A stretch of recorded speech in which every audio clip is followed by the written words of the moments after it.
The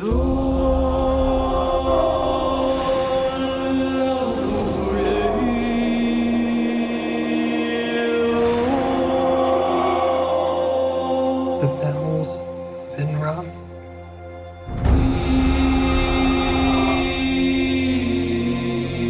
Out in the dark, among the stars, the god is dead. I had a dream.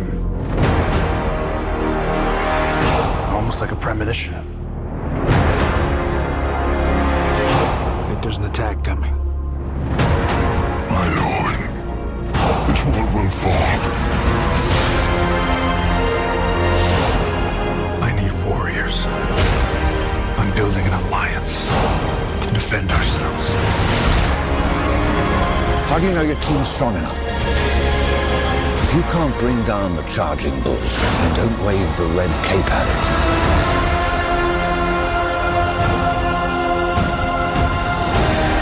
You were sent here for a reason.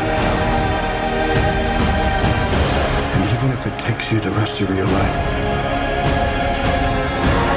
find out what that reason is.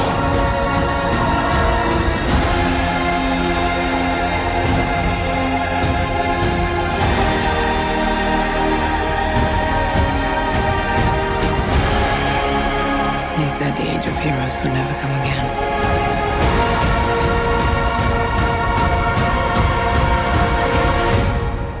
It will.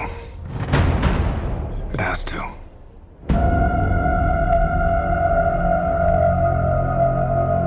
We live in a society where honor is a distant memory. Isn't that right, Batman?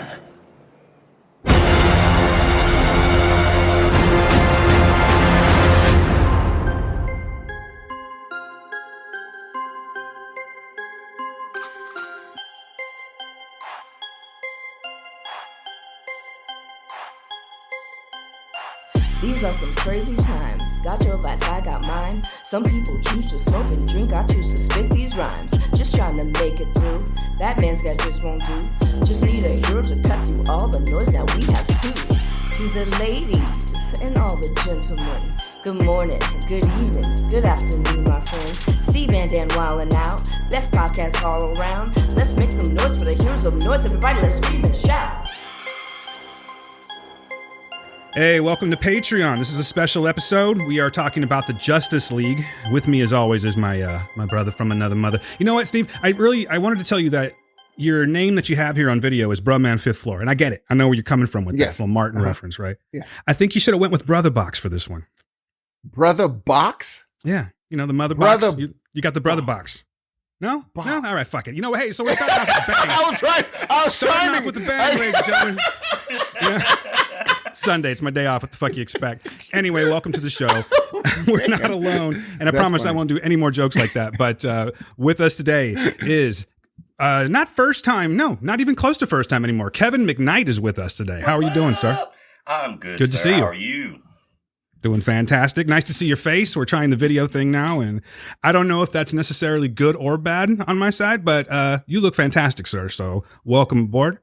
I mean, there's a whole lot of good looking on this screen. So, hey, we're good. Oh, That's the truth, though, man. Are you related to Brian God McKnight? Damn it.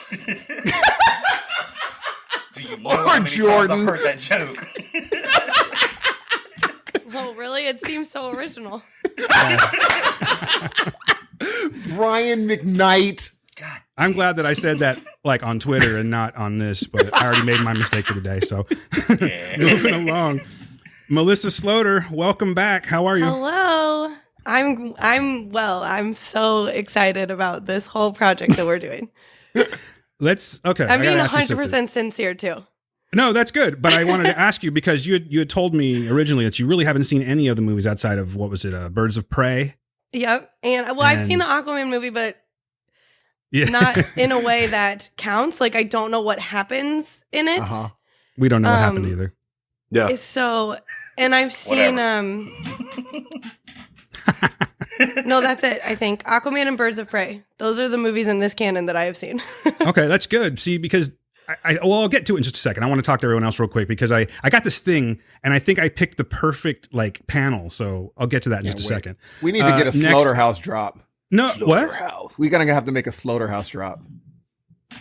Slaughterhouse. Oh wow. Well, there it is. I'll pull Next. it. There you go. All right, you're welcome. All right. We got one for Lissy. Super Q. I just did yours first, man. How are you, dude? How you doing? Super cute. I'm great. Thank you so much for having me on here. Just like Melissa, I'm really excited to discuss this film.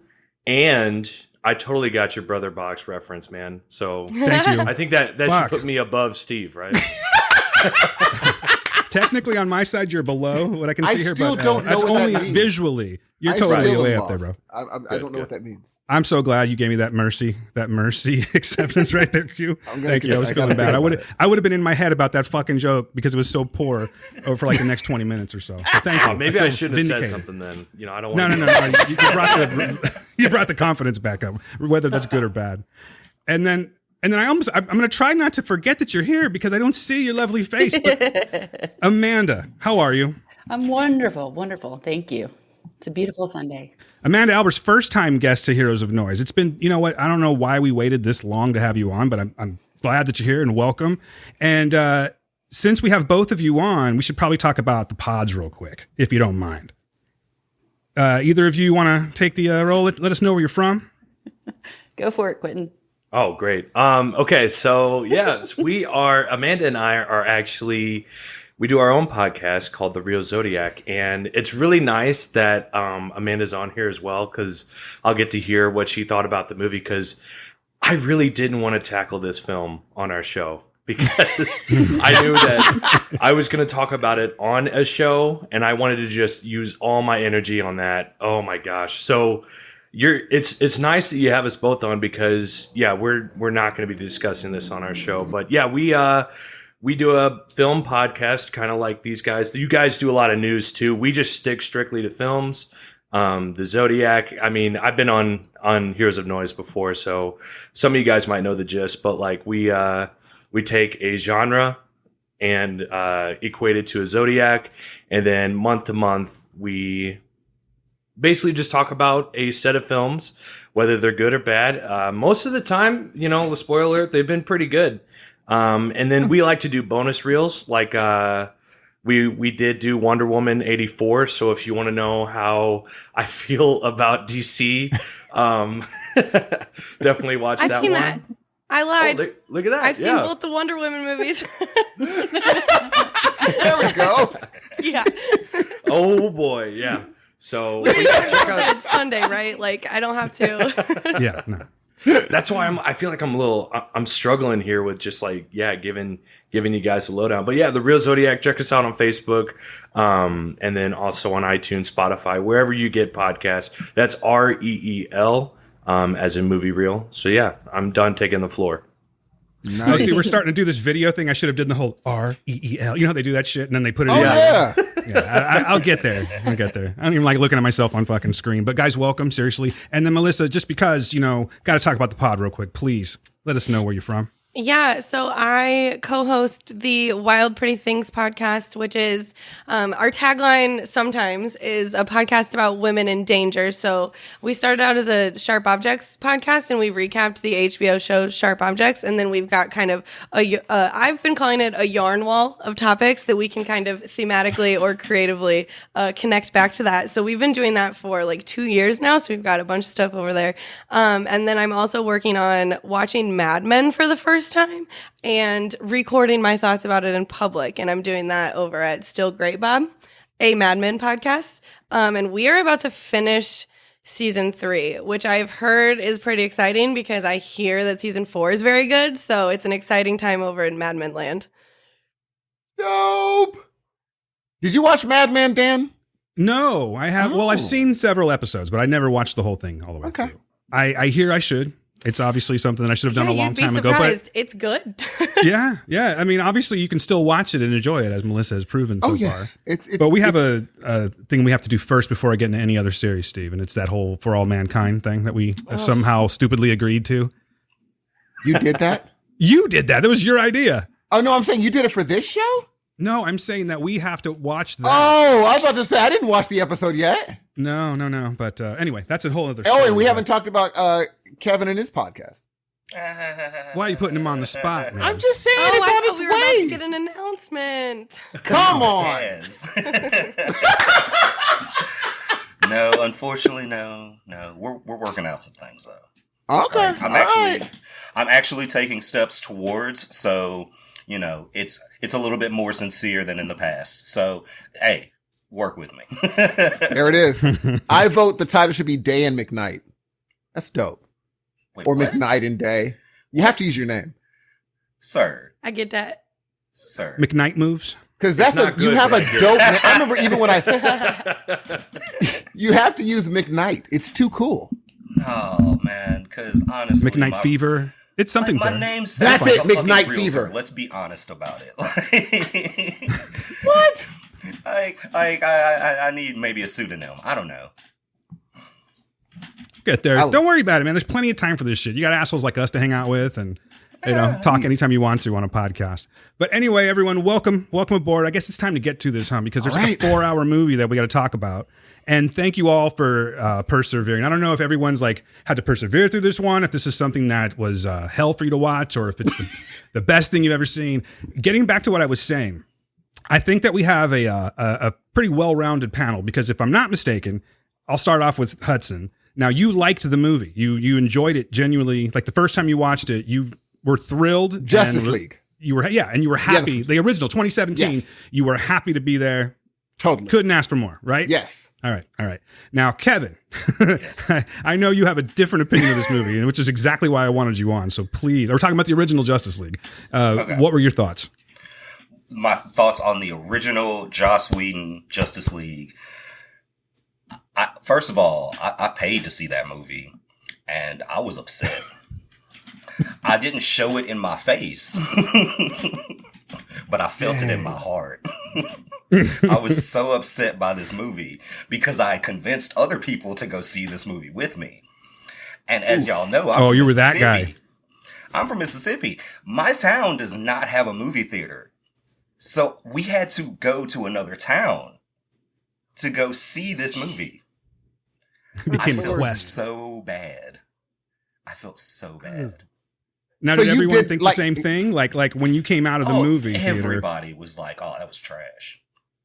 Like you could see it in everyone's face, but nobody was like saying it out loud because again, it's that sunk cost fallacy. You put effort into going to see something, and you put money into going to see something. You don't want to immediately be like, "Oh, that was shit," but it was shit. Don't be shy about your opinions, bro. It's okay. You can speak freely on this show. So again, like I was saying about, well, no, what I was saying is that you hated it. You thought it was trash. Everyone thought it was trash, but without getting all the way into it, was it more of just a like the way the movie was put together? Was it the acting? Was it everything? What was it exactly? It wasn't. Okay, so I have to start by saying that it wasn't the acting. For whatever reason, one of like the few things that Zack Snyder was ever able to get right was casting. And the acting was perfectly fine, and you could tell that they were doing the most with what they had.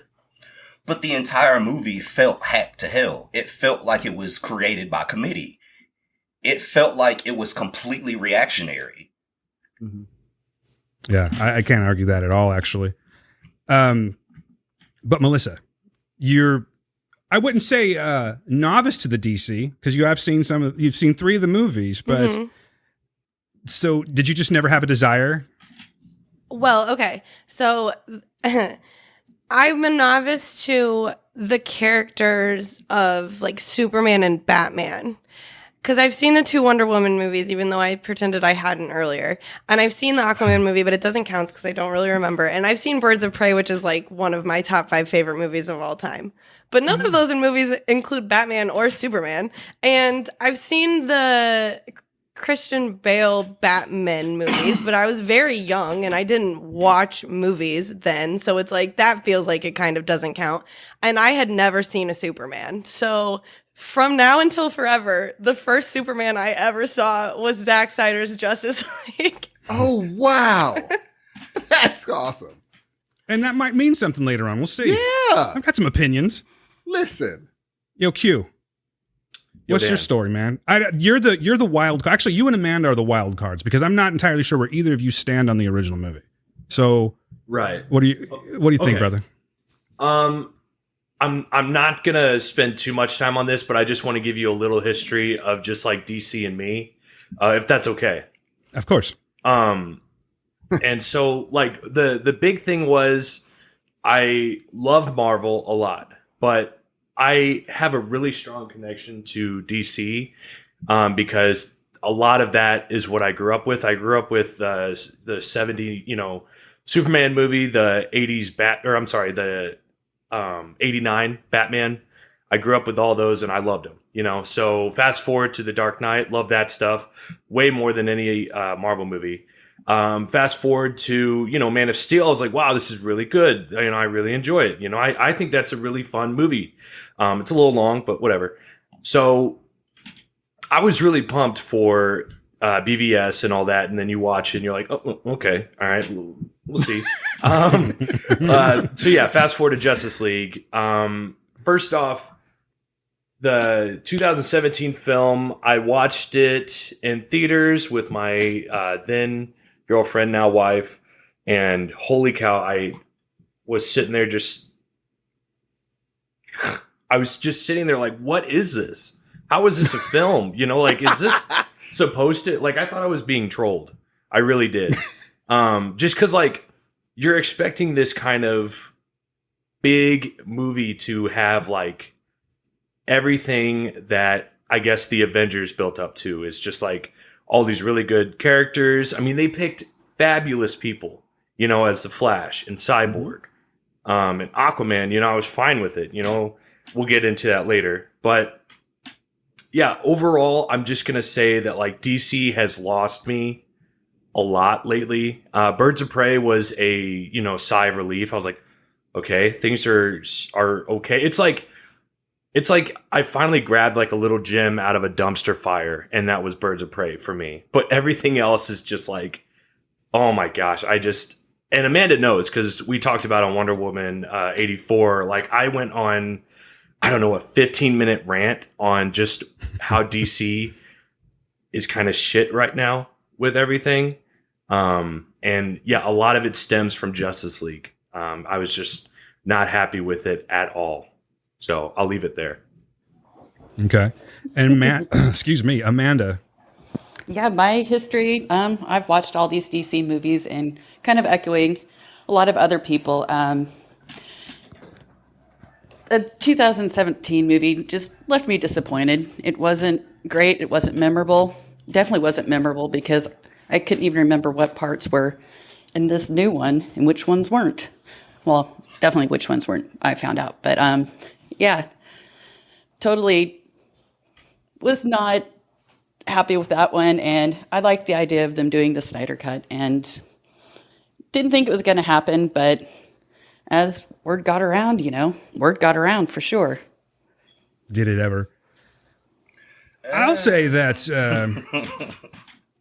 I've talked about it before, but it's DC, we've had this a love-hate relationship, I guess. Actually, I don't even know if it's a love-hate. I've never really been thrilled by any of the DC movies, although I did love Man of Steel. So I guess I was kind of thrilled with that one. I have some gripes about it. And then, of course, like most people, the BVS thing was just disastrous. Wonder Woman, okay. Wonder Woman 84, yikes. And then, it leads us to here, long story short. And without really saying too much about how I feel about this movie just yet, I will say that I think it is a very good choice for them to have gone off track of whatever that was that Joss Whedon tried to do. For people that don't know, by the way, the movie came out in 2017 and it was penned, it was directed by Zack Snyder. And due to some unfortunate family events, his daughter passing, it was a suicide. From what I understand, the studio was constantly sending people to be his handlers. They were kind of reacting to the reaction to Batman v Superman. And they didn't want another situation like that. So he always had handlers from what he says. And eventually, after the tragedy, of course, and he stepped down, Joss Whedon came in and the studio was like, yeah, we need to cut this in half because we cannot have a 4-hour movie. That's from what I understand. Yeah. Now they got like what? 9 hours of Justice League? Yeah. Hey, there's another 20 minutes that may or may not be like floating around there that we might end up seeing shortly. Just so you're aware. I'm sure Zach is going to take another picture of a film reel that he has like hidden under the floor, John Wick style. Oh, by the way, guys, this is the extra Zack Snyder-y cut. Yeah, do you want the ultimate edition? The Zack Snyder ultimate edition. Like selling it DLC all of a sudden. Well, did you guys hear they are doing a Justice is Gray edition where it's going to be all black and white? Bruh, and I love that it's black and white and has. Yeah, it kind of seems that way, huh? But I like that it's going to be black and white and have Willem Dafoe in it still, because that would be dope if he was just like, hark! Of course he won't do that. But but apparently there's like 20 more. If I ever meet him. there's apparently like around 20 more minutes of footage that they might throw into this. And I'm sure you guys have seen it online or whatever, but there's like those other, I guess they could just be press photos, but like pictures of the Joker that they throw in that may have footage along with them. So, I mean, at this point, when it's like 4 hours, do you really give a shit about another 20 minutes? I'll watch it. What the hell? Yes. You know what I mean? Yes, I do. That's the thing. Yeah, that's the thing. It's like watching the 10 Commandments at this point. I'm gonna watch it, and you know, like it's so weird because, like I didn't think that 4 hours really was gonna be that much. Whenever they said it was gonna be 4 hours, I was like, okay, whatever. But here's the thing: I thought the whole thing was already going to be in black and white because I don't know, like I didn't watch a trailer or anything. I was that's just a like, Zack Snyder thing to do. Exactly. Well, the posters that's why. are in black and white. Yeah, and I think like that's what I looked the at. Splash page on HBO Max is in black and white, so that makes sense. I'm glad it wasn't, to be honest, but like imagine being at Warner Brothers, spending all of this money for all of these special effects, and then Zach's like, "Hey, I'm gonna put it out in black and white too." I was kind of the opinion it's like, okay, if you want to do that, that's fine. That's your artistic flex, but give me like the full screen in like the Blu-ray or something like that. That would be fine. I'd be good with that. But again, it didn't really bother me. The real flex was the forewarning. Oh, by the way, this is going to be in 4:3 because this was the director's vision. That's the flex. It's semi-pretentious as it is, so why not do the black and white version? And why not throw the 20 minutes extra on, you know? Like, why not? Like, this movie, people have been waiting for this forever. And there's definitely people that are like way more into it than probably any of us are, but it's just more, I guess. And if I'm saying, you know, I'll say this, I think that out of all of the movies that have come out of DC so far, I think that this may be top 2 or something like that. I think they did something right. Maybe I'm showing on my cards too soon, but that aspect I think they did something right. At first I was like, in the last how long? No, in the beginning. What do you mean? Like, but if the best two of all time. Out of, are you talking about like the whole we're not every? Doing that. We're not doing Michael Keaton, Steve. We're not talking about fucking Michael Keaton, Steve. Better than The Dark Knight. Would you put this up there with? You're saying of the last decade, this is the top 2. I'm saying of the if you're including like the current DC movies, like this version. I don't really know if it's all Snyderverse, but like DCEU. Yeah, like, you know, like basically anything from like Birds of Prey to Suicide Squad, any of that, Wonder Woman, Batman, BVS, all that shit. Not Batman, but BVS. Yeah, I would probably say it's, and I'll even include Shazam in that. I think that maybe top 2 for me. Oh, I'll be honest. Wow! I'll be honest. Then I can't wait to hear your review because that means you put it over something that I really liked. Yeah, that's honestly not shocking. Yeah, I probably. What's not shocking that I did something that Steve disagrees with, or that too? No, honestly, if we're being completely real about it, this was leagues better than I expected it to be. Yeah, I mean, I was prepared to throw some hate down on it just for the sake of like conversation. You know what I mean? I'd probably how long? Probably let up and let someone argue me into going, okay, like you're right. But I was ready to play the game all time. Oh, don't worry. There's going to be hate. Oh yeah. Oh yeah. I didn't know. Trust me. There's a reason you're here. No, but that's what I wanted. I wanted people to kind of go back and forth from different angles, and let's not break it down like I used to, but like with Preacher or something. But let's just kind of break it down. What do we think about it, and we'll go from there. There's really no format to this. We're not going to go scene by scene, part by part, whatever. I just want to know y'all's thoughts. So, Steve, what do you think, brother? Come on, throw something at me. For me, it was a mind you, I've been going back and forth with Nick Night and Day, about what's going to be happening about this film, and he was not into it. I just didn't know because I like Justice League. I was one of the only few that like Justice League. So, turning on this movie, I was shocked by the 4 hours and 2 minutes. I don't know how I missed that memo, but I looked and I was like, oh, I think I'm going to start it. Now, what I was like, you weren't prepared. I immediately turned off HBO Max. I was like, I'll just do this later. If I can cut you off for just a quick, real quick, Steve. Real quick, are you really saying that you didn't know that this was like you had did not know it was going to be a 4 hour? You just thought it was a normal movie. There were hours getting thrown out on Twitter, like a bunch of different hours, and I was like, when they said we heard it's going to be 4 hours, I was like, stop it. I didn't even pay attention anymore. I was like, 4 hours, you're silly. And they weren't gooses at all. They weren't silly gooses. They were right. They were totally right. And so I had to stop it because I wasn't primed. And so in watching it, it's funny because a while ago, this movie reminded me of a situation of my friend. It's not going to seem like it even connected, but it connected for me. My friend, he went to a buddy's of his house and the buddy had shot a squirrel and he cooked the squirrel. And I said, how was the squirrel? And he's like, well, I didn't plan on eating a squirrel, but if I were going to eat one, I'm glad it tasted like this.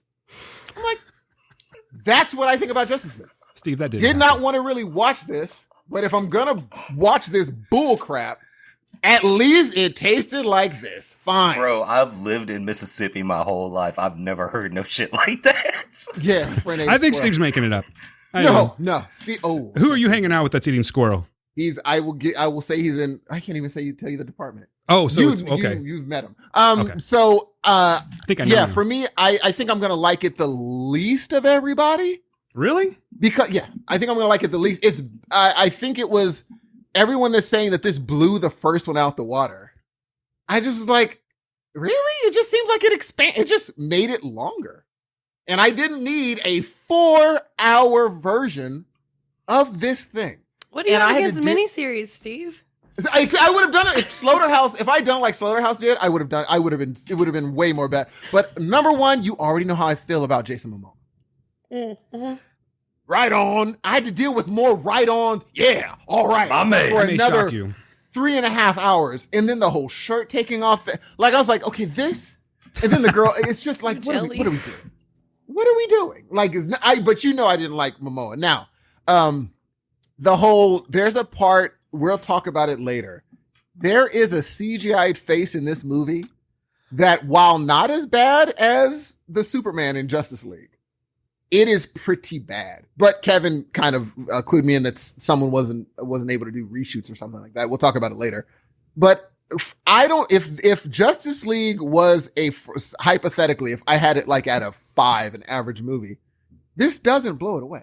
Like if someone would have said, going back in time, could you have dealt with not having this? Absolutely. This was an unnecessary thing.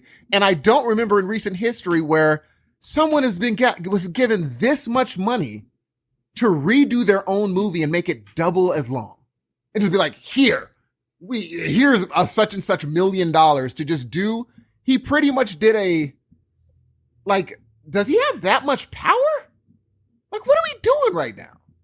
Zack Snyder had enough power to do this. It was just like, it was fun. I don't think it's his power. I think it's mouthy ass fans. Yeah, people have the power, man. In that, I don't feel, we'll talk about that later. I don't feel comfortable with it anyway. So I just want to make sure I understand you correctly. Are you saying that the original, the 2017 cut, the Joss Whedon cut, is better than this one? I just want to make sure I'm understanding you correctly. Oh, no, I'm saying if this one is, like, say if I would have, number one, been prepared for 4 hours, it might have given another tick up. But like, okay, I'm just going to sit down and enjoy this 4-hour situation. Okay. And if the 4 hours was justified, like, I will say this. I understand people that hate this movie, because I don't hate this movie, But I understand people who hate this movie way more than I understand people that are just like, this is the second coming. Those people, I am lost. I'm like, have you not seen a movie in 5 years?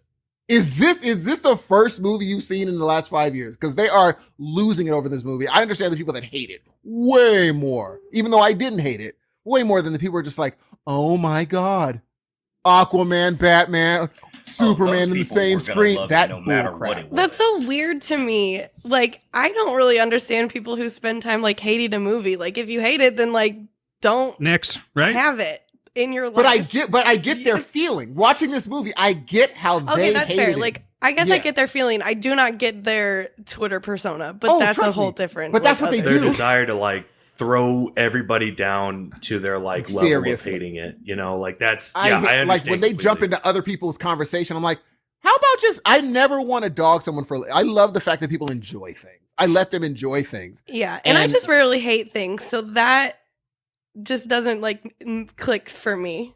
Well, I don't know how one. I hate all sorts of things. You're like a 90-year-old in your skin now. Like these youngins on my lawn. I hate a bunch of things too. Real. I was specifically talking about like TV and movies. Before I get a reputation for being like a very happy person. Whoa, we don't want that. We all love to hate shit. It's kind of fun, you know what I mean? Because it does spark conversation. When you have strong feelings about something, it sparks conversation and it, you know, gets us in places like this. And I'm not hating on the fact that some people are like really, really passionate about their dislike for this movie. Yeah. But I've seen some posts and I've seen some tweets of people that I would be like, well, you don't normally go that hard for something. And it's like, Jesus Christ, where did this movie touch you? Or, you know what I mean? Like there's some serious fucking like hatred going on for this one. So it fascinates me how like passionate people are about this one. Even people that were just kind of middle of the road about it, but they knew what was up on either side. They knew there was a Snyder cut coming. They knew there was the Whedon cut. They're throwing their opinions in now for this. And yes, it's topical. And yes, it's a big premiere on HBO Max and everything like that. But I don't know. I think in the end, I think this movie's done more than it actually set out to do. I think that I personally think that Snyder did the right thing, got this movie going. Yes, it took a lot of fanboys to make this happen. Hell, dude. And what'd you say? I said they're the worst. But they got shit done. Well, they also did some like damage to people, so I don't want to give them like too much credit. Yeah, no. I'm not saying congratulations, fanboys. I'm just saying that whatever it is, they got shit done. They're a big part of why there's such passion or hatred behind this movie. It's oh God, I forget where the line is from, but it's Rick and Morty. It's a Rick and Morty line where Morty pretty much says, when you're being an asshole, it doesn't matter how right you are. Nobody wants to give you the satisfaction. So when these people have spent so much time being assholes, there is an investment in making them wrong. It's true. Mm-hmm. It's true. It's totally true. I know that the release of Snyder Cut people did a bunch of good for people too. There's like two factions of that fandom, so I don't want to just say like they were bad and they hurt people when I know that other people in that community did good for people too. Oh yeah, absolutely. Exactly. They did a lot of good, especially for suicide prevention. Mm-hmm. They made that their cause, and that's a huge deal. Mm-hmm. That's massive. I really can't wait to hear after everybody gives their thoughts. I just have been hearing today as I was browsing Twitter where everyone was like, Fisher made his amazing acting in this movie and he was the star of this movie. I can't wait to hear y'all's thoughts on that. Because I can't wait to talk about that. I did not know that was a thing until this very day. I think, not to spoil thoughts. Yeah. But like, this is the type of movie where you're like, who's the main character? Like, is there any, who gets character development in a movie like this? And I think it's Ray Fisher's character. So he might be the main character of this movie. Interesting. Yeah. He and the Flash a little bit. Ooh, yes. Amanda. Mm-hmm. Mm-hmm. Of the main characters that they introduced, Ray Fisher really got the most development. Mm-hmm. And I mean, it's very interesting how many people of color got snatched out of this movie when Joss Whedon was in charge. Like, it's Joss real Whedon's a interesting. garbage person. Yeah. Yeah, and all of Wonder Woman scenes got cut down. Yeah. Except for the ones of her body parts. Yeah. Oh, yeah. I will die on the hill that while people criticize Zack Snyder for not understanding characters, strangely, he is very good at writing Wonder Woman. I would agree with that. I liked Wonder Woman's characterization in this movie a lot. He and Patty Jenkins worked together. Yeah. Oh, did the he? The first Wonder Woman solo movie was him and Patty Jenkins, and he really kind of balanced her out, it feels like, after seeing Wonder Woman 84. Imagine if you know what? That's a good point. Oh, go ahead, Dan. I forgot you're giving your review. What's that? You were giving your review of the. No. I'm just we're just talking right now, man. Like, I mean, at some point we got to jump into it. So it's like we're just gotta like feel free to just speak freely at this point. You know, like I've just got points that. Things I think about the movie that really don't go into like spoilers or anything like that. I can certainly start with that. But was anyone else talking? I didn't want to cut over anybody's words before I start. I do want to say something about the main character type deal. I think I will give Zack Snyder, even though at first I thought it was very pretentious, and that word's probably going to be said a lot when we talk about like just kind of like certain things, but I think that the way he did those chapters, or what are they like technically called in this? Parts. I think every part that he did made a new main character. Mm-hmm. And we're gonna get kind of into that, but like part 1 was definitely Batman's like story, and I think they did such a good job with just like, I guess, making these definitive parts. Because I don't know, I was really for it. Like, I was really liking that they did the parts thing. And I mean, I'd love to hear what you guys think on like the different parts, just like in terms of what was your favorite, because I have a favorite and I can't wait to talk about it. But like, cause like that was one of the parts was the one that I did the most research on, I think I've ever done on any DC film. And it was just one part of this film. And it also like bumped it up for me from like, what am I watching to like, I see what you're doing and you're getting me hyped. And that is very hard to do because it seems like I haven't been hyped for like a DC film since probably BVS, you know? But like I said, we'll get into it, but I just really think that they did a good job of like passing the torch within the film of giving you like the main characters and all. But yeah, Wonder Woman definitely got shafted through this film. But I think they gave her a really big part in the war, the Age of Heroes type thing. And I think that like that did enough for me because, you know, she's out of everybody. I think, isn't she the only one with 2 movies on her own? Yeah. You know? So I think I'm kind of going to disagree that she got short shafted. It's just this movie didn't have as much heavy lifting to do with her characterization. We already know her. So right. So she was just allowed to just like live as a fully formed character that we already know and understand. So we just get to see her living her life. So when you're watching a 4-hour movie and all the other characters need origin stories and motivations and, you know, all this stuff, she just gets to be like the one that's already in the present. And so it's, when it comes to like character development, she got short-shafted, but like I don't need her to develop further. We've seen 2 movies. Like I want her to be in a good place where she is just like successfully living her life and like not having to work through more trauma. And to like kind of go off of what you're saying, her movie was technically like a couple months before this one, you know, like if you're, you know, saying just in terms of like when this film should have been released and everything was going to be in 2017.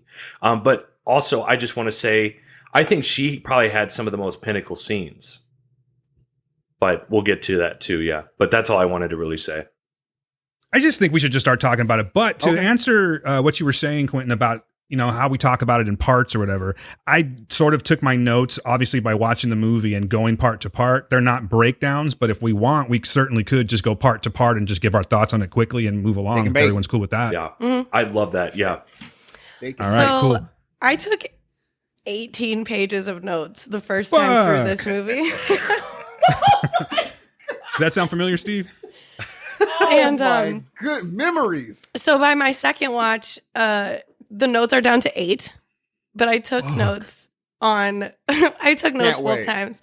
Can't wait. But this whole process was just like, when Dan asked me if I wanted to be on this episode, I'm like, yeah. And as he already told you, I was like, I have to warn you, I'm not in this canon. Like, I don't know anything about these characters. So I was like, I can't commit to watching like 3 more movies and also a 4-hour movie. So, you know, you just get to decide if you want me, as I currently am, to come on. And he said yes, which is great. And then I had so much fun with this like intellectual exercise of being like, can I just watch this like climactic movie in the middle of an alleged series and just see if it works? And the first time I watched it, like I said, like 18 pages of notes. I was pausing after every chapter to like regroup. I was enjoying the movie, but I felt like I was like really, really like working for it in a way that I don't have to with, I mean, the only analog is Marvel, and I've seen all those movies several times. It's just like ingrained. So I think that some of this movie was kind of lost on me the first time through. And like, I think some of it is still kind of lost on me because I don't have like any other context. But like, it was so fun. Like, this was like the good kind of homework that like I love. So that's awesome. Yeah. That is awesome. That's why you're always awesome to have on. I'm serious. Like, you go and do the work, man. And I really appreciate you and Dan that. are like, seriously, you guys are related. I know. We do. Could you imagine if we both did a show, Steve, like the amount of notes, like if we did a breakdown show between the two of us, how there'd be like there's 45 pages of notes. Y'all would have like y'all would have like a 15-page note on like Tori Kelly's Nationwide commercial. Like, you notice how she first comes on the screen. Is that a normal? I still have some of the Google Docs from the Word. I really should just put those up one of these days just to see everything like that. How fucking crazy. It was ridiculous. But anyway. All right. Zack Snyder's Justice League, ladies and gentlemen. We're talking about part 1. Let's just break it down that way. We just free for all. We're not going to go do, it's not literally a round table, so feel free to just speak whenever you want to. But I'll just say right off the bat, I enjoyed. Bad. Sorry.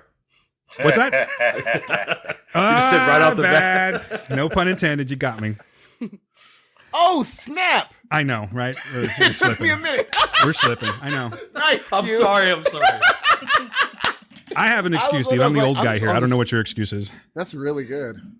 But I will say right off the bat that I so much enjoyed like the beginning of this in comparison to the Justice League was so much better because yes, we had the whole, the digital removal of the mustache and all that stuff. And just, and I think that if you're going to do a movie and that's just not what you start with. Do you know what I'm saying? Because there's already all the talk about what happened with Zack Snyder, how Joss Whedon took over and everything. But then you start off with something like that. I think that was an instant setup for people to be disappointed, and it obviously was. So it was nice to have the first thing we see is like this new, by the way, it's all spoilers, ladies and gentlemen. So if you haven't seen this movie, I don't know what the fuck you're doing listening to this, but to see, the death of Superman and the way that they did that, I thought it was really cool versus just like this.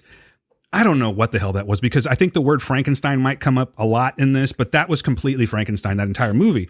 And I just think this one flows so much better, and like, Can I just say that I think that starting Joss Whedon's Justice League with that close up of Superman's awkward face, that almost felt like a fuck you.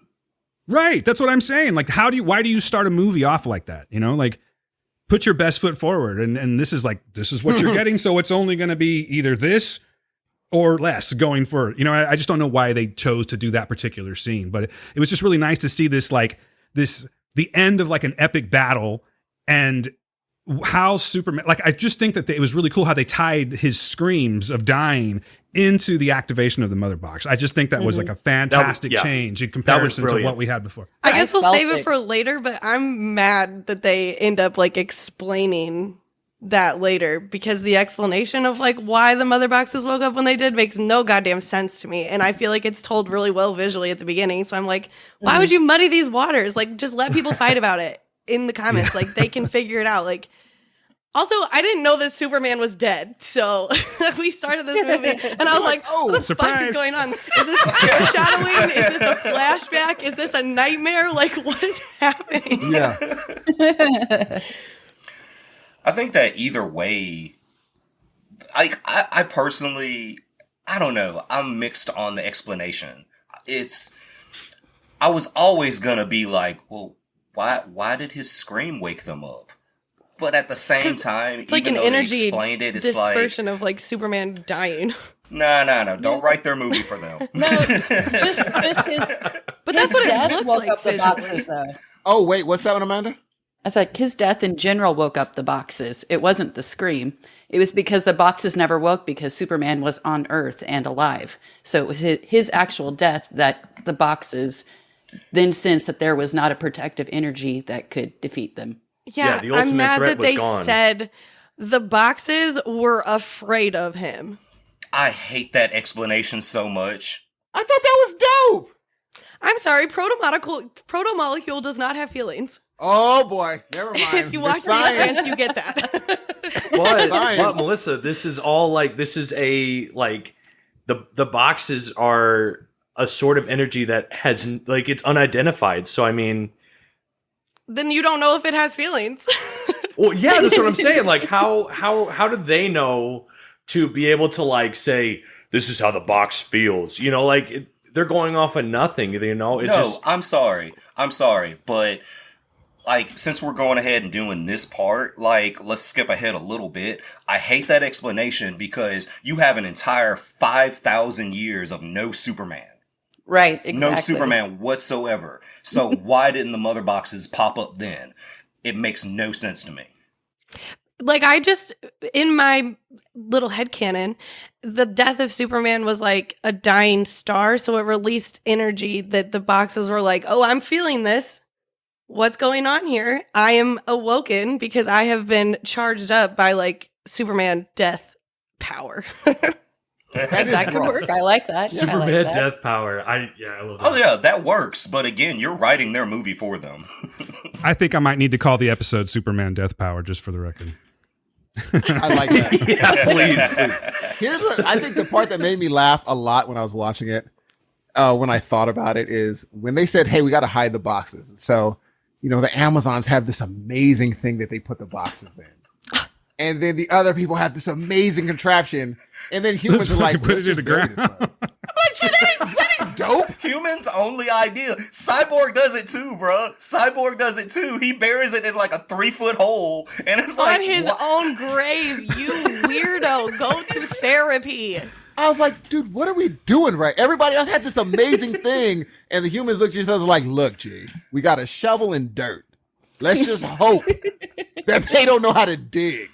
You know how they do 6 feet under? We're going to do like 8 feet under. Basically, it's like the first version of a landfill that they did. They just decided to go ahead and bury this fucking box. If I was the side, I would have been like, I know which box I'm going after first. No question. I don't even have to guess where they hit it. I'll find it. Bro, Darkseid could do a hard enough elbow drop and raise the ground and find that sumbitch. Like, He forgot that Earth was the world that defeated him. Like, boy, how you forget? Like, I didn't know why you were just like, right? We're already doing this. How did it get lost? It's the only time you ever lost. You're gonna forget about that? You've been looking for the anti-life equation for thousands of years. Thousands of years you've looked for the anti-life. You find it and you forget. What? You do not hold a grudge well, my dude. Like, that is so real. I didn't think about that. That's funny. I mean, the visualization of like the whole anti-life thing, like that's extra, but it was cool. Yes. And the second time through the movie, I was like, oh, if he feels the stones, they give him visions. I get it. Like, the first time I was like, what the, where are we? I thought that the first time through. That is so interesting. I never even thought about that. That's true. Why would you forget something like that and be like, I found the people that beat you? And he's like, oh yeah. Steppenwolf is like thousands of years ago when Darkseid he was demolished, and Darkseid is basically like, I was there, you don't have to tell me. And it's like, well, obviously you weren't, or you would remember. You would remember. That is real. Bro, you left your mother boxes there. How are you going to tell me that you don't remember where you left them? He was high that day. Or Darkseid was just setting him up for failure. Now that's a thing. Ooh. Because he's a petty bitch. He stepped on his head. Dude, that was right. So dope. Yeah, and you know what? I mean, obviously we're going way into the movie, but you're kind of right about that because he stepped on his fucking head and he watched all that shit go down as they were taking out Steppenwolf. Like he was just sitting there watching it. He might as well have done the Michael Jackson gif with the popcorn. He was. He's just sitting there with Desaad and Elizabeth Warren just chilling, and. It was like a glorified FaceTime call. It really was. Granny Goodness looked like Elizabeth Warren. I literally was like, why he has a human? They were placing bets in the background. Like, where did they You get bored being an interdimensional, like badass. So you gotta watch the underlings kill the kick somehow. If I did forget where I left the mother boxes, when I'm FaceTiming a buddy, I'd be like, hey, that's the place. And he still didn't put it together. He's like, I don't know where I left it. He's seen a lot of worlds, man. Lots of worlds. Right. 50,000 or whatever. It would have been so easy to avoid this if when they told the little story about the first Age of Heroes, if it was like, and then Earth defeated Darkseid. It's the only person to ever do it ever. And they also wiped his memory. Oh, Magic. That's true. Like, you could just say that. You're saying there's so much exposition in this movie. Like, it's comics canon that Darkseid always has avatars go to different worlds and different universes. So they could easily have just been like, this was just one of his avatars, and they don't remember this planet because blah, blah, blah. It's just so easy. Well, and it's like, they could have lost and died. So it's like, oh, he sent his little minion and didn't keep track of, like, the logistics tracker of the locations for his little minions. And then when they died and lost, it was just like, oh, I don't know where that happened. But it's not that. Is so true. That's true. I think Zack Snyder was playing on people not even thinking about that. That's stupid, dude. Why would you think that? Why would you? Because that's the only explanation is he doesn't Zack think Snyder and Matt Shackman need to have a conversation about fandom because they do not get it. I mean, your fandom got you $100 million. You think they're not going to? Then again, a lot of people, it doesn't seem like are bringing it. I had not thought about it until y'all brought it up right now. How could he forget where he got his monkey tail whoop? Ow. The one time you get beat. Also, that beating was dope. Like that dude jumping high and then axing him. I was like, oh, that's a scene, ladies and gentlemen. I love that because then when Steppenwolf later tries to axe whoever, Superman's like, tink, not today. That was dope. Like, oh, remember when Darkseid got remember that happened? Yes. He was like not impressed. Nice callback. I didn't even think about that callback. That's true. This is what you get for watching the movie 2 times. You are so right. And how he just was like not impressed. Right. I'm going to say this, and this is kind of skipping forward a little bit, so I apologize, but Superman in this film was my favorite Superman throughout the whole DCEU. That's so interesting. I was going to ask about that because I feel like Superman is a prop in this movie. Like, who are you, Superman? I don't know. Think about it. Like, do you have a personality? Do you have goals, dreams? Have you seen the original Justice League, Melissa?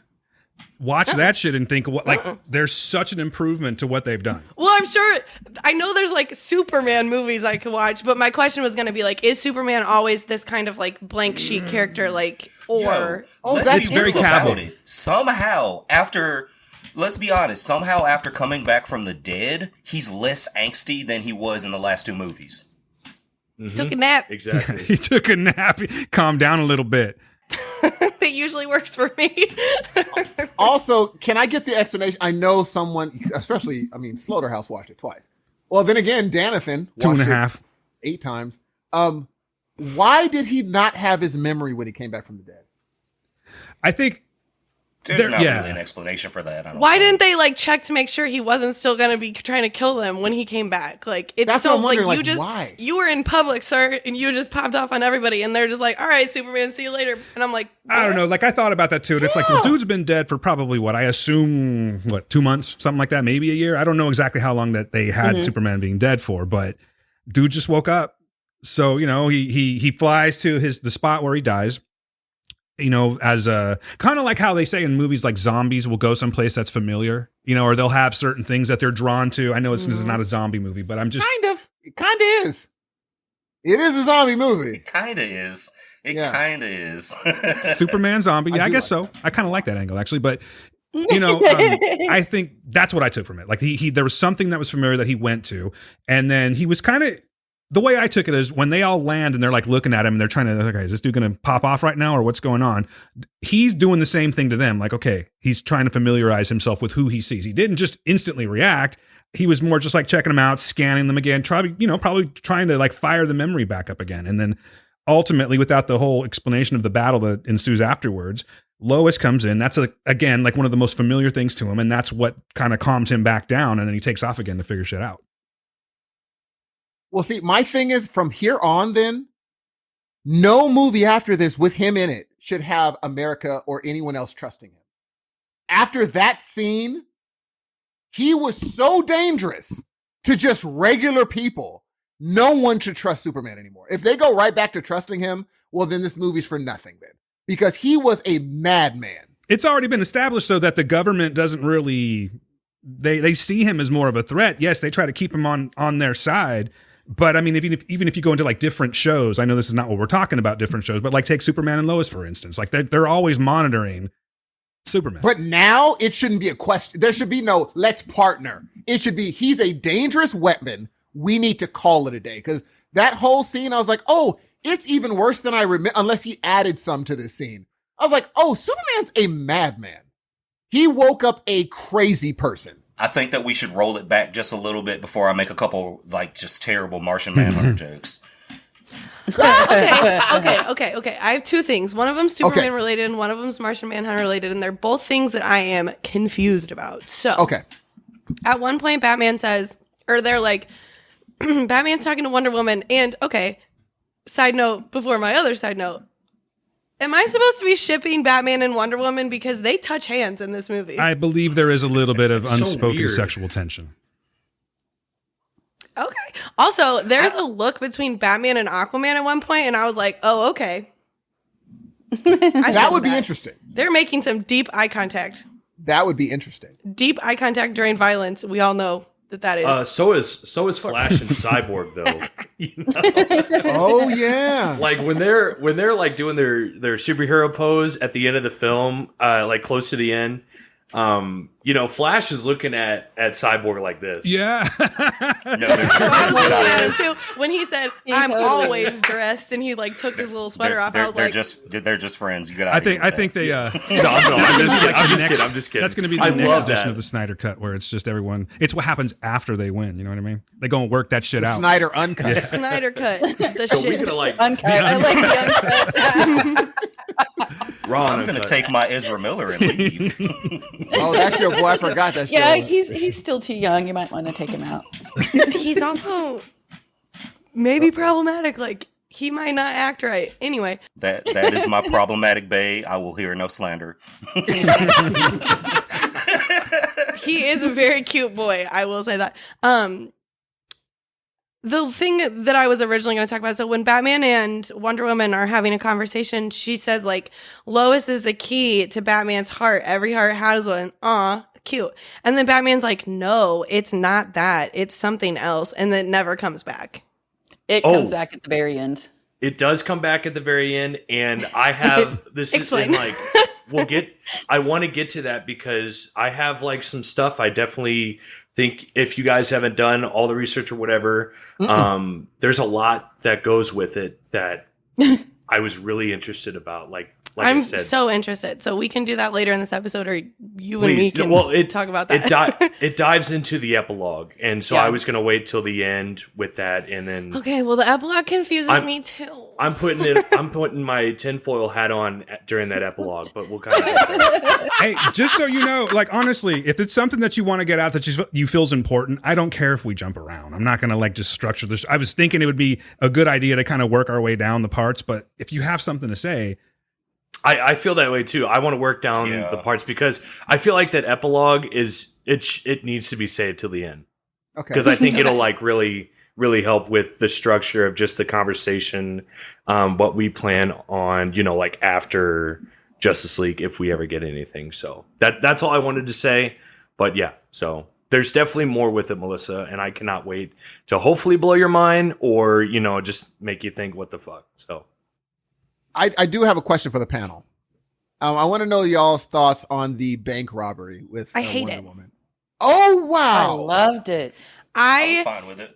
Can no longer watch children be threatened to be mowed down by any type of gun. Like, it just makes me That's sick. Like, and the thing is like, that's a ground level villain. So just like, don't attack children with guns. Like, I can't stomach it. And it feels like super gratuitous and honestly, like kind of cruel in like the actual like reality that we're living in, when this is just like a showcase for Wonder Woman's talents to also make me have the fear of like children being straight up massacred for like no reason other than just to show off Wonder Woman. Like, there's a lot of other things you could do. Like, that could have been an attack at like, this is going to sound so callous and I apologize, but it's like, if she was saving the day at like a military base where somebody went rogue and she's like protecting grown men, like, I do not have like a pit in my stomach about watching that. But when it's like kids, I'm like, why you got to do me like this? It's the first hour of the movie. Like, so it just felt unnecessary. Like, Wonder Woman, awesome, badass. I love to see all of the things that she can do. But when you make it in that context, it's not as fun because I'm like, I just was like sweating. Well, in regards to that scene, and this is where like I want some people's opinions, because they clearly Zack Snyder was like, okay, I see what Whedon did, and Whedon vice versa said the same thing, and they changed things. They took the same scene, or at least a very close to the same scene, and they just changed it subtly. Did anyone think that I should have probably just gone back and compared, but I didn't. In regards to the scene with the kids, was there more footage of the children in this one than there was in the other one? In other words, creating more of a threat. It seemed that way to me, but maybe I'm wrong about that. Because like the whole part where he's about to mow everyone down and she does the run through, it seemed like there was more children this time. Like, their threat is already thwarted. She threw their briefcase up into the air, which is fucking awesome. And then he's like, well, I can't do my big master plan. I'm just going to kill a bunch of kids. Like, well, that whole scene, like the fight choreography was completely different from the Whedon cut. So yeah, there a lot more blood too. That was one of those scenes that was really sliced and diced. We got a rated R film. They gave us I think it was like 3 F-bombs. I was a little surprised about the F-bombs, you know what I mean? Damn, I only caught one. I'm pretty sure I counted 3. Yeah. There's one in the beginning, one in the end. I don't know where the third one was. My favorite one's the one in the end, actually. I mean, if you're going to use it, that's where I'm like, because well, in that scene, yeah. I know where they should have used one. Do you think that they were like gratuitous with it? Like, do you think that they should, because it's a rated R movie, do you think that I don't know why I'm talking. We can talk spoilers. When Batman says it, and the way that he says it is dope. I'm going to save the line for when we get to the epilogue. But like, do you think they did that as just like, it's rated R, we might as well throw one in? Do you think they're trying to darken his character? Which I personally think that they are trying to do that. I'm really hoping that this might jumpstart this. I'll just say it. I think that this should jumpstart the Snyderverse again and give him back what he was working on, because it's just so much better than what we saw before in 2017, you know. But I am curious about that. Do you think that was just done for the sense of just kind of making it edgy, and because we have it's a rated R movie, we can do that now? Or do you think they did that as like to add a little bit more substance to the character of Batman? Substance. I don't think it was just thrown in there. I think it was all of the above. I think they took advantage of what they could, and it worked for me. You know, I'm just gonna say this right now. Batman in this film, I mean, I think Ben Affleck's Batman is my favorite iteration of Batman to date. I mean, reserved for Robert Pattinson, we'll see. But like, I'm with you, by the way. Yeah, Ben Affleck was the like best part of BVS, and he's the best part of the Joss Whedon Justice League. And I mean, I'm gonna say, to me, he is the best version of Batman that I've seen in the movie sense. You know, I mean, obviously, say what you will, Kevin Conroy is Batman to me, but like Ben Affleck, just with everything that he was given, especially in this film, I'm with it. I'm with him throughout this whole journey. Like, he is one of the best parts for me. He's my favorite Bruce Wayne. Oh, interesting. Batman, like, Ben Affleck plays a very good getting too old for this shit Batman. Oh, that's like Just Ben pissed Affleck's off. whole thing right now, and I love when people's like His little real deliveries. personality is in their characters, because Ben Affleck as a whole person is done. Yeah, he's finished with everything. I'll be like, don't, everywhere he's at the beach, I'm done with this beach. I hate it. At his front door, I'm done with this house. I'm like, oh, you're He's done with smoking, everything. and he's done smoking. Like, he's I'm done with smoking. smoking. Yeah. He's just so over everything. Yeah. I wouldn't. I Yeah. just wouldn't hang with him because I'd be like, he's done with me right now for sure. we just showed We up, haven't even Ben. started. I took a sip of my mimosa, and you're already looking at your watch. I mean, fuck. Yeah, you're done. Hey, it's nice to meet you. I'm done. I'm over And it. it's interesting because I would say that my favorite Batman now is Ben Affleck. My favorite Bruce Wayne is Michael Keaton. That's changed opinion for you, right? Yes, because before I still hung on to, I mean, there's still my favorite Joker is still Jack Nicholson, but my favorite Bruce Wayne is still Michael Keaton. Batman is Ben Affleck, but Michael Keaton was just it looked like he was Bruce. And also the Bruce Wayne that Ben Affleck does, every time I hear the line, I hate him because when he's like, what's your superpower? I'm rich. It hits me worse today than it did before. I hate it. I liked it. Oh, I love that. I love it too. I love it too. I actually really like that. I like that shit. It's like kind of snarky because it's like It is snarky. He says it legitimately so that's flat. true. Like It's a fact. Would you have preferred him say white privilege?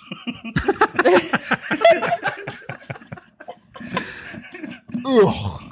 I can't. Now Michael Keaton could have pulled it off. That's kind of Bruce Wayne. He's a fucking rich No, but playboy. You know what It's I a- mean? Like that's Yeah. Dan, It's- I'm going to take it a step further. It's a callous Yes. Bruce Wayne. Yeah. He's like, fuck it, I'm rich. You there know? we go. Or But he's that's just like done. Michael Keaton, he would have made a joke. he's just done acting like he is personally special or super. He's like, it's Yeah, the he's money. finished. Fuck you it, know, I and don't- behavior like Yeah. that is completely He'll- acceptable if you're talking about somebody like, say, Tony Stark. You know what I mean? Like that's Tony, you know. But for him, Oh, Batman's got yeah, a whole other totally. thing, or Bruce I has just got a make whole other everybody thing look going cooler. on where, Yeah. I mean, we're not going to get into the canon of it too much anyway. But like, I mean, even in this one, he's still like fucked up over his parents. That's the first thing. It always will be the Bruce Wayne way is like you're just completely fucked up over your Oh, parents. see, and I didn't. Well, I mean, I knew that, but I thought that he was just fucked up over the fact that he accidentally got Superman killed. Ooh. That's a little bit Whoops. too. That's a nice little detail to not overlook. Let's talk about the fact that he accidentally got Superman killed and then let Superman's mama go into foreclosure. What? That is That's so also a real. good point, and that makes Like, that, you takes- know, Martha. Somehow he caught wind. that like takes my enjoyment down a little bit when he's like, I bought the bank, bought the because the bank. first time I was Another like, douchey thing. baller. But Ugh. now that I'm like, you could have bought that bank. Yeah, it was clearly on your radar, Bruce, that she was having financial problems. You let it happen. You're like, oh, you know what? I'll go ahead and Yeah. throw her a bone. I'll save it. I'm going to give him the benefit of the doubt because, you know, think about like you kill an alien being that was literally the only threat to these mother boxes, you know, and you're just sitting there, you're like, ugh, I'm going to go in hibernation just for a little while. You know, like I felt like he wanted to not exist for a while. That's fair. If you humanize the character, that's actually kind of fair. It's like these dudes all need to have a Yeah. rest at some point. I just want to fucking shut the phone off and Yeah, but normally when you kill someone's son, the first be a thing little- you're you might thinking feel about some guilt. Well, he took is care taking he took care of their the funeral, parents. you know? Batman killed Superman. Well, I'm saying when you were No. you accidentally No, had something to do with the death of, like, even if I was tangentially, accidentally, oops, I was involved. I know that he like puts it on himself. He didn't actually like kill Superman. Did he? Batman is responsible for the circumstances that led to Superman's death. He feels responsible. Very much so. Okay, sure. Okay. Melissa, I guess you just need to watch the 3-hour Snyder cut of BVS. Oh God, I forgot about that. I forgot there is one. Oh my God. Yeah. Homework begets homework. Real quick, Melissa, as much as I don't really care for that movie, I think that you've now got yourself into a situation where you might want to go back and watch it. I mean, trust me, you've seen worse movies. Like, I'll tell you that, but it's a task. I think that the Batman, the Batfleck, and the Henry Cavill Superman are like cool enough vibes that I'm like, I'll watch those movies. Like, even though people don't love them, you know, I like the characters enough that I would watch the movies now. So that'll probably happen eventually. Oh yeah, again, the best decision made has been the casting in all of those movies. Mm-hmm. Yes, definitely. Good job. Yeah. I can't agree more. Quit hating on Aquaman. Yeah, I'll do some of that myself. Yeah, I'm gonna hate on Aquaman. We're gonna get to that. Isn't Aquaman? I feel like it's good casting because Aquaman is a douche. We're gonna get there, yeah, for sure. He is a freaking douche. But he is. But I have something to say. Okay. You know how I feel about Aquaman. I just cannot stand that movie, and more so, I can't really stand Arthur Curry in that movie. But that's such a weird name for a fish, right? Where did you get Arthur? Well, I guess this is that's the other half. But I think that I got to say it, man. I actually think that Momoa works very well in this movie. Like, I like Momoa in this one. I don't know what it is about Aquaman, but in this one, his lines are better. You know, he still says "my man" and all that shit, but they de-broed him a little bit. They gave him a little more depth, and I think that they didn't, even though they didn't really work. What's that? What's that, Kevin? Somebody said no. I'm right there with you. I'm right there with you. I see Steve shaking his head. I see Quentin over there like, no. I don't know, man. I don't know what it is. I don't know. Sorry. I don't know if it's just like this. It's not hatred, but I really, really strongly dislike the Aquaman movie. There's just something about this one where, and I think that goes for all characters actually, save one, which I'll get to, that I really just think it amplifies their whole persona and makes me want to see, like, now I actually kind of want to see a well done Aquaman sequel. I'm down. I'm going to go check it out. It may, if it's anything like the first one, Steve, it will be. Maybe not. I think that this is going to sway how things go in the future. I have a feeling that we might, with the exception of Ray Fisher, which I really hope they can work shit out. I would like to see this entire cast come back. I would like to see these individual movies. And I think that, you know, even though we know Aquaman's going to get one, The Flash is going to get one, this is a chance to kind of right more wrongs. Some people don't think there's any wrongs, but you know how it is, dude, with the Aquaman thing. But this version of Aquaman in this movie is exactly what I'd like to see. Works perfectly for me. Is the character development for Aquaman that happens like between him and like Mira, is that a retread of the Aquaman movie? Because the one thing that I can kind of remember about the Aquaman movie is Mira giving him like a pep talk. You're supposed to be in charge. And she does that in this movie too. So I'm like, maybe the Zack Snyder Justice League can kind of replace the Aquaman character development and like, you don't need that movie in this canon anymore. Lucky you. Unless I'm wrong and I'm just misremembering it. If Zack Snyder said that like this is supposed to be the bridge between like BVS and Aquaman. So there are hints of, and I think they did a good job bringing Willem Dafoe in here. I don't think he was in the 2017 film. Yeah, so like I think they did a good job of bringing him in, and then having Mira, because like I hated Mira in Aquaman, and she didn't really have that much of a presence to me in Justice League. But like they did some justice there of getting her in this film a little more, and I agree with you, Melissa, that like the way that they talk through this film is exactly how they talk in Aquaman. So it's almost like, yeah, it is like a retread almost, but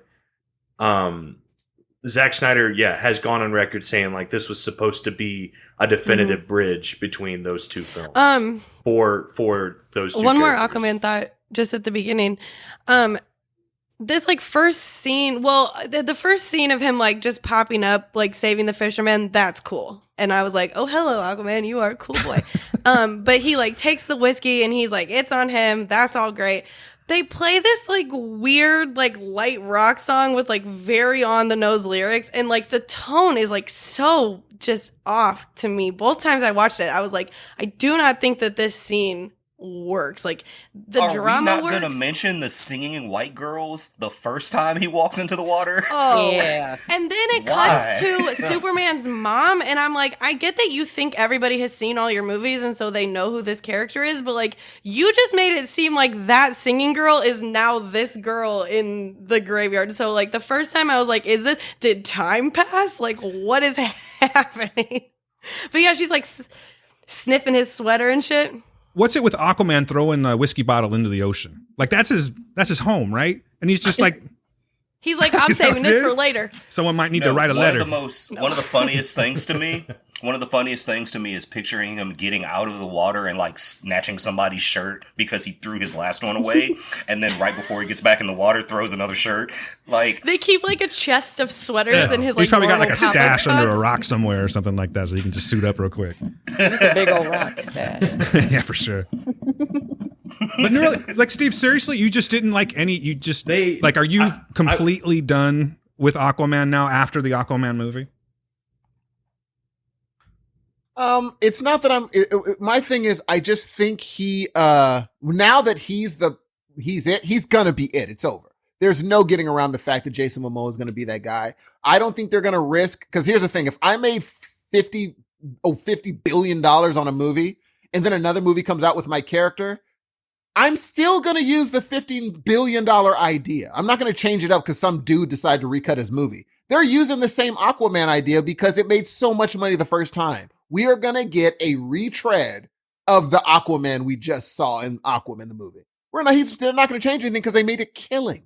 And I can't blame them for not changing anything. It made a killing. And so I'm just not going to watch the next Aquaman. I'm just not going to do it because I cannot put myself through that again. I will not do it.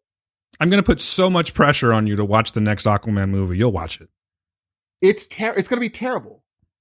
But I know Q was going to say something about the music.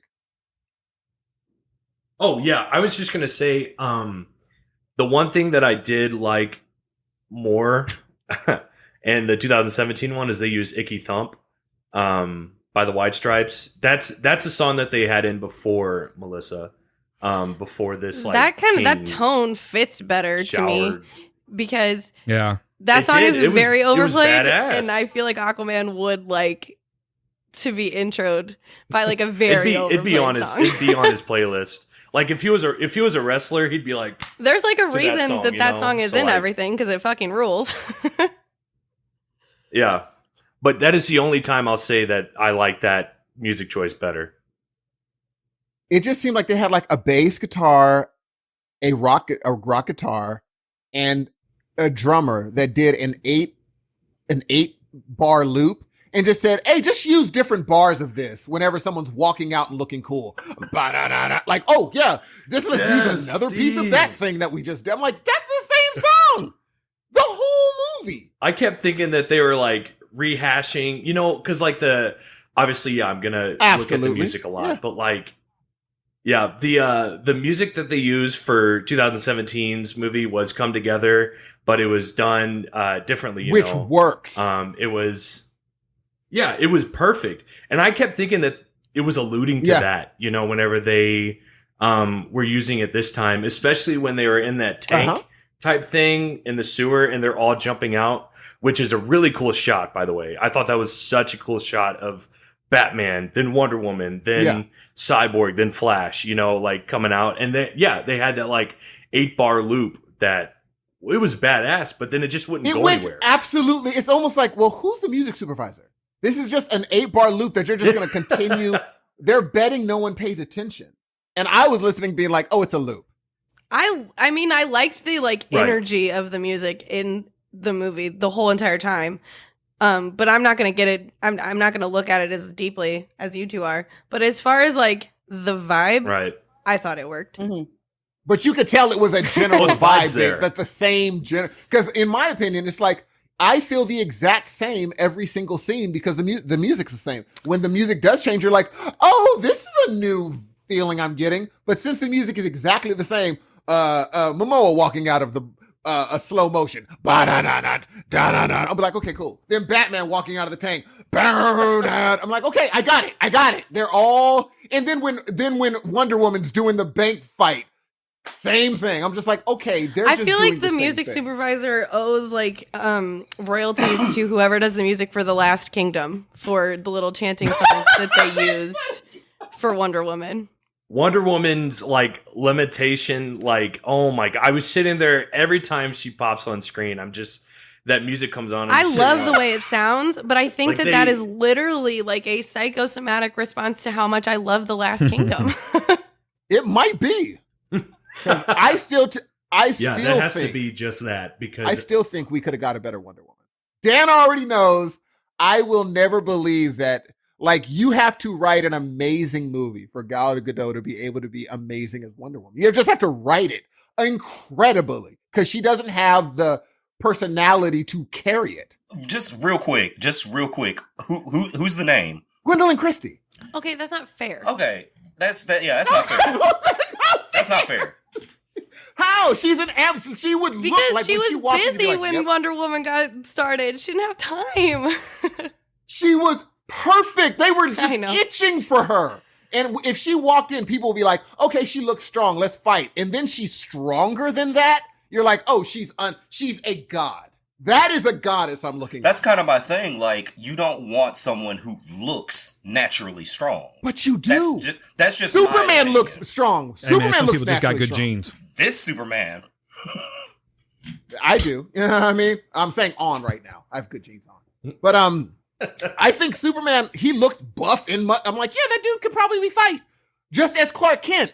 If he bumped into me, I'd be like, hey, watch where. Oh, never mind. My bad, bro. Like, I'd look at him and be like, oh, sniff. Yeah. Dude's bigger than I thought. But with Gwendolyn Christie, she's supposed to be an Amazon god. She's a goddess. When she walks into a building, you're like, oh, yeah, she could fight. And then she's stronger than you thought she was. That should scare everyone. But I think part of her appeal is like, people do underestimate her. They look at her and say, oh, you're just this dainty woman. And she's like, no, I'm a warrior. It also haps with her being the mild-mannered Diana in real life, too. That's just it. I don't even want underestimate me. I don't care. Overestimate I'm very me. I don't frustrated care. by the fact that she's wearing a dress with tie-up sides at her job. Standing on a ladder. Interesting. Doing I didn't art even think about restoration. Honey, I'm not even wearing that dress in the entire club. What are you doing with that on at work? That is so ridiculous to me. When you got it, flaunt it. That's not a work dress. Especially when your work involves like letters. Okay, listen, I got to say something in regards to Wonder Woman, and this is probably going to be an unpopular opinion, but I'm just going to say it. Steve, in regards to the casting for her, I think she aesthetically is the perfect Wonder Woman for me. Aesthetically. That said, dude, Gal Gadot cannot act. I'm sorry, she cannot act. I'm not even apologetic about it. She just can't act. Like, and this goes all the way into her facial. Like, if you guys are going to watch this movie again, pay attention every single time Wonder Woman's on. She has the same look on her face every single time. That's acting as well. Physical acting, you know what I mean? And I think that she does I'm not hating on her, because again, I think she's a perfect choice as far as the aesthetic goes, but I do think that there's a problem with her acting. I think she's the weakest of all of them. And sometimes it feels like they just give her, like, just say this sentence. Okay, cut. All right, next up, reset. All right, say this sentence. Sometimes I feel that way about her. What I'm gonna look into who was the casting director for, like, who chose her. That's what I'm gonna look into. Who chose? Oh, that was definitely a Zack Snyder decision. No, I mean, I'm not saying that even in a bad way. Was it really? Yeah, it was. From what she said in interviews, she was literally on her way back to Israel. And Zack Snyder was like, he just calls her up and was like, hey, I want you to audition. Oh, that's a gross story. Why is it gross? Remember during the bank robbery when he was like, I can't believe this. And she said, believe it. I laughed so hard. In the 2017 one, He's like, who are you? And she goes, a believer. That was the worst line. No, that was a horrible. I'm sitting there like her weakest delivery in this movie was so when she just says, "I belong to no one." But she shouldn't belong to anyone. No. The content is perfectly fine. It was the delivery of it. She just I don't know, man. I just can't get past it. There were also weird zoom-ins of her face every time she delivered her lines. With the furrowed brow thing, where she almost looks like, did I just fart? That's what it looks like to me. Like, I think I just might have farted. That's the look she has on her face, like through 90% of the movie. Was that me? I think the worst line in this whole series of Wonder Woman is by Zack Snyder when he's like, "Hey, Gal Gadot, you're hired." Worst strong words from the Hudson camp, from the Hudson Square. Wow. Just, I will never see her as Wonder Woman ever. I even like the movie, but I still don't see. I'm like, I'm not buying what she's selling. Patty Jenkins is just amazing. That's she's just so good that she made an amazing movie with a lackluster actress. What happened in 1984? Sir. With a cosplayer, right? 84, sir. He's like, that's different. That's when Zack Snyder was removed. I ride for Patty Jenkins. She's like, I lost someone I loved once. And I'm like, oh, only once? Like, it's been 100 years, Diana. I mean, shit, you have to like at least callous up a little bit because that shit comes into everything she says. And I realize that's what they're doing with her arc. Like, it's always about. She literally just also lost him again like 20 years ago. That's true. 40 years ago. And then she kind of dug. She appreciated Superman. Then she lost another person, Superman, who became a zombie. Zombie Superman. Yeah. She knew him for like 5 minutes though. So like. And that's all it takes. He doesn't have that much going on. That's probably not very nice because this is the only movie I've seen him in. That was mean. No, to be honest with you, Melissa, I would have to say that even in Man of Steel, he is a little dry. I have heard, though, on this podcast that he's angsty in those other movies. And I like angsty hot men. So. Oh, you're going to love him then. I'm coming for you, Superman. Watch Man from U.N.C.L.E. That is. Yeah, but Army Hammer, I'm still working out my shit. Oh, that's right. Cannibal. That's right. No, you're right. I should have watched that movie like 4 months ago. You're right. Dang it. It's been on my list forever. I waited too long, and now Army Hammer fucking. He won't reach out and bite you. You'll be okay. You can watch it. Is a big problem. It's not even the biting I take issue with. You're not going to be able to watch anything with him in it without going, is he sizing that person up? Is he making a grocery list? Okay, here's the problem. And I know that this is very off track, but have you seen Call Me By Your Name? I did. When he kisses Timothée Chalamet's foot in that scene in the kitchen, that was improvised. Are you kidding me? How am I ever going to watch this movie again? What do you think Timothée Chalamet thought? Like, okay. All right. In a deleted scene, he's putting barbecue sauce on his foot. They were like best friends for a while. I have so many questions for old Timmy. Like when they went cut, he was like, bro, what was with the foot thing? I mean, good acting. You did a great job in that, but my foot, you just kissed it? They were really, really close during that filming. So really? I have questions. But I love that movie, so I'm trying to figure out if I can ever watch it again. But yeah, I want to go there. Kiss. Improvised. I want to go there. Foot kiss. That I was surprised Chalamet wasn't like, hey, or like cut. Like for me, even if I would be like, that's not in the. Are we doing that or no? I would just call where did you get salt from? I'm just saying. It's just strange, man. But yeah, I would recommend Man from U.N.C.L.E. if you really want to. If you can X out, or even you saw Mission Impossible with him, Cavill. Oh, Cavill. Yeah, I thought you were talking about Army Hammer. I'm like, his mustache isn't in which that I have to. Yeah, because he charges up his arms. It's awesome. Oh, come on! Dude, the Mission Impossible Fallout trailer was my favorite movie of 2017 or whatever.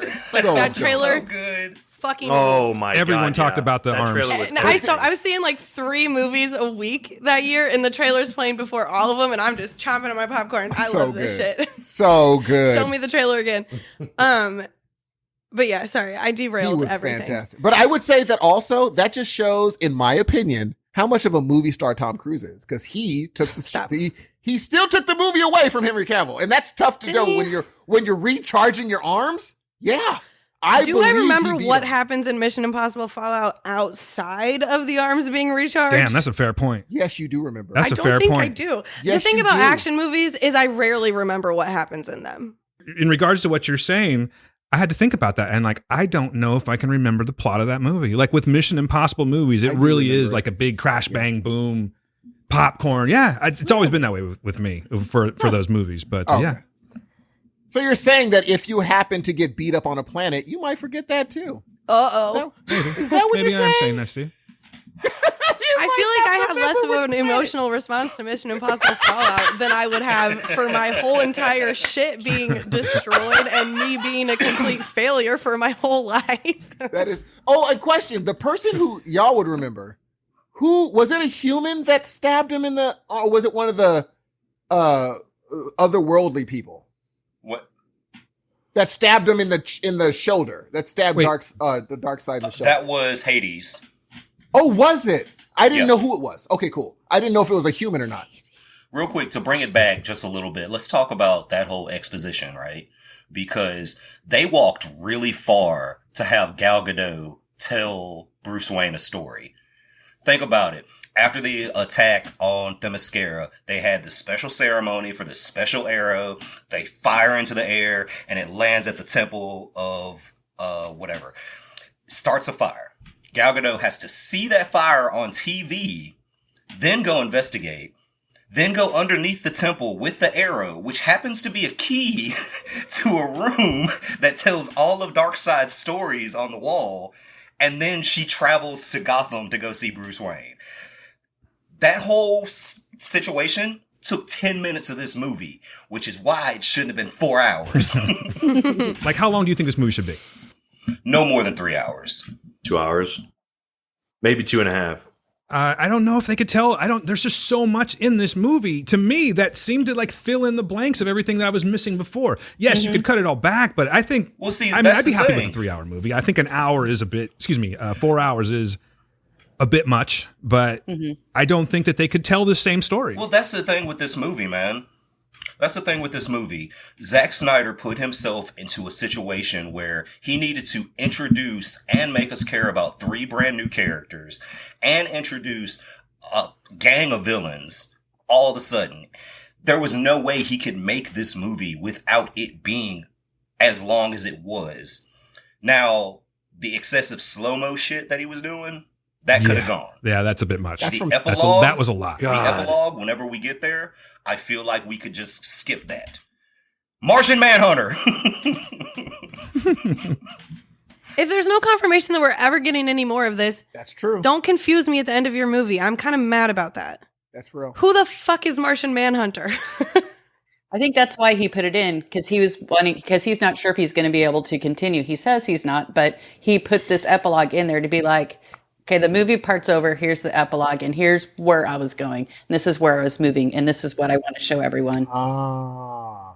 Yeah, I mean, I get that. I just feel like don't be so cocky that you're going to get to do extra movies again. Like, you already, like, I feel like Warner Brothers were like, oh, sorry about everything. We're going to try to make some money. You can have every single dollar we have and make your movie. Listen. But I feel like as a thank you to them for letting him make his movie, he should have made a contained movie. Like, that's true. Because you can always go back. Yeah. Like, he could have always made another movie, and this epilogue could have been the beginning of it.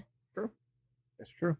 But if we never get it, I'll never know what happened to all these vague references to all these bad things that happened. I can tell you this, Melissa. You don't read a lot of comics, do you? No. There is a series called Injustice that kind of flirts with some of what they were talking about in the epilogue. Okay. Where Lois is concerned with Batman, some of that stuff gets addressed. So I don't know if they were trying to go down that road. If you play video games, they made 2 really good Injustice games. Those are really good games. You're right. But as far as the comic goes, I think well, if this stuff exists, why do I have Zack Snyder's Justice League? That's a great point. That's a great point, ladies and gentlemen. You know, that's what's funny to me is like when she first said hey, nobody's gonna see that torch or whatever, and she's like, she will. I'm thinking it's gonna be a thing only she can see, and then it's on CNN. Well, she I'm like, wasn't lying. everybody can. Yeah, I would. Yeah, bro. She's the only one that understands it. Yeah, but if they had been watching The Young and the Restless that morning, then it went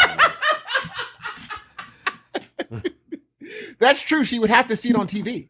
I thought it was something she would sense. Like she would know, oh my gosh. Yeah, like an intuition. No, it's just something, hopefully she's watching TV to see this thing. I'm like, that's a weird thing to do. What if she just wasn't watching?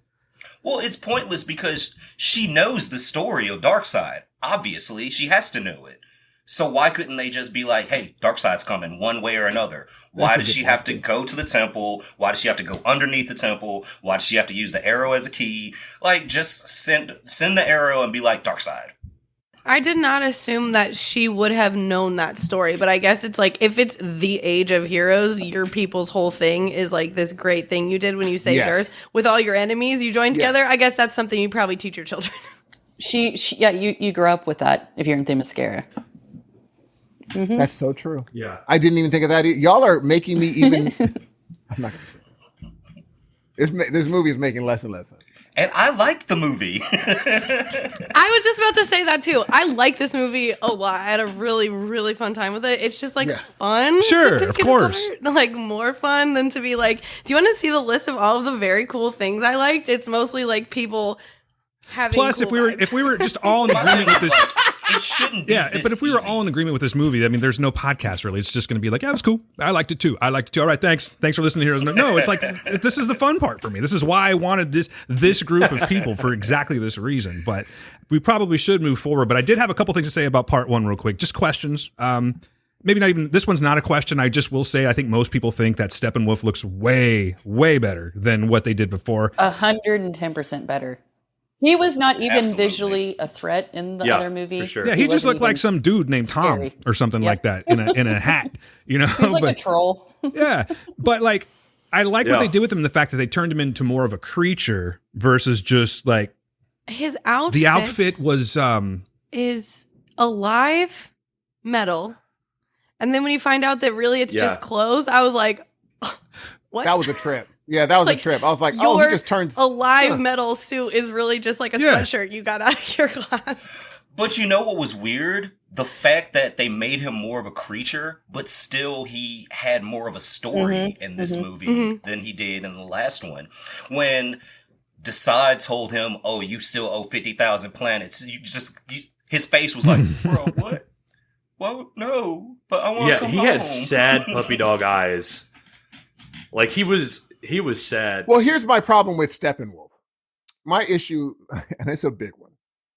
So the whole movie, I'm thinking, oh, this dude is a threat, right? He is a threat. No question. They're setting him up. This man or this thing is it's an unbelievable threat. And I was like, turns out he's just a threat if Superman's not there. Otherwise, he's just a normal person. He's a normal, beatable nothing. That's Superman's whole thing, bro. Like, everything's a threat till Superman rolls up. You bring him in to handle shit. So then he's not a threat. He's not an existential threat. Only because Superman's dead is he a threat.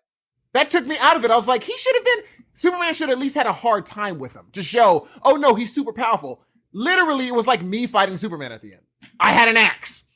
It was that easy. It was like, yeah, Superman comes in and is like, get my dirt off the shoulder, and then I kill you. I was like, well, then that's not even a threat. But to jump back to that scene, to jump forward rather, you got to give Superman props on that shit because yes, it was just a costume that covered him up, and it was like this living thing that covered him up. But Superman went for those, what do you want to call them? Horns? Antlers? Mm-hmm. Oh, yeah, but he didn't have to do that, is what I'm saying. I thought that was kind of dope. Like Superman got dark right there. Oh, he was mad. Yeah, he was. I love that shit. Steppenwolf is not looking back, he's just not a threat. He's a threat to normal people, as people should be. But to a Superman, he's like, oh no, it wasn't the threat that it should have been. It was not fun for me. He's not even that big of a threat in the comics, from what I understand. I think he's more of I'm not going to be the one to wax about it, but I think he's more of a side guy and not so much as like a big threat that they turned him into. Well, he's like a disgraced, minion. Yeah, I'll take that. That's a right. But then he's not even a good minion. See, which also that was. Oh no, go ahead. No, go ahead. Just like, why would you send your failure minion to do your most important box work.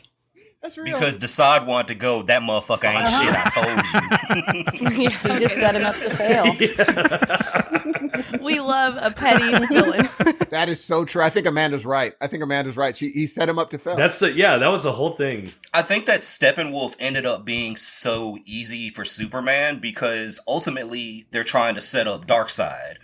They want to say, all right, well, Superman threw hands to Steppenwolf this easy, but watch what Darkseid does to him and understand how much stronger he is. If they were doing another movie, I feel like that's what the direction they were going in. Well, see, my problem is if I get in a fight and I beat up a guy and that guy beats you up, I am now the strongest in the universe. Batman almost killed Superman, right? Superman had a rougher time with Batman than he had with Steppenwolf. Well, he also had kryptonite. If I'm Steppenwolf, I don't need kryptonite. The way that they were setting him up, you don't need it. If you're going to put Batman into the equation, you're using Superknight. That is, excuse me, kryptonite, which is Superman's. Also, he brought kryptonite into the picture when he was doing some damage to Superman. He did more damage without the kryptonite yet than he did when Steppenwolf did to Superman off the jump. That shouldn't be a case at all. That shouldn't be a conversation. Yeah, I'm not even going to try to defend that because you're definitely right in that sense.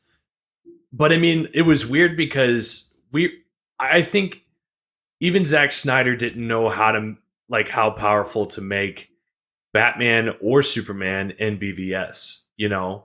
And then it felt like he was still trying to figure that out. I mean, there's even problems with it in Man of Steel, you know? So it's weird to think okay, what should we cap at, you know, in terms of strength and stuff for Superman? And I think they're just you know what, fuck it, he's just going to be the end all be all. Yeah, you know, in I agree. League. Do you think he was overpowered, Q? Do you think he was overpowered in this movie, or do you think that's an accurate Superman? I will definitely say that I think he was overpowered in this film, but I had so much fun with just seeing him do stuff finally, you know, and he can do everything that Flash can do. He can do everything that Wonder Woman can do, but he's not as smart as Batman, and that's literally all I can give him.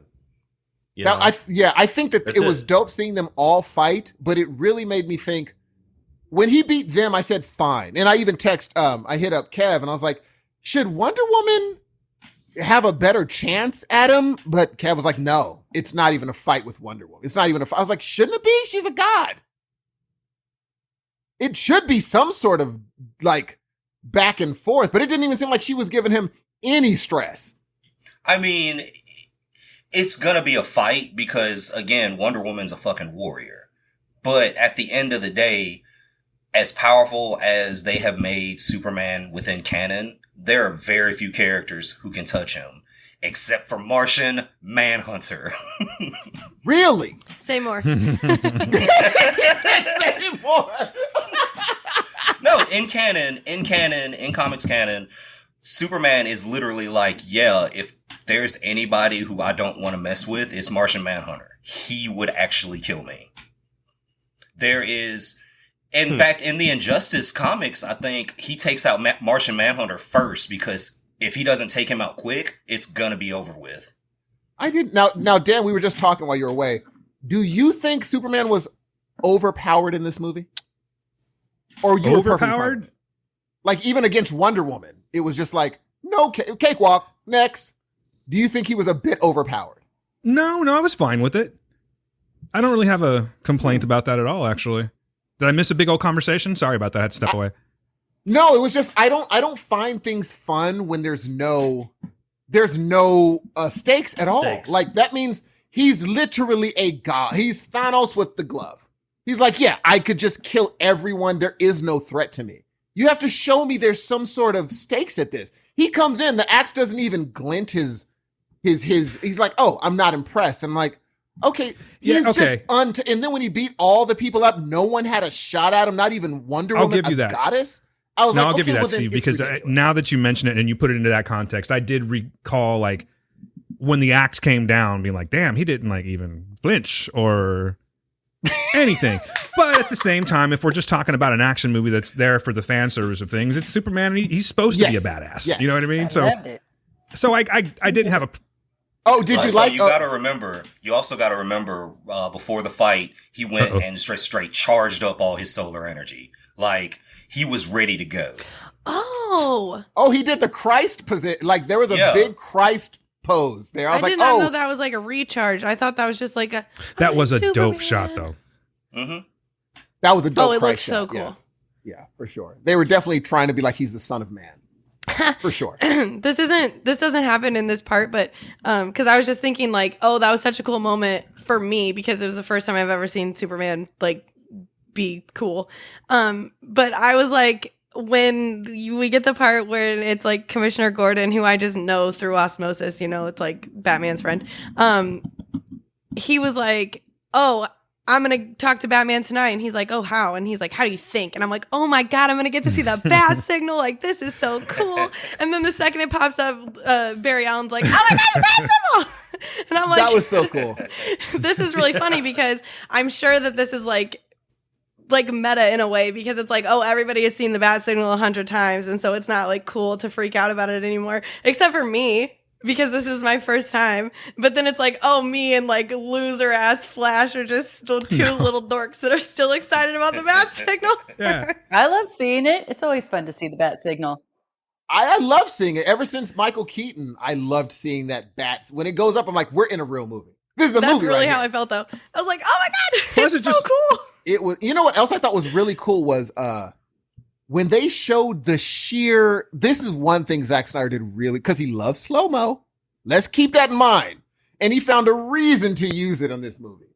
When they showed the sheer incredible speed that Flash has, the unimaginable speed. To make everything else stop. And exactly. He's working. And it's so much easier to tell stories that way because it's like we can see what he's doing rather than trying to be like, where'd he go? That is so unbelievably fast. Like, I'm like, now I see how fast this person is. So when he looked up and he looked at the woman's face and was just admiring her. I was like, this is beautiful, man. And then let me get a hot dog. Go ahead. That was great. Yeah, you got the hot dog. Yeah. And what I also loved about it was that also showed how fast Superman was later. When he caught his eye, I said, oh, listen, that's how fast that dude is. Can I just be honest? I hated that first Flash scene. I hated it. I thought it made the Flash way, way, way too insufferable in that moment. Like, he's silly, he's goofy, but like, he just came off as annoying in that first scene to me. And then when they got into the slow-mo, I hated the music choice. I thought, now the first movie, I think he's the only character that improved for me in this movie. This was he absolutely way better. He absolutely improved in this movie, but that first scene bothered me. But the only one?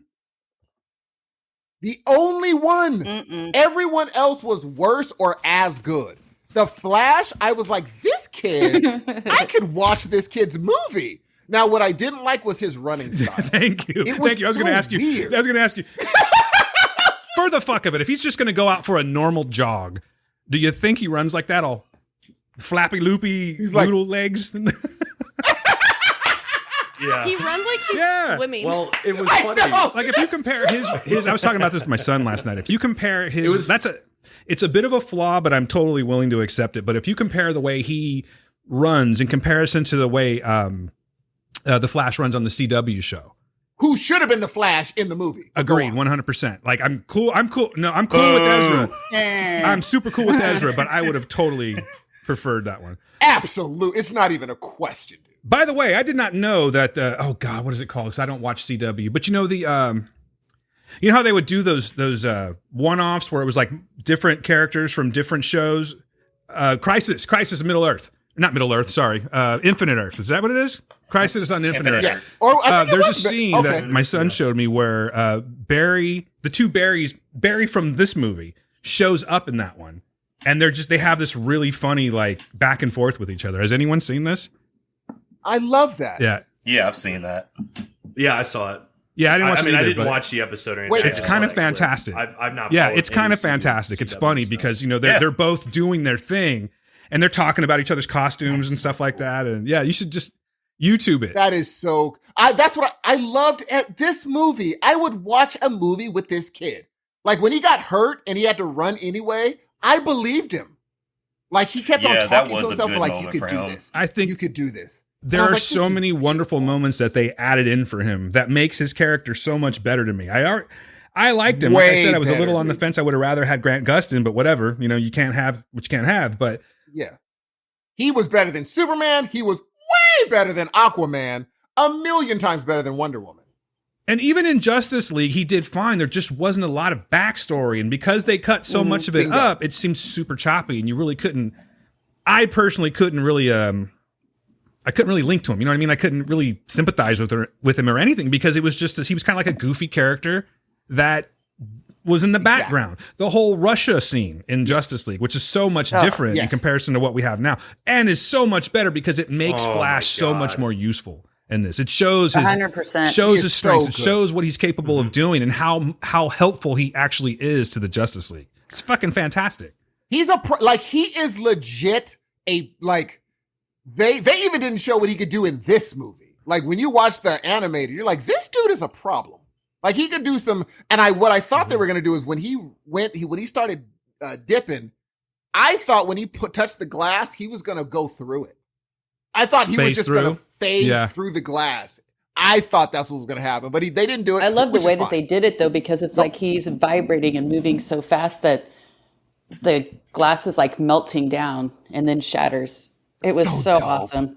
And he's so that whole scene, like gentle and tender with Iris. Yeah, I love that, and I just because he can't move her too fast or he'll break her because he's moving so fast. I mean, like think about that. Like he hears the crash happening, so he's moving so quickly that he has to do everything just right. So in every movement and everywhere where he's absorbing energy and electricity to keep his speed up, like. I loved that scene so much. One of my favorite scenes. He has to do it so gingerly because if he doesn't, he's gonna break every freaking bone in her body. You know what I mean? So beautiful. I never even thought about that. He placed her on the ground so that she's stable, and then it comes out and she looks at. It's just a beautiful freaking scene. And finally, he got to do his 300 again. I don't know when. Yeah. I don't know where in this movie there could have been any of this, but I wish we got more of that character because I really love that actor. He's fantastic. He won. Oh, I meant the girl. I meant the girl. Iris again. But I've seen her before. Yeah, Iris she's West. gonna be. She was. I don't think she was in the. Yeah, she wasn't in the first one at all. Is she gonna be in his movie? Yeah, she is. So she's gonna be in the next. So there is gonna be a Flash, right? Yeah. Allegedly. Okay. Yeah. They're supposed to. Yeah, they're That's doing why a they'll choke Flashpoint somebody movie. out again. Oh, Yeah, Ezra can't be throwing people down on the ground though if he wants to get this movie because I volunteer for tribute. I'm just saying, right with most of this, the biting and the choking, you just have to ask. I'm just glad that he was way more delicate than A-Train was in The Boys. Listen. Oh my gosh. But no, the other scene with Flash where they're rescuing the hostages and the debris starts falling on the hostages when they're outside and he's circling around and picking it up and moving. That was sick. That was awesome. Love that. Okay, Love that. Did you know that scene was completely filmed and edited and ready before Joss Whedon took over and he just decided not to put it in there? Yes, that's the thing. There was What so the much. fuck? Yeah, exactly why, Amanda? Why do you think he did that? That's just flexing, right?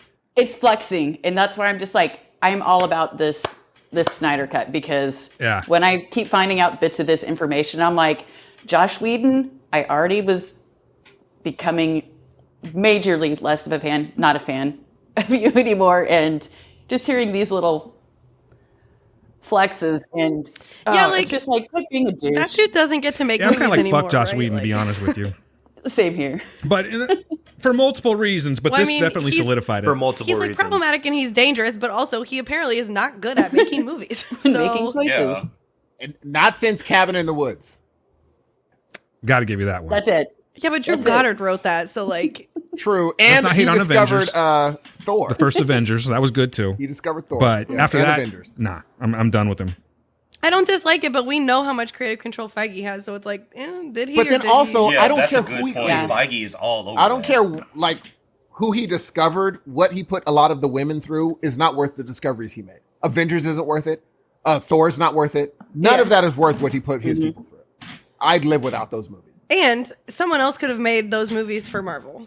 You know, I don't think could've. that he They put should've like a hired me. stamp on it that is inseparable. So we're actually going to be longer than this fucking movie if we don't move on to part 2. But I did have one more question. It's a simple one. It's not even really something we have to think too hard about. Why wasn't I in this movie? Well, I didn't get the call. Yeah, I don't know. You just don't answer your phone. I know that for a fact. But I just have a question. On the scene where what's it? How do you say the name of the Themyscira, right? Yeah. Yes. Yeah, Themyscira. When in Themyscira, when Steppenwolf is chasing after the mother box, and he knocks one of those Amazons off of her horse, and she falls, and the horse lands on top of her. She's then Hippolyta then comes up to her, and she's like, "Man, this is fucked up." But like, why didn't she take her? If she's an Amazon, why didn't she just remove the horse? You see them lifting heavy shit all the time, and she just let her girl stay under that horse like that. No one thought about this. This is something Gail brought up to me, and I'm like, God damn, you're right. Like, that was fucked up. Is it just because she knows she's gonna die? That's okay. Yeah, I just assumed like they were both already dead. Like something else happened. But I mean, like, it's a good point. Like, even in death, don't let your girl be under a horse. Like, exactly. Think about in movies when someone dies and they close their eyes for them. You know, that's just it's a courtesy move. She left her under a horse. Gee, I don't know about that. She's actually still laying there. So. And again, we're going to say that Superman by himself in 2 minutes is stronger than that whole Amazonian army, warriors. Yeah. As a matter of fact, I would assume so, but it hasn't been tested. No, he was having mincemeat like this is cake. I'm not buying it. These are Amazons. No, dude. Well, I mean, all of them aren't like goddesses. He can laser through all of them easy. So, come on, G. Come on, man. Part 2. The Age of Heroes. We're gonna need a fucking Snyder cut of this podcast, man. Yeah. I do think that it's going to start going faster because we've talked about all the things already. This is true. This is true. Yeah. I mean, again, we're not really. We're just kind of going down it. It's, But you know what? I think it's just going to be what it is. But the Age of Heroes is where we're at now. You know what? Start talking, man. Who's got points on this one? We already talked about the whiskey in the ocean thing, and you know, I think that this was retroactively giving us like a prequel to Aquaman, right? Because he's like, I got to go see my father and all that stuff. I don't know, man. The thing, like the story about Darkseid, we talked about that too. You're right, Melissa. We've already talked about a shit ton of stuff here, but how much better was that scene? Even though Melissa hasn't seen it, how much better was that battle in regards to what Joss Whedon gave us? It's just so much better. Every battle's better. Oh my god, everything is better. Was way better. But I really what I liked about that was that they spent more time with the Green Lanterns. Not a lot. But before you just saw there's a Green Lantern flying in the sky because it's got the big green hammer, and you know that's what they're throwing at. But I think for people that, you know, aren't fans of Green Lantern or they're just learning about the DC universe, I think it was really cool how they showed the actual battle with the Green Lanterns. And how he saw the ring and was looking like, what the crap is this? Well, no, that was really dope. He was like, This time there was no constructs being made by the Green Lantern. That's their entire thing. He was just shooting it like a laser. It felt like a wasted opportunity because if you're gonna show me a Green Lantern, show me a Green Lantern doing Green Lantern things. Do all the Green Lanterns have monkey faces? No. Ryan they're all does from not. that's true. No. Oh, that's Ryan Reynolds like has octopi. a beautiful face. Yes, he does. He has a very Ryan Reynolds face. So he's a handsome lad. So that was definitely a call to we're getting a Green Lantern if things go forward, right? Well, there is the Green Lantern Corps TV series that they're doing for HBO Max. I don't know if it's going to tie in at all, but there is a plan to do that. See, that's the thing. Like, now that all of this is out, can it tie back in? Will it tie back in? And I really think that Snyder just went, you know what? I'm going to shoot my shot. Like, I'm giving you everything. right now. Heck yeah. I would watch a show with monkey face lanterns. I'm glad he did. I'm glad he was bold in doing it. Yeah, it's like he's trying to harness that power, like they're trying to do the charge the mother box up. He wants to get this started again. I haven't read anything where he's like, yeah, I would do it in a heartbeat. But I think when you go that hard and that poetic with your movie, I really think that this is what's happening. And I really fucking hope so, man, because I have new faith. Warner Brothers will be like, oh, maybe we messed up previously. Like, and when he wanted to do maybe a longer BVS, maybe we should have let him do that too. Like, maybe we should have let this guy have some creative control over what he had. For sure. In his whole story plot, his whole layout, his whole plan. And, like, let him fail or succeed on his own. Self-regulation. But don't give him, like, constrictions. Yeah. Be like, no movie can be over 2 hours, including credits. Like, you guys want to try to be like Marvel, but not follow those rules too? Yeah, whatever. I agree with you, but I would like to not have the movies be 4 hours again. Oh, they wouldn't be. Because eventually they're going to make me go back to the theater, and I'm not going to make it. Can I get an intermission? That's true. That's true. It won't be 4 well, hours. then again, I'd watch because this made me very excited for his Army of the Dead. Zack Snyder. I think it's going to be, and I would say let him have his own cut from jump. Then, if you want to restrict it down, we'll buy that in the on HBO or whatever. But I'd say if he's capable of having because his first Day of the Dead, let him do what he does. Apparently, he's really good at this thing. Because you're right, all the battle scenes, magnificent. Yeah, and I did not get bored during any of the action in this movie, which is something I can't even say for Marvel. And I love those characters and I love those movies, and my brain still flips off during an action scene. But my attention, I think that it helps that you have to pay attention for 30 minutes and then I get to pause. So it's like if 15 of those 30 minutes are action, I'm like, okay, I'm with it. There's an end point in my visual. Well, the funny thing is the best battle, it's weird that the battle between Superman and the other superheroes was better than his battle against Steppenwolf. That battle was just better. I'm like, I liked seeing him fight Batman and Wonder Woman and them. Steppenwolf in that fight, I was like, it's fine. But I really enjoyed his. I mean, it's like that was I think the main, the Amazon one was the good, and the other one with Darkseid was great. And then at the very end is the Steppenwolf fight between Superman and. I mean, I'd call that the worst fight in the movie, and it shouldn't have been. But that's one thing you got to give Marvel. They know how to build up to where the ultimate fight is in fact the best fight of the movie. You're like, oh, that was the big thing right there. And also, I will say, watching the CGI also let me see that Marvel's really good at what they do. This CGI was terrible, dude. I can never tell what's good and what's bad CGI. Really? The only thing that I was like, that looks wonky is when Steppenwolf grabs that torpedo bomb or whatever out of it and holds it. Yeah. That does not look real. Something is incorrect. In this particular movie, no matter how good they improved it, how much they improved it, it's still so inferior to Marvel. And I don't understand that. I never have understood that because it's Warner Brothers. You guys have a shit ton of money. The CG backgrounds were the worst. They were the most noticeable. Yeah, for sure. And the funny thing is, the reason I say that is because when I see when Cap, spoiler alert, catches the hammer and I see what it looks like before the green screen, I was like, oh, no one's there. Though I thought was you must have at least 100 people there, right? No, there's nobody there. And I'm like, they're really good at that. But what DC is showing, or Zack Snyder is showing he's really good at, is he's good at showing you oh yeah, that was awesome. He's good at the awesome side of it. Wow, that was really cool. Even though the Steppenwolf thing was trash, I still was like, that was pretty cool how he just dusted off that was fun. Even though, it was too easy. Zack Snyder knows how to do the cool bro-y thing, which is why so many of his fans are bro dudes.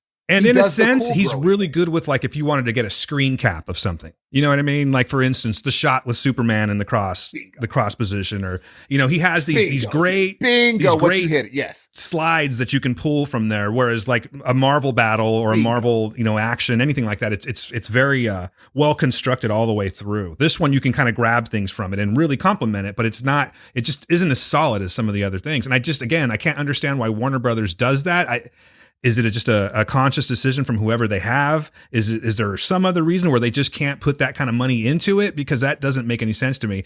And to take it out of this franchise, you can say the same thing. As much as I love the Harry Potter movies, I could say the same exact thing about that. Like, there's just some times where it's just shoddy, and it's like, oh, well, let's do a dark filter over it to kind of hide some of the imperfections, if you will. You know, I don't know why they do that. Mm-hmm. Yeah. I.e. the like last 5 movies, they're all in that dark filter. Yeah, man, for sure. I really think that's a big part of it, but I just don't understand it, because it seems like if they could get their CGI on par with Marvel, it's only going to help their movies. You know what I mean? But there's no question. And the funny thing is, the Superman flying, like when he's fighting Steppenwolf, that looks like it was directly out of Injustice. Like the game, the way he's flying backwards and forward. I'm like, oh, did they just take stills from this game? Because it doesn't even look like a real I think they drew a lot of influence, man. Flying, you don't believe there's weight to it. There's nothing there. Whereas even in Superman and Lois, it feels like there's weight to him when he's up there. I'm like, oh, there's something to this.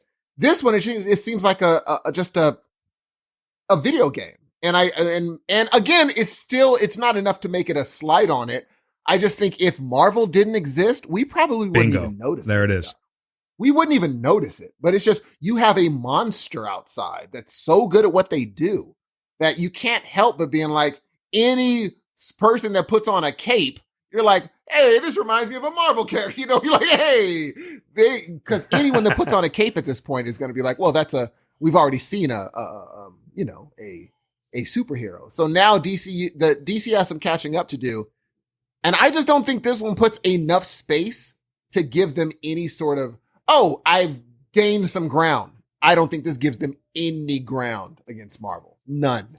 It gives them nothing. I think that it might be their best shot at comparing themselves to Marvel, though. You know what I mean? Like this is their, yes. For the sake of what we have to work with, this is their Infinity War, this movie so far.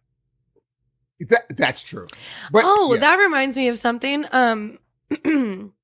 So I think it's probably like Joanna Robinson on the Still Watching podcast, but I've heard talk about like the way that like Into the Spider-Verse like taught audiences how to understand and like mentally deal with like multiverses and what that can do in storytelling. And so talking about like, oh, Marvel going forward, if they do the multiverses, audiences are intellectually ready for that because they loved Into the Spider-Verse and it like primed them to understand this type of storytelling.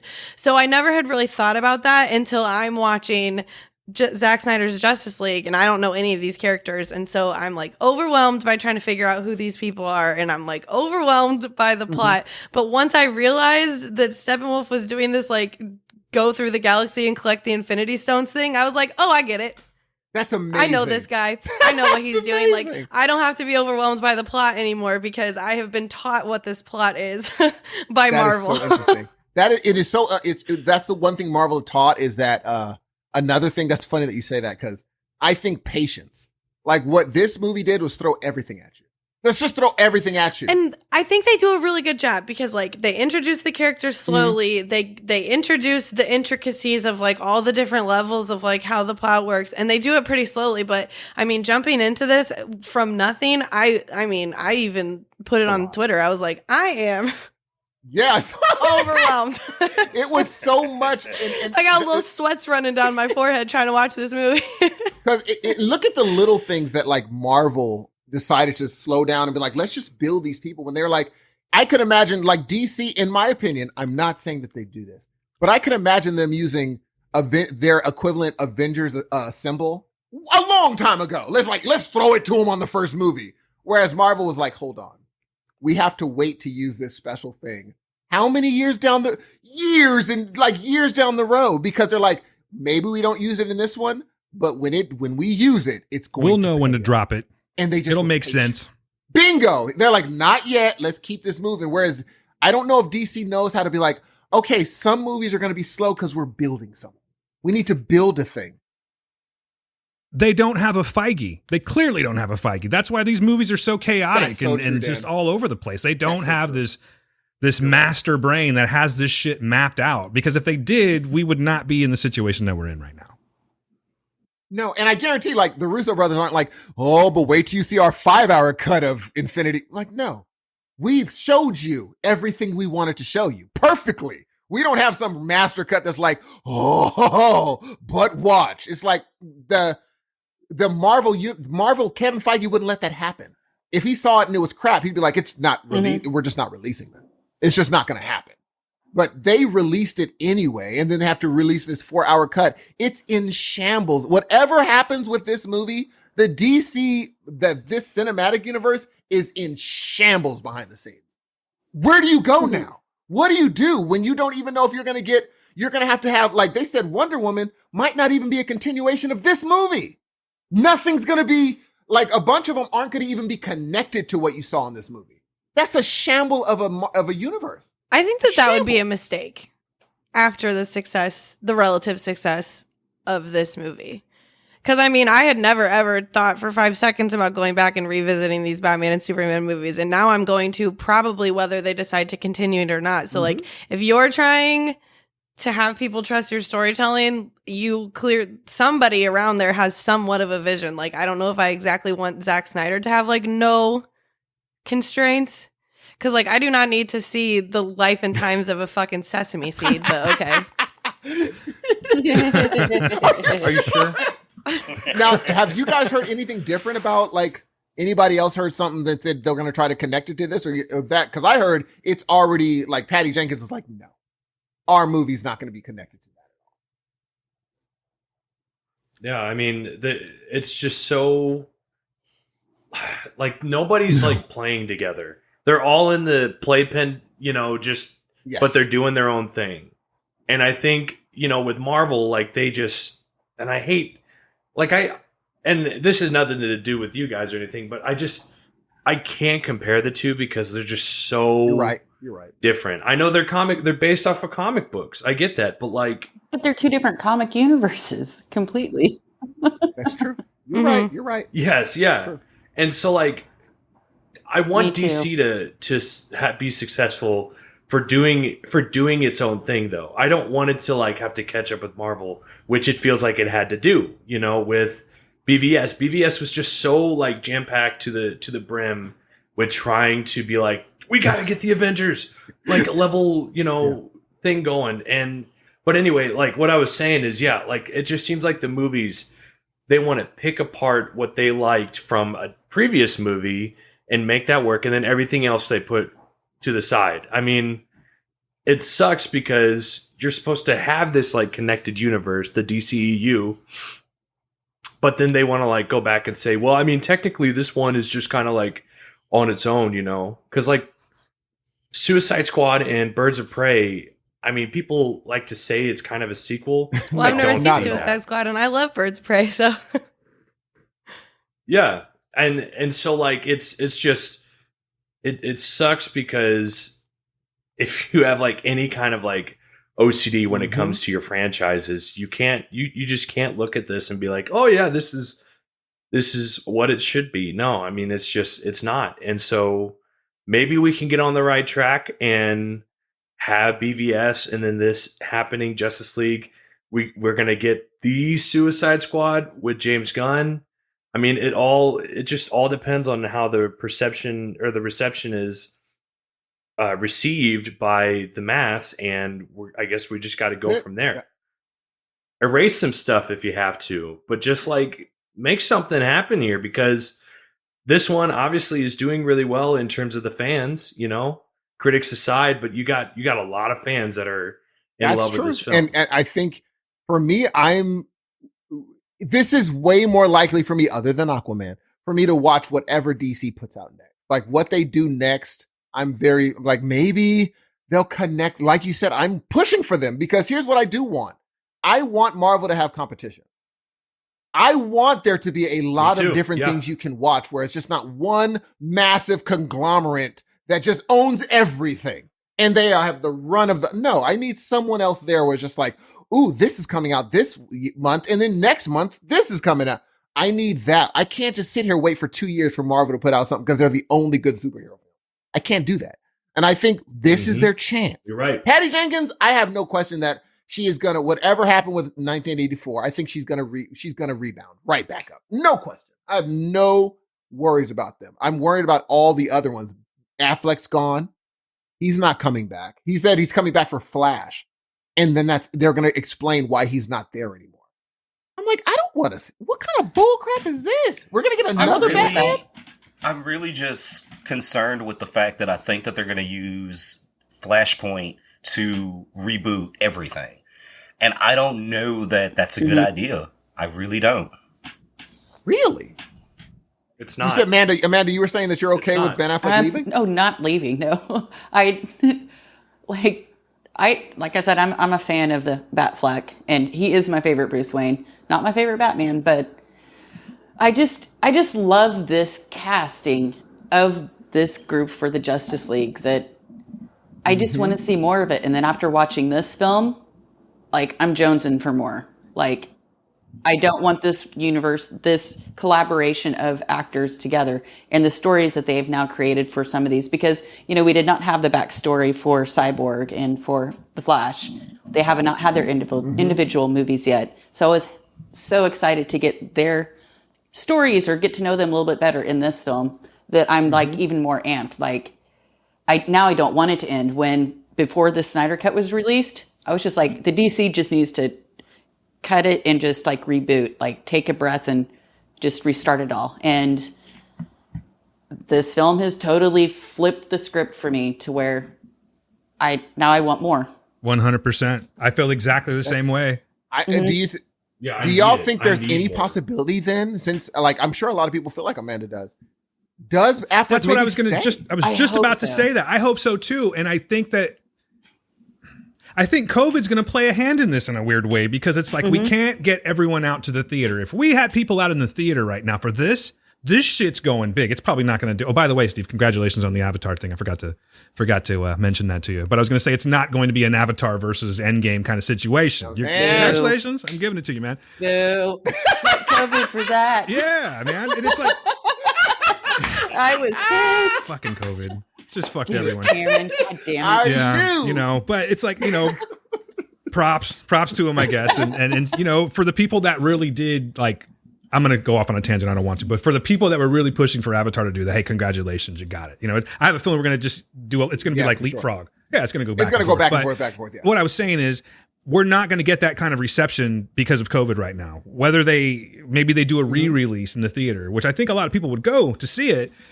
I think that opportunity is a little bit lost. So what I'm saying is, I don't know how much money that they're getting from the HBO subscriptions, the HBO Max subscriptions. I don't know how they're paying out their actors like that, but I think money fucking talks big time, you know, and yes, the word of mouth is obviously going to be a big contributing factor to this in this particular situation now that we have COVID, but will the money talk enough to bring them back? Because you make the right amount of money, I don't give a shit who is on top of this or who's involved with this. Someone's going to go, you know what? We're onto something here. This is like, besides that, they've been stumbling so much. This would be, if I was in DC camp and, you know, and making these decisions, I'd be like, you know what? This is probably the best shot we've ever had of getting things back on track. Exactly. We have got back on track. Let's not stop now. We have cracked the code. That is so real. That is so, but how do they do it with Pattinson? They could do the same thing that they did with Joker, dude. It's just a one-off movie. Yeah, just like the Joker. Yep. It's a one-off movie. A different universe, perhaps, but you're going to have to treat it just like the Joker. Okay. You're right. Good point. Make your sequels to it. Make your whatever. Yeah, you know, like, whereas Joaquin Phoenix was kind of like, I think I'm one and done with it. I don't know exactly where he's at with that right now. I don't think Pattinson... Oh, I forgot about the Joker in this movie. All right, okay. So, you know what? Yeah, let's move along. I just want to get to all this. Can we talk about Cyborg yet? Every single part, I was like, I thought the Joker was in this thing. This is the perfect time to talk about Cyborg, actually. So now He's we're like right in the middle. we're in part 3 right now. Beloved mother, beloved son. And this is where we get our Barry and Iris scene. But more importantly, we get a cyborg origin, which was completely devoid in the last one. We had nothing. Like, I think I was so unimpressed with Ray Fisher's character in Justice League just because they just didn't give him anything. You bring him back for this one. I want to kind of unpack this part. I know Steve has some opinions about this, but it's like, they gave him a chance to shine in this movie. I've heard a lot of people say that he's the heart and soul of this movie. I'm not entirely sure I agree with that, but I kind of can't disagree with it either because they've done so much for him. The way that they changed it wasn't even like they really changed his persona. It's just that they gave him a backstory. They gave him reason for understand. Yeah, they gave him reason for his actions. And on top of that, they revamped the whole suit, which to me was super dope. I love what they did with the armor. I love that he has the mask now. But he was, in fact, the master plan guy throughout the majority of this movie. And I think it's fantastic. Real quick, did you notice that he walked like a raptor? Yeah, dude, I was going to say, I noticed it when he goes down and he talks to Diana, when he calls her to that one area, to have that little secret meeting. Yeah. And when he turns around, it's like, dude, but he was carrying that satchel with him. And it's like, is that thing weighing you down? Because you are a cyborg. Like, that shouldn't be an issue for you. You're fucking with like villains and stuff like that. Nothing. But it was like he had every book from that they give you. You know, in high school where they would load you up with every big ass book and you're just like weighed down like that. I noticed that. Like, why are you walking like a raptor? It wasn't continuous. It wasn't throughout the whole movie. But yes, I did catch that. And the CGI for his costume, dude. You didn't like it? Drives me bonk. I know. It looked like it wasn't real. It's a superhero. He's a fucking cyborg. I understand, dude, but most of them are CGI. A lot of their parts are CGI. You gotta give that a little bit of leeway, man. There's only so much they can do. It is a full body CGI outfit. So, I mean, it's not gonna look real. I just rewatched Jurassic Park, G, and that's a how old movie? I still think there are dinosaurs in that movie. I said, that is a dinosaur. It looks if they can do a dinosaur, G, brother, you can get a one-eyed robot man. Yeah, but a dinosaur does not have to have a believable human face. Thank you very much, Melissa. But the human side looked fine. And you don't have any real life reference for how a dinosaur moves. We have, I would say it's borderline is like, go back to T2. It's right on that level at this point. I'm like, we haven't gone that far. You're saying that this is equal to T2? I already told you guys I can't tell. It's real. No, but everybody, it must be me though, Slaughterhouse, because everyone else seems to think it looked good. I think it looks fine. Okay. I think it looks fine. I can see what you're talking about, but I know you're doing the Hudson. It's either this or that. There is no in between. You know what I mean? Here's what but the thing is, I did like him. Like when I almost jumped off my couch when he was at the gravesite and all of a sudden he started powering up and dipped. I was like, there we go, brother. Another great addition to his suit were those jets that he had. Yes. He did not have that in the first one. No. And that's why I'm not really tripping on like, I could pick it apart. I could pick his CGI apart. I totally could. But like, it's just, I'm not hung up on something like that. I'm just like, oh, wow, there's Ray Fisher. There's the cyborg that I wanted to see. I could have given a shit about Cyborg in the last one. I thought he was just in the way, to be quite honest with you. He was forgettable. Yeah, totally forgettable. And with this one, forgettable.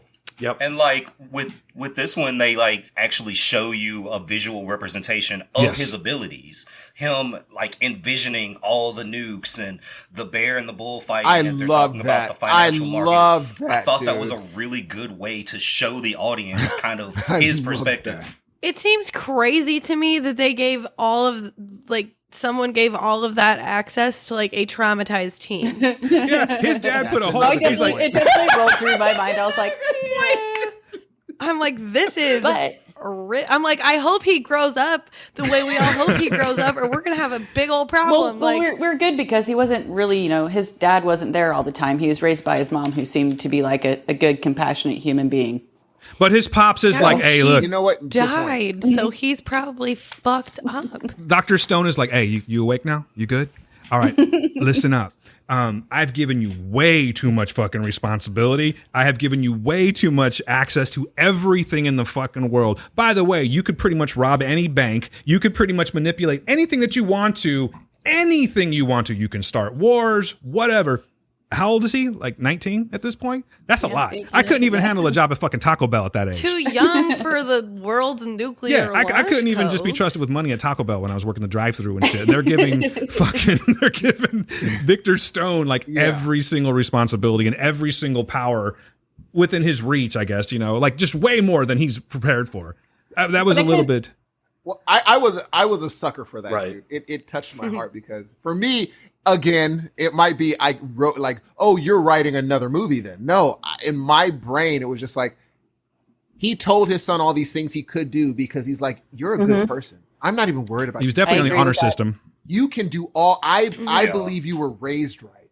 Here's all the stuff you could do, but you're not. And then he ends up giving that lady money. Because he's like, yeah, I know, because you're my son. You're going to do this good stuff instead of what you could do. And I loved how he was like in the intricacies of everything. I just thought it was really well done to be like, let's put him in a normal outfit, like his jacket, because that's how he sees himself still as a good old football player. In his brain, he's still that kid, and he's just investigating this new world that he's been unleashed in. It's beautiful. I thought it was beautiful. I'm certainly not complaining. I do love when he gives the mom the money because I mean, just in my notes, I'm like, this is like such extra power for this person to have. Like, it just seems so risky. I'm not like sure about it. But then you get this like, I do good things even though I'm still grumpy, like origin story. And I was like, okay, so like now we know the heart of this character. Like he can be very grumpy, but in the grand scheme of things, like the thing he's choosing to do is like a wonderful thing. So I mean, if you're going to take 4 hours to make a movie, give us all of these little details about all of these characters, And you get the precursor to that, to where you hear him getting in trouble from his principal because he changed the grades on one of his classmates' report card because I did remember what was like that. her, like they lost their house or their house burnt down, something, right? How would you expect her to be able to keep her Because the grades school up? wasn't even going to help her out. So he was like, I'm going to do the right thing and help her out the way I can. Yeah, I loved the characterization of the woman who raised Victor too, because her kid's in trouble. And she went in there and said, no, my kid's not in trouble. Your systematic failure of children in this school is in trouble, actually. That was dope. That was really... And I also... one thing I don't understand about him, why is he so grumpy? His mom's died.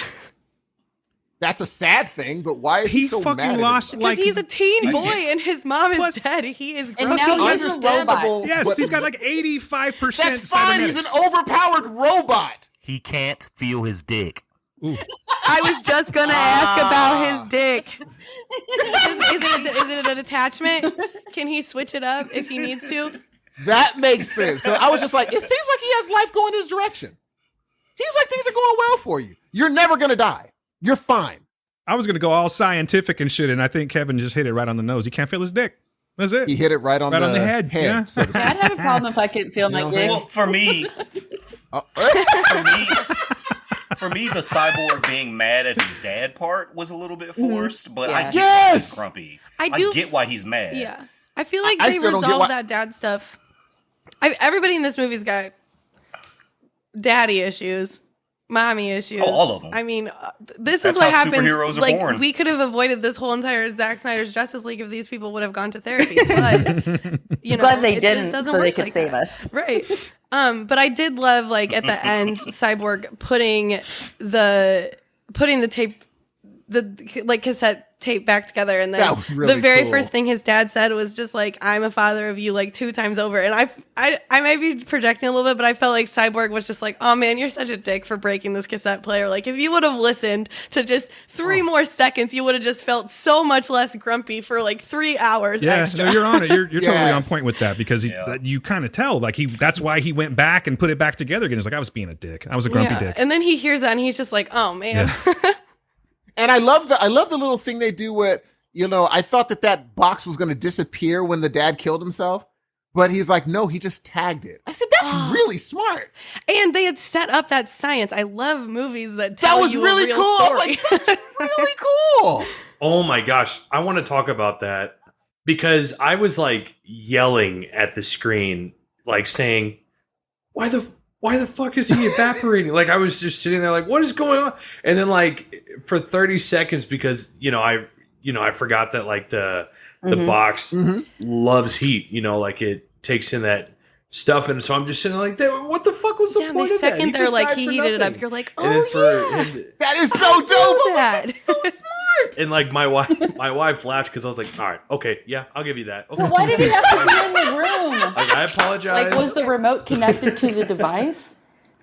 Like, why did he have to actually be in the room to flip the switch? You know what? That's a great I feel point. like there was no reason he That's had a to be great in point. there. I feel like that was just a moment for emotions. There was no reason. Thank for you, it. Kevin. Thank you. That's true. Yeah, he's just like, I'm going to give this guy more trauma. Oh no! Click. Yeah, he didn't need to be in there. I would have ran around everywhere trying to get away from Steppenwolf before I zapped myself. He's like, look at Victor working shit out. Let me go ahead and throw this at him real quick. Man, him getting lasered to pieces was crazy. Dude, So look at this. Joe Morton dying in anything. I hate Joe Morton dying. Period. So I was like, oh no. And it's cool because he didn't die in the 2017 I don't think so. one, I don't think.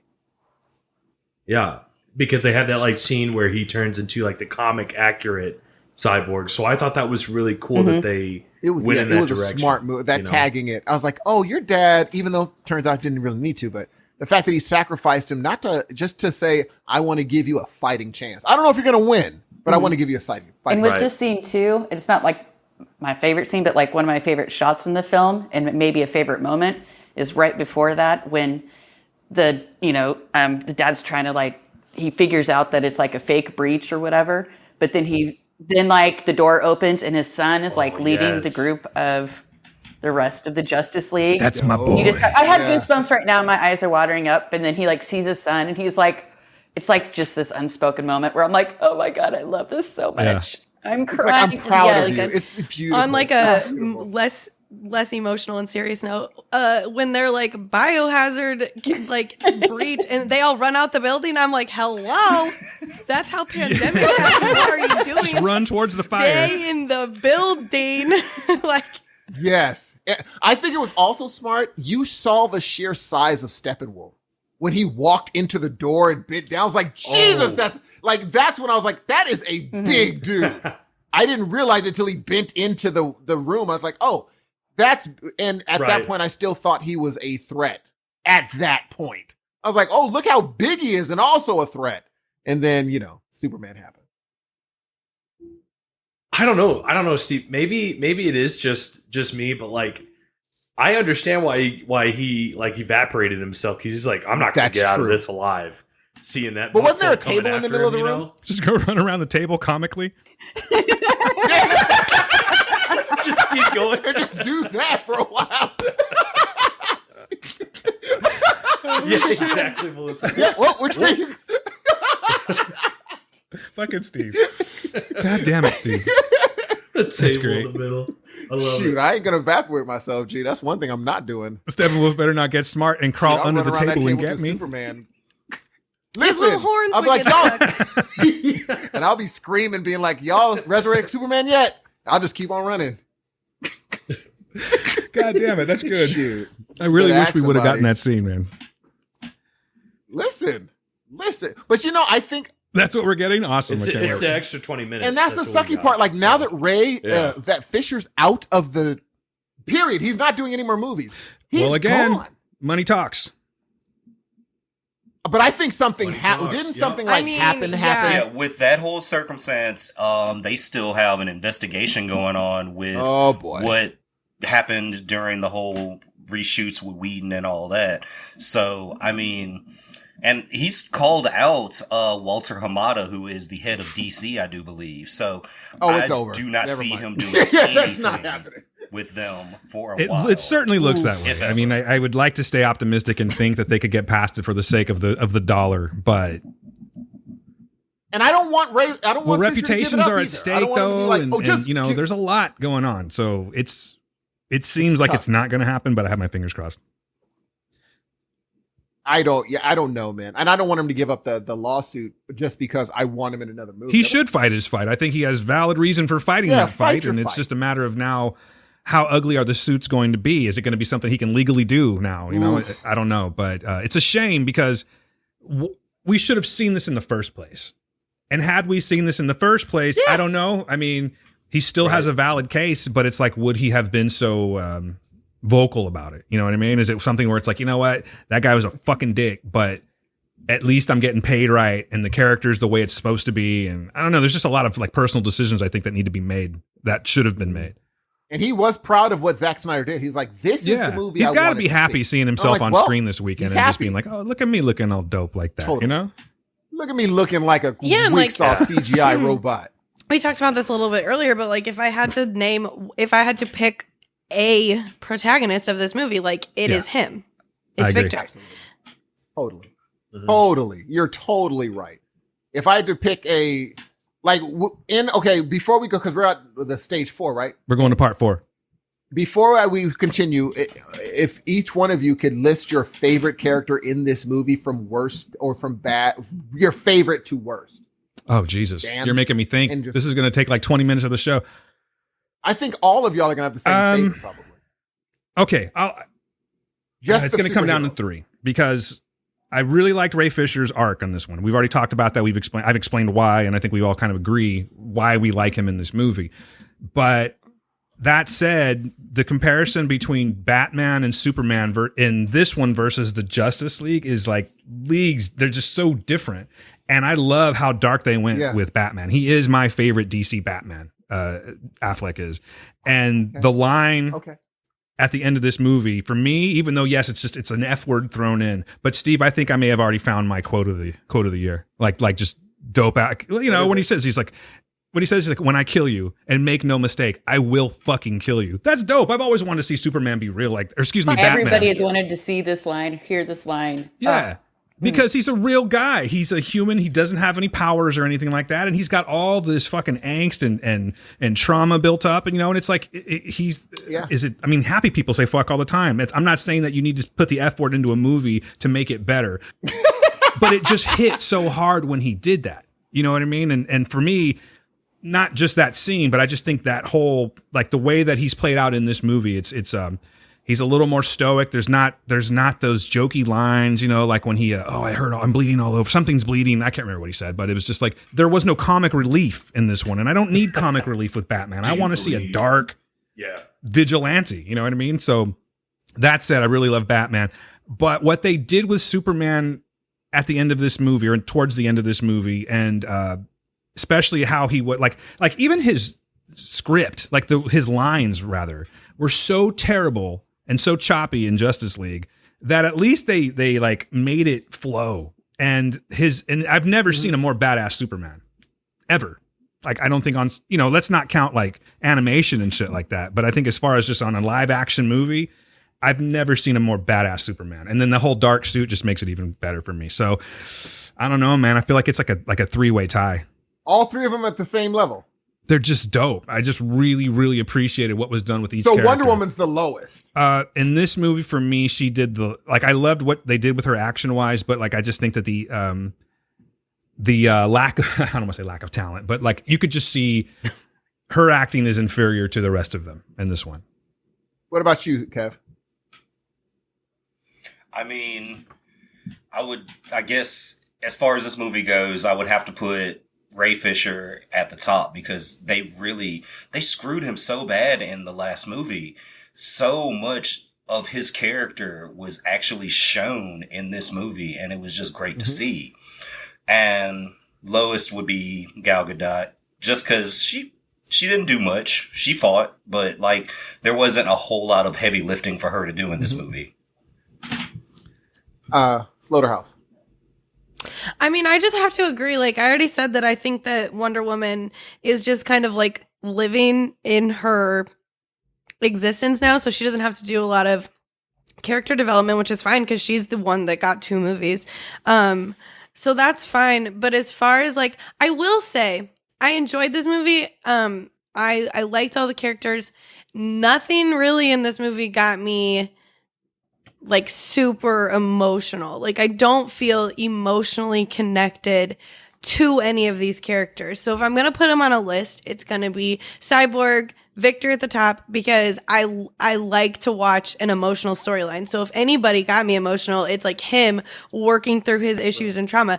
And to be honest, I know you're not going to like this. I think that the next is going to be Aquaman, even though I know he already worked through his shit in a separate movie that apparently maybe exists or maybe doesn't. I don't know. But I think it's him next because I like to watch people's emotional arcs. And I think that he had like the next one. Okay. I think that the stuff with Barry Allen and his dad, I think that stuff could be really interesting if they get into that in like another movie. I think that it could be really interesting for them to actually get into like the criminal justice system. I don't know if like a nice like white man is who I want to like tell that story. I forgot about that arc though. That whole my foot in the door thing. I was like, oh, I know it's cute. Door. So like maybe he's next. Yeah, but like Batman and Superman, like they're both very cool and like to be honest, like attractive.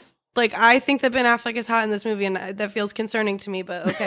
So I've always thought he was hot, but I'm a little bit older on a than level you, so. of like on a level of like emotions, it's like Victor, Aquaman, Flash. On a level of like take your shirt off, it's Henry Cavill, Aquaman, Batman. Oh, you think Aquaman? You think Henry Cavill has a better shirt off body than Aquaman? Oh, 100%. Wow. I mean, I wish he had a little scruff on, but. Yeah. Plus, I've seen Jason Momoa with his shirt off a lot, so he never wears his I need shirt to in get real some life. like Yeah, you get desensitized. Henry Cavill action. Yeah, Henry Cavill's like a buttoned up dude. You don't normally get to see him run around no clothes. You know what's interesting? I think Momoa's brother-in-law could have been Aquaman too. They both have that look. Lenny Kravitz. Yes. No. Okay, I will put Lenny Kravitz at the top of that. I don't list. think that's his brother-in-law. It's his. I'm not gonna lie. I mean, for a 60-year-old person. Like 10. Dude is 60 and looks amazing. Oh God. Mm-hmm. But okay, so I would that's funny. I did not see you putting shirt off Henry Cavill above shirt off Momoa. That's a very interesting pick. All right. It's new shoulders. I'm excited. And Cavill's just got that look, man. What's your list? Cavill just has that, like he is Superman, dude. You know what I mean? Like we always say it, Steve. It's always like, well, Christopher Reeve is my Superman, but Cavill's fucking dope. I just wish that they... but we have to have a conversation about that a little because later. now you're already going to like he's better. I'm not saying that. I'm just saying. I'm not saying no, not Reeve. We have a new conversation, but we'll talk about it later. Fair enough. I see a new Superman coming up. For me, and I'm looking. I'm like, oh no, the Lois and Sue. I was like, oh, he kind of does look like. Okay, Superman. all right. Let's talk about that dude for just a quick second, because here's the deal with him. Why I really like him in Lois and Superman. I don't know if you guys have seen this at all, but check it out. Pay attention to this. So he's a pretty normal sized guy. And if you look at like Supergirl when he first appeared, I think it was Supergirl, he looks scrawny. Mm-hmm. And that's why I didn't like him in the first place. He wasn't a convincing Superman to me. So I start watching Lois and Superman, or Superman and Lois, and right off the bat, he walks in and he's all yoked up, right? But what they didn't do with him, which they did with Homelander in The Boys, is they make something fill out here where it looks real. What we're getting with this Superman is like a, do you know what I'm saying? Like that's true. He has a suit on. You know, he can like and go down in his suit. He has a suit on. It's true. So that to me, that's a flaw. But he's still a great Superman. I'm actually really enjoying the arc of him being a middle-aged guy with kids and trying to rework his life. Kids. I love that shit. Just like in Winter Soldier, it's like you're taking these guys, Falcon and Winter Soldier. You're taking these superheroes out of what they do and just putting them back into a real life environment and just like, okay, how do I process this shit? Brother Q, what's your list?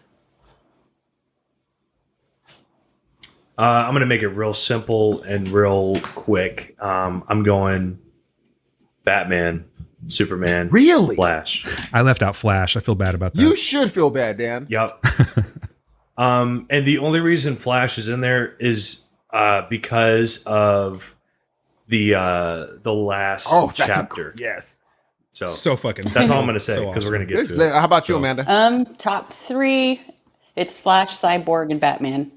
For me, in this one. That's a good. So you know what's funny? Flash and Cyborg are killing it. Mm-hmm. They're killing it. And the other ones, they're kind of like all the same, just because of. So you're not really into Aquaman either. I've never watched the movie. So now I feel like You don't have to. He goes through the same journey in this movie. I'm convinced. Maybe I'm saving myself. I'm just going to say this. There is an octopus playing bongos. Okay, I'm not going to say that I didn't eat an edible and watch Aquaman. That's it. That's all. You don't need to say another word. I totally get you. But now I kind of want to watch it after watching this, where I'm like, yeah, maybe I should just give this Aquaman a chance. Maybe. I think watching it after watching this, you're going to be bummed. Okay. Like really bummed. I don't know though. It's all, I know I'm not showing you guys fire with this analogy, but it's all like subjective. Like you may end up really liking the fucking movie, and it doesn't really matter what anyone else says on this podcast or any other podcast. It's like, what does it mean to you? And I've had, like, my son fucking loves Aquaman. We've had long conversations about does my this, son. and I have withheld money from him when he's asked for it because of his decisions. However, I don't. I can't like argue with. I mean, I guess I could argue with him, but like he likes it for the reasons he likes it. That's it. That's all you can do. And I would say watch Cherry first, though. Okay. Yeah, I'd agree with you on that. All right, what's next, brother Dan? All right, so where are we at? We're at chapter 4 now, right? And this one's called Change Machine. Now, for me, this is where the movie, it's been fine the whole time, but this is where it starts to become the shit for me. I'm realizing the more I talk about this movie, I just love it. That's what I'm thinking. You like this movie a lot. I really, really love this fucking movie. Funny, dude. Now because I talk myself backwards. Why, are you liking it now? I'm disliking it more. Really? Okay, well. The more I'm getting holes in it, I'm like, I could have not watched it. But go on, please.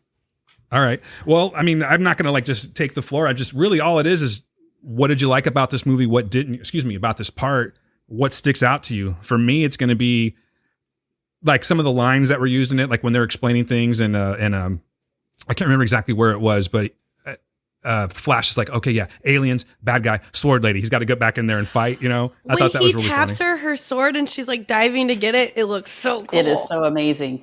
Yeah, Quicksilver did it too. Yeah, that's what I was going to say, dude, is that they did a Quicksilver thing, but I think they did it, I'm not going to say better. They incorporated it very well, particularly in this scene, as well as the hot dog scene. Like they just did something with that where it does, again, like you said, Steve, I can't even talk right now. Like you said, Steve, it actually, like it validates and gives like explanation as to how powerful he actually is. Yeah.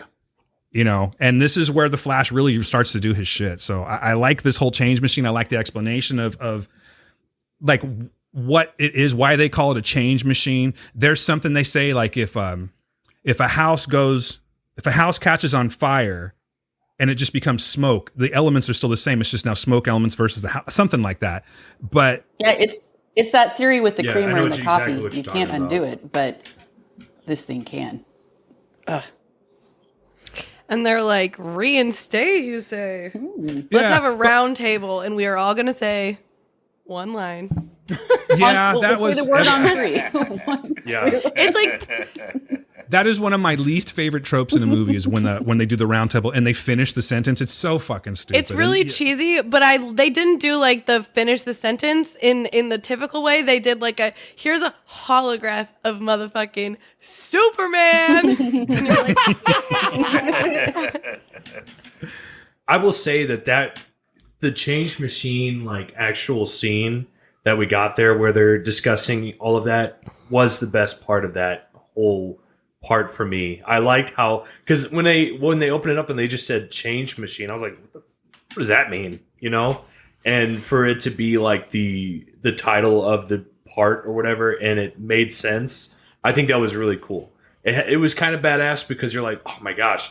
Like sometimes I just have this moment where I kind of take a step back and I'm like, look, I'm watching a movie with Batman, Wonder Woman, Flash, Cyborg, and like, they're all talking about some badass, things, and they're going to realize like we need to bring back Superman. And I love that the Flash was like, "Is nobody else going to say it? Because I don't want to say it."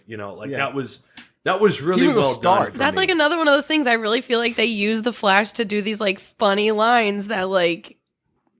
he's not like an audience avatar, but he like with the bat symbol and with like, is anybody, I don't want to say it. Does anybody want to say it? Like he's saying the things that like, if we were there, we would be like, he's the audience. I'm not trying to tell you your business, but I am trying to tell you that we should get Superman back. Exactly. Like when Batman threw his knife at him, his bat knife, and he was looking at it like, oh my God, it's the bat knife. Like it was all of us like, oh my God, it's Batman. No, the best part was whenever like they show like the parademon notebook or whatever, like the drawing, and Flash is like, okay. Like he's like, or when everybody dipped and he's like, oh, we were doing that superhero thing. Everybody and that's left. funny because he's fast and they left. They left. He was like, oh crap, everybody left. And what I liked about that too is it kind of puts him into that like childlike thing. Like he's just busy looking around and like, holy shit, there's the bat signal. He's there's fucking us Gordon in the movie, yes. being like, He's oh, Spider-Man at the tarmac fight in Civil War. yes, yes. Yeah, exactly. Like, I'm not trying to fight you. I'm just trying to say hi. This is amazing. Yeah, no pun intended. But he's like marveling at all of it, you know. So he gets lost in it, and then oh shit, they kind of left me, didn't he? So he takes off. When in abruptly. actuality, he has the most, like, out of everyone's power, I would take his, no question. Only, well, then again, Superman has his, but he's a little overpowered. But if I had one power to take from somebody, it would be the Flash's, because the experience they showed of how it looks when he's running fast is unlike it. Outside of like the noodle legs and arms, yeah. Yeah. Yeah, he'd be throwing it. He'd be throwing it down. Steve would be rocking and rolling with that. I'll be like, man, Steve dipped. Question, real quick: Steve Hudson versus Steppenwolf. Who wins? Here's what I tell you, G. Hold on. Listen. This is how you derail a podcast right here. Let's just be real. Hold on. Well, we were on the rails. Point. That's a fair point. That's a fair point. Have you checked the time? It's tough because which Steppenwolf are we talking about here? I'd give you the Whedon one. Oh, dude, I'm taking a pound of flesh. I think you could take him. Yeah, I'm taking a pound of flesh. I might still get my monkey tail whooped, but I'm taking a pound of flesh. But he has a metal tail. Here's the thing. And it's a personal choice because that is an outfit. And did you know the horns were part of his head? That metal is clothes. And it started moving. Did you see how it like cut an arrow? It was like click. That's a great idea. Make sure you include a tail in my outfit. A front tail and a back tail. Don't play. A back tail. So he's okay, everybody that's in the comic books, is he an animal? No, he's not like that at all in the comic books. He actually looks like a normal human, and the horns got a are mustache just a and helmet. shit. I did not know that. He twirls it. I thought he was like a legit animal thing. If I was better at my job with this stupid software, I could actually pull up a picture and show everyone what he looks like. But I'm afraid I'm going to hang up on y'all, so I'm not going to. Yeah, don't even mess with that. Don't even mess. But yeah, that whole situation, like this is the area where Flash was really like, he's me in this movie. He's just, everything is a beautiful thing. He can help. I'm going to say it. He's downright adorable in this movie. He is freaking adorable. How did you like that? Yes, wall climber. Oh, let me see. How did you like that? You can't really climber? see that. Never mind. Sorry. Oh, what was it called? I forget what he called it, but pretty dope. I mean, Nightcrawler. Was it a nightcrawler? Nightcrawler. Bat crab. Hey, Bat crab. Nicholson said it best, right? What wonderful toys he has. What one? Oh, that's why he's the best. Yeah. What that is a fantastic Where does he line. get these? Oh. This is okay. So this is the part of the movie. Okay, so this Martian Manhunter person, creature, who knows? Alien? Yes. I don't know. He impersonates Superman's mom to convince Lois to be a member of functional society again. Yes? I still don't have any idea. I have to get this out because this is the most baffling thing about this movie. Oh, great. I thought you were going to be like, oh, it's so clear. This means that this powerful superhero has been around for 2 extinction level events and decides the first time he's going to show up and do anything, he's going to go give a pep talk to Lois Lane disguised as her would-be mother-in-law. That is weird. I was dying laughing. because I could not And that's understand. gonna come up Am I in supposed to think that this is a good person, or am I supposed to think that this is a villain? Because, like, don't impersonate people. That's true. Like, even if you use your weird power for good, that doesn't make you, like, I just don't know. How am I supposed to feel about this? Are we chill? Yeah, I was kind of bummed when I found out it wasn't Martha. But there's like 2 whole movies. There's 2 whole movies where he should have been like helping do things. Like he should have been saving lives or Well, the funny thing is, like, one day Lois and the mother are going to be talking, be like, thank you for coming by that one day. And she will be like, what the crap are you talking about? Wait, what? Like, no. Wait, Remember what when are you you came talking over my apartment? Like, I don't know what do you mean? Yeah, you came over and gave me about the pep talk. The most confusing dinner table conversation ever. Because both of them were like, I've never been there. What are you talking Like right before Clark came back, remember that part? yeah, Clark's gonna be at the other end of the table just going, I don't know. I was dead, so I don't know what you guys are talking about right now. For once, I don't have to say shit. I hope that Superman is, like, really testy about being dead, and he's, like, very snarky about it every time. So anytime something like that happens, he's like, well, I don't fucking know because I was dead when that happened. Remember that, Batman? No. Do you remember that when that I happened? don't remember shit because I was Have you ever been dead before? Dead. I've been dead before. I'm not doing the dishes, Lois. I dead died. Oh, you had a rough day at the planet, did you? Did you fucking die? I didn't think so. Oh, were you visiting me every day on your coffee break? Because I was dead. Thanks. Appreciate it. Oh, you didn't go to work the whole time? And here's the funny part. The dude comes back from the grave and hovers, and the cop reaches for his gun. Well, there's always that guy. What's he gonna do? This is such a cop thing to do. They're like, I think we're just going to shoot it. Typical cop. It's like throwing a switchblade at a tank. So ridiculous. But yeah, I think that Nightcrawler, that tank thing was not as strong as I thought it was until Victor. Come on. Cyborg put his little Victor. tentacles in. I was like, oh, nice. But it's still kind of a weak sauce machine he had. Didn't really do much. Kind of clunky, a little awkward. Yeah, very clunky, dude. I'm just curious what Batman was doing with that before all this He's happened. a billionaire. He was just having it Preparing. for fun. Probably eating dinner in it. That's his superpower. Remember, he's rich. Freaking douche. That's right. Hey, how come Arthur doesn't think that Diana can make tea? Why That's is he really hovering? funny. And then she was like, do you want tea? And he's like, no, but I will tell you exactly how to make your tea. And then she turns around and he's making his own tea. So weird. But that dude's kind of He's like, mean "I'm to gonna- Batman, and I like it. He is. He is. He said maybe He's a great somebody who Arthur. broods in a Alfred's cave the for a man. living isn't the best recruiter. Yeah, Arthur's always been kind of snarky, but this Jeremy Irons version, I like it because he's almost more like a father figure or something like that. And later, Batman's like, oh, this is Alfred. I work for him. Oh, cute.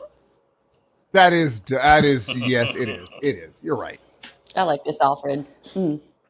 We have to like put some attention to the fact that the way that they bring Superman back and the way their ideas are like so different in comparison to both movies. Because on one hand, in Justice League 2017, Diana's pissed at Batman for even considering this shit.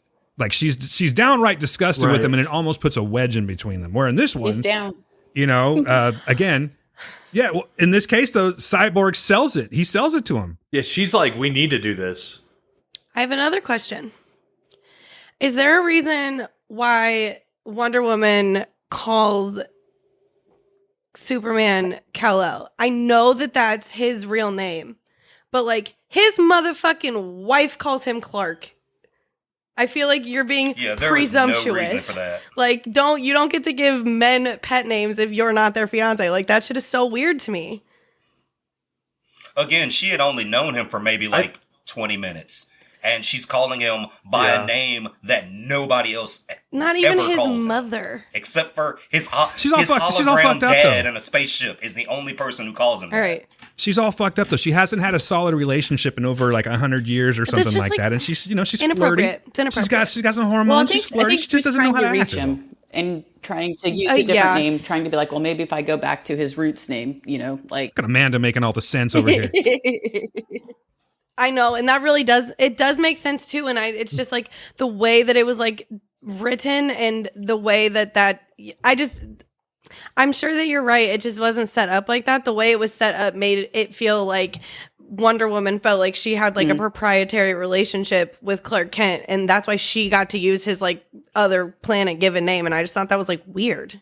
She was taking some liberties. Remember, I felt like she was. It felt like she was. Remember that clip of someone calling Steph Curry Wardell, and him looking at people like, "Who the what? Like what are you? Who's?" That seems like how Superman should have been. You don't know like me. Kal-El. She's been like, why would you be calling me? No one calls me that. You call me Clark G. Just calm down. I think because she's a god too, kind of. Well, not too, but she's kind of. I think they're like, we're in a league of our own. Yeah, so I didn't know if something like that had been established in one of these other movies. It hasn't. It seems like no, it didn't. It did not at all. But I assume she does that because they're both in the same. And technically, they're not in the same league, as later on we will see. They are about as they're in a different league completely, which shouldn't be the case. But yeah, she's like, yeah, I'll call him Kal-El. I don't even think like Homeboy calls him Clark. Batman. Yeah, no one else calls him Kal-El, and he almost killed him. No, well, yeah, he almost killed. So if anybody could call him Kal-El, it should be Batman. So he's like, now, am I missing something? Was there ever a point in time in any of the movies where he's like, you know what, call me Kal-El, or that's my name? No, I don't know who knew. How did he find out it was his name? That leads me to believe that when Arthur is bringing up all this different information on everybody, like he has information on how, you know, like who Barry Allen is and who Diana is and all that, he must have the back info somehow because he's Arthur on Kal-El. Alfred? What did I say? Arthur? Sorry. I apologize. I'm looking at my notes and I saw the word Arthur. Thank you for correcting me on that. But I'm just saying, like, yeah, exactly. That's what I'm talking about is Alfred. Yeah, maybe that's what is going on there. But even then, if it was just like Clark Kent, aka Kal-El, I'm like, I'm going to go by Clark because that's how I've heard everyone refer to him. So why don't I be like a normal human and call him by the way everyone else is calling him? She's the only one that says Kal-El. Give her a break. Yeah. It's a weird vibe. Turns out she's about as normal as everybody else compared to him, though. About as normal. All right. Are there any more points to make on part 4? Yep. No, this is the part where you find out the stupid reason why the box didn't wake up, but we already talked about that. But I would like the record to still show that it's still a stupid reason. It is that brings us to part 5, all the king's horses. What do you guys think of the way that they do this? Are you liking the way that I know it's like a really subtle thing and most people probably just like pass by, but do you like how they take like a certain, you know, line from the chapter or whatever and put it in that and it kind of. Oh yeah, I really like that actually. I love the way that this is broken up. It even has like act outs. Like the last line is of each part is like a banger and then it's like a title card and then you're like, all right, I'm waiting to hear like the titular line or like whatever. I'm actually very surprised with how seamless it felt, considering that this wasn't originally made to be in parts. Like it's such a good choice. It almost feels like it was intentional from the very beginning. Agreed. And it's just like I've never had a lot of Zack Snyder thoughts previously. I do not like Watchmen. It's boring and the kind of problematic. His movie. Oh, okay. But that's like basically all that I've seen of him. But I don't know him as a person. But the fact that it was like, all right, you're gonna get to make your cut of this movie. We're gonna give you countless dollars. You can make it as long as you want. Also, though, it's gonna be on HBO Max because movie theaters aren't happening. And he said, all right, for sure, I'm going to make it an experience that belongs on HBO Max. Like. He wasn't grumpy about it. He didn't say, like, this is a movie, you have to watch the whole thing. He said, people can't sit on their... People can. It's not the most ideal experience to try to pay attention to one thing for 4 hours with no breaks at home. So he's like, I will cater this experience to you, and we're all going to have a good time. That's true. And I just... Like, I really respect that. I think it's really cool. And because it made me have such a good time. If he would have put that out, if that's how it just would have been, like you are getting 6 parts, we'll include the epilogue with the 6 part or whatever. But if you would have just done that and said nothing else about it, I wouldn't have questioned it. I think it's actually kind of a cool idea. That would have been the best thing. If he would have had it in sections on HBO Max, you could just watch one. And be like, oh, but snap, week to week, you know, you probably would have watched 4 hours. When you're watching it, you can see the breaks in, like, if you like click a button to see like, oh, how much is left? What's going on? It'll show you where those act breaks are going to be. Really so it's like you can click and see how far you have left to go. So it's like, oh man, I'm getting a little antsy. Like, how much longer until this part's over? And like you can click the button and it'll like show you on the little progress bar like how much longer till the next part starts. That's actually a really cool thing that they did really that. But just cool. like on top of all of that, like I'm getting back into. I think WandaVision's had a big thing. Like it's really changed my perception of how I'm looking at things now. Cause I used to be so into the binge and I love the week to week speculation now. TV. I watch bad TV because it airs every week. Like, wow. I just love, you know, it just brings back that whole, like no one really does this, but the whole like water cooler talk thing, you know, it gives people something to talk about week to week. It builds up excitement. It makes you wonder what the fuck's going to happen next. Yeah. And that's, Dan with his water cooler truck. Hey, did you check out did you happen to catch the game yet? You know what I'm saying? Like that's no, who does that? Have you ever seen anyone hanging out by a water cooler doing this? No. Where did this come from? No. Well, Game of Thrones. I haven't been in an office in oh god, I forgot what they look like. That's true. But like, what is this? No, water I mean that's cooler definitely some kind of like a 50s or 60s slang where that came from. No, we did it with Game of Thrones. Like if I go to work, I'll be you got to like, call it something. I guess it's better than locker room talk, but that's a whole other story.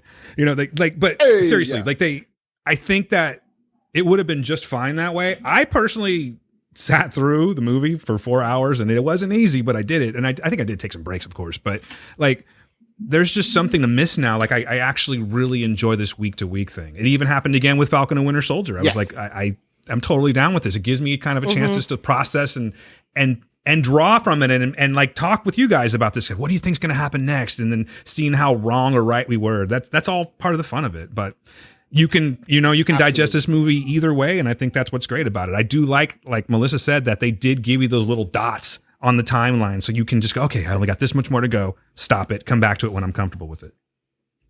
Matter of fact, they should do this more. Maybe they will. Maybe this is like the start of something, but again, you're not going to keep getting all ththese 4-hour movies.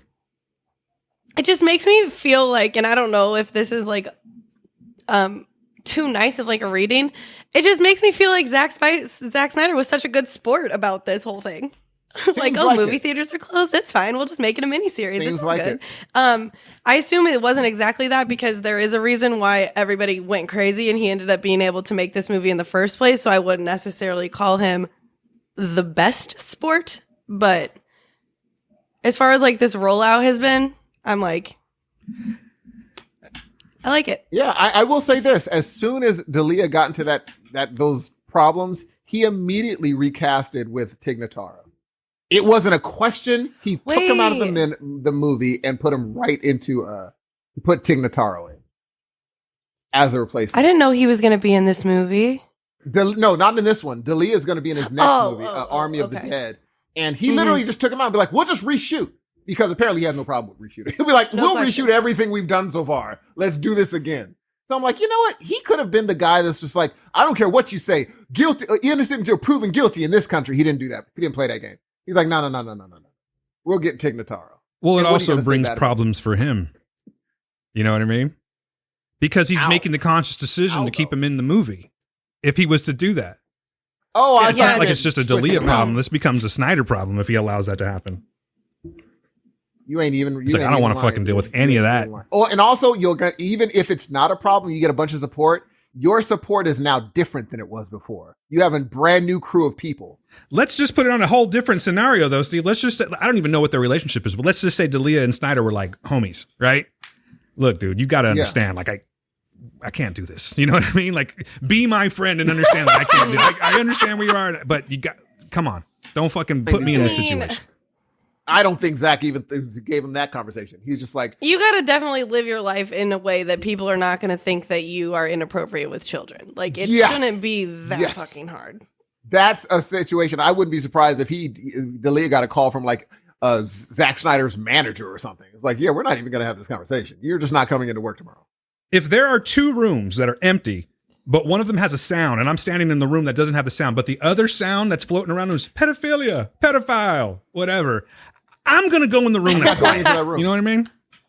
That's true. That's true. And that's, I think, the smart thing. He got someone that you can't say anything bad about. Tig Notaro is someone no one has anything bad to say about. He's Taylor right down Dane the middle. Oh, that's so funny, dude. I love that bit, dude. Do you understand how often I listen to that? Okay. Sorry. Anyway, that's I did not mean to throw you off there, Hudson. I apologize. Thank you. Thank you very much. I'm impressed. All right. Let's see. So what do we got with part 5? All the King's Horses. Now, is Wonder Woman 5,000 years old? That's a line in the movie. Or was that just an exaggeration? She's at least a couple thousand years old in canon. I don't know exactly how old she supposedly is within the DCEU, but yeah, she's supposed to be a couple thousand years old at least. Okay. I caught that 5. I'm like, damn, that seems pretty high, and I don't recall I don't recall them ever putting like a date down or when she was like a child or anything like that. And does her body just does it decide what age to stop aging at? Yeah, because there are women in Themyscira that are physically older than her. So how old are they? Exactly. Maybe it's just like a really slow process. So maybe she'll look in her like mid 50s when she's like it's the Baby 10,000 Yoda thing. Excuse me. Grogu. Oh. 50-year-old creature that looks like a little baby. And Dan, for us older people, the older ones on the call, do you know who the head like goddess is? Like her mom is? Do you recognize her? Oh, you talking about oh God. Yes. Apparently not. I did not know. Dude, she's the woman that was naked at the end of Devil's Advocate. Oh fuck, dude. That's been so long I don't even remember. I didn't know that because I was like, that was his co-star? I was like, has it been that long ago Devil's Advocate came out? That's Pacino, right? Yes. Yeah, it's been a long time. And Keanu as his advocate. That would be that movie. That movie is all about whoa and hurrah. Whoa. That's everything he does. Anyway. How you doing? I'm Satan. Anyway. All right. Honestly, at this point, I'm just bringing out shit that I like, and feel free to talk over me. I don't care. But like some of the things that jumped out at me, I like the little thing that they added in where in Justice League, when they're getting ready to go into the base, or into Star Labs rather, Barry's just there and he's all propped up like this. And he's got his beret on.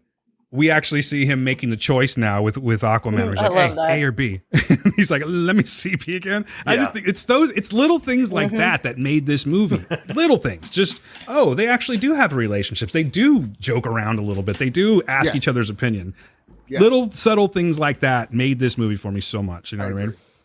But then we get in this thing where now Superman is back.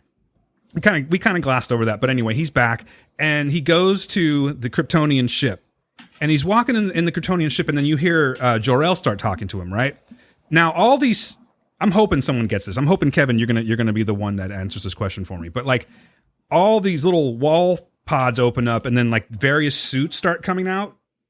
And I'm wondering, is this something that's like comic related, or what I took from it was like it was sort of like displaying the evolution of Krypton up to this point? Because it starts off, you have these very bulky, almost like BioShock looking suits, if that reference means anything to you. Oh, yeah. And then we eventually get to like the blue Superman suit. So I'm wondering, do you think that this was just like an evolutionary, like a history that he was getting as he walked down the hall, or are these all suits that have been used in prior canon, like like comics and things like that? I mean, honestly, I just feel like it was an arbitrary decision. Like, they just needed something visual while the voiceover was going. I don't think there was any real rhyme or reason. I mean, of course, they're going to have some of their battle armor. And, of course, they're going to have, some more S on the chest suits just because it's, Kal-El, the House of Elves ship, I suppose. But beyond that, I don't think there was any specific reason for it. I think it was just something to be going on in the background. Just wondering. I mean, I like to look for the Easter eggs, and I love when people find shit that I completely missed. So I thought I would at least ask that question. Well, I read this article that explained that the reason that Zack Snyder put him in the black outfit, is because the red outfit represents him taking on the protector of America and the world at large, and that he's not ready to take that back on yet. I was like, I wouldn't have even noticed that. But Zack Snyder's like, yeah, he's not ready to take on that responsibility. Yeah. He doesn't feel like he's Superman yet. He feels like he's still kind of like, okay, I'll put on the black suit, but I'm not wearing that one yet. He's not there yet.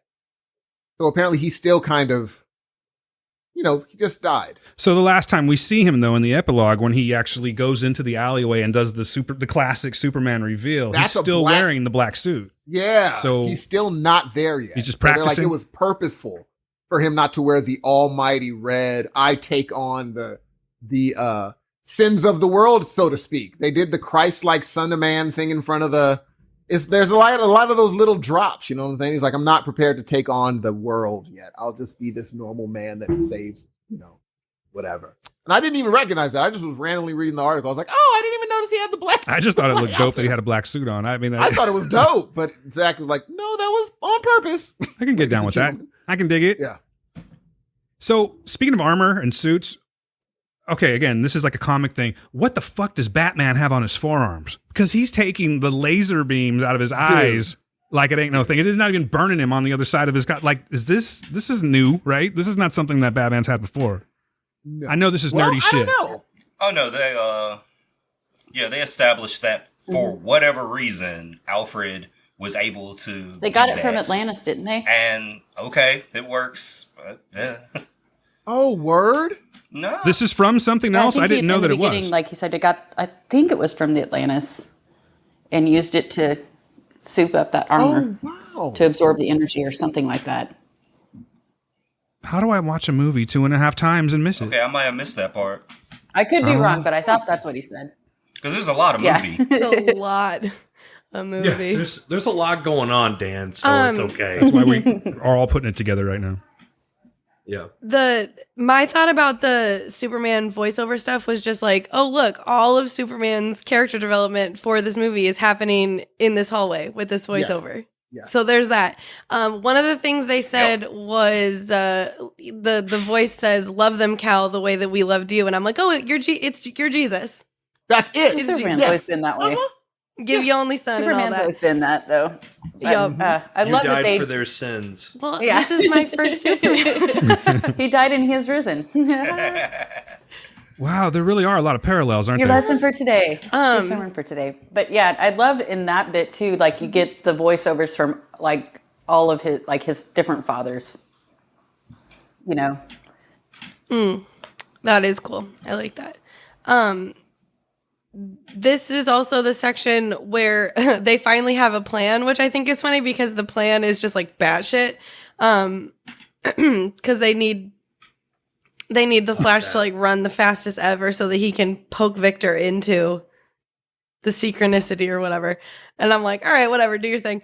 But it sucks when it happens, but like old Barry gets knocked over and he gets injured and like that sucks. But I'm like, it's nice in a movie like this when it's like Superman and Batman and like all these godlike people, like that someone is reacting appropriately to injury.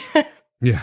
And also, how did these random weird bat people, how can they shoot that fast? Like, they could clock how fast he's going, but like, they can't see that fast. You talking about the parademons?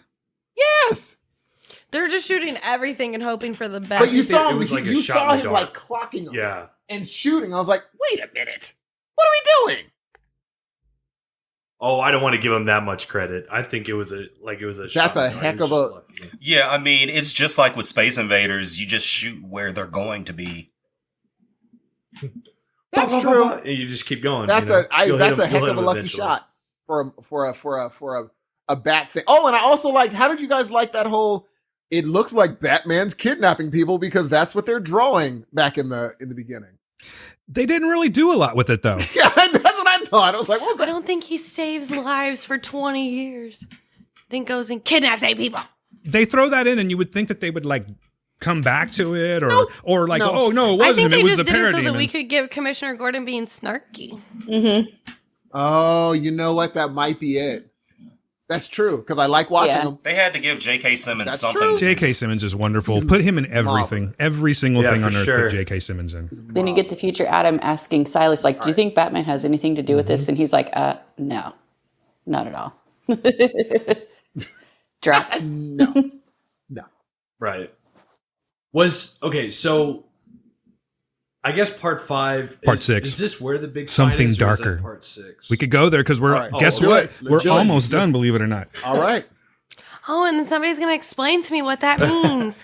Well, The scene where, Melissa, you were talking about where they were all kind of like going over the plan, that to me, I again was having like a moment where I'm like, holy cow, this is getting me invested in this film again.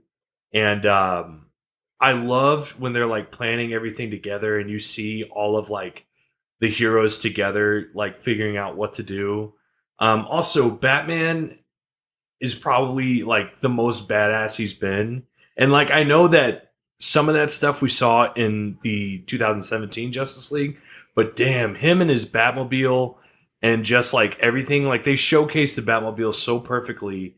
And just with everything, like this is a man, dude, dressed as a bat, you know, going into a war zone where he's like, I'm going to distract these fuckers. You guys do what you need to do. And like, it was so much Batman and it was badass. It fucking rocked. Mm-hmm. Yeah, it was amazing. And Amanda, yes, that is why we were co-hosts, man, because you got me. So yeah, I was all for it. Like everything from when they talked about the plan to the end of the chapter, I think was brilliant.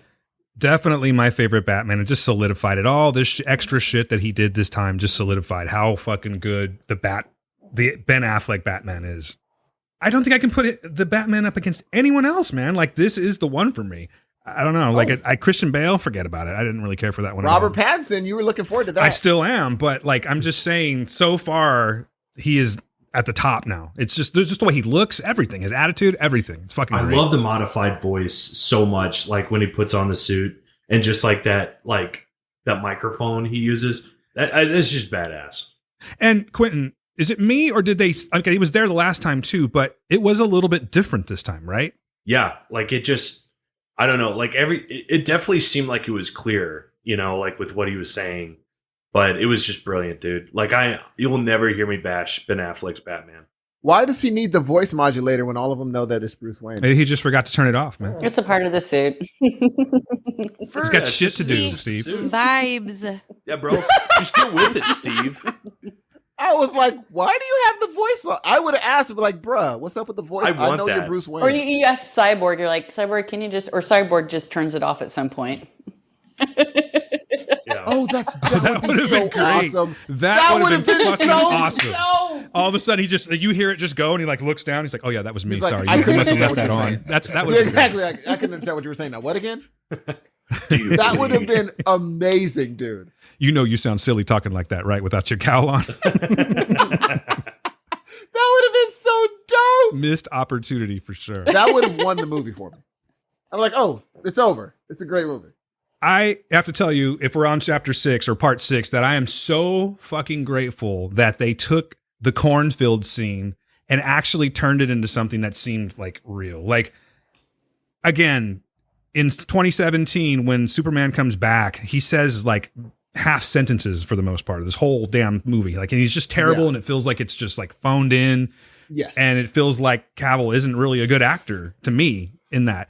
And with this one, he actually it made sense. You know what I mean? But the thing that, and if you haven't seen it, which Melissa, you have not, there's a scene where he's talking to Lois in the cornfield. And I forget exactly what she tells him, but it's something like, you know, don't ever leave me again or something to that effect. And he goes, yes, ma'am. And it's like, it pulled me out of it so bad. Every single time I watch that movie, that's the worst line ever.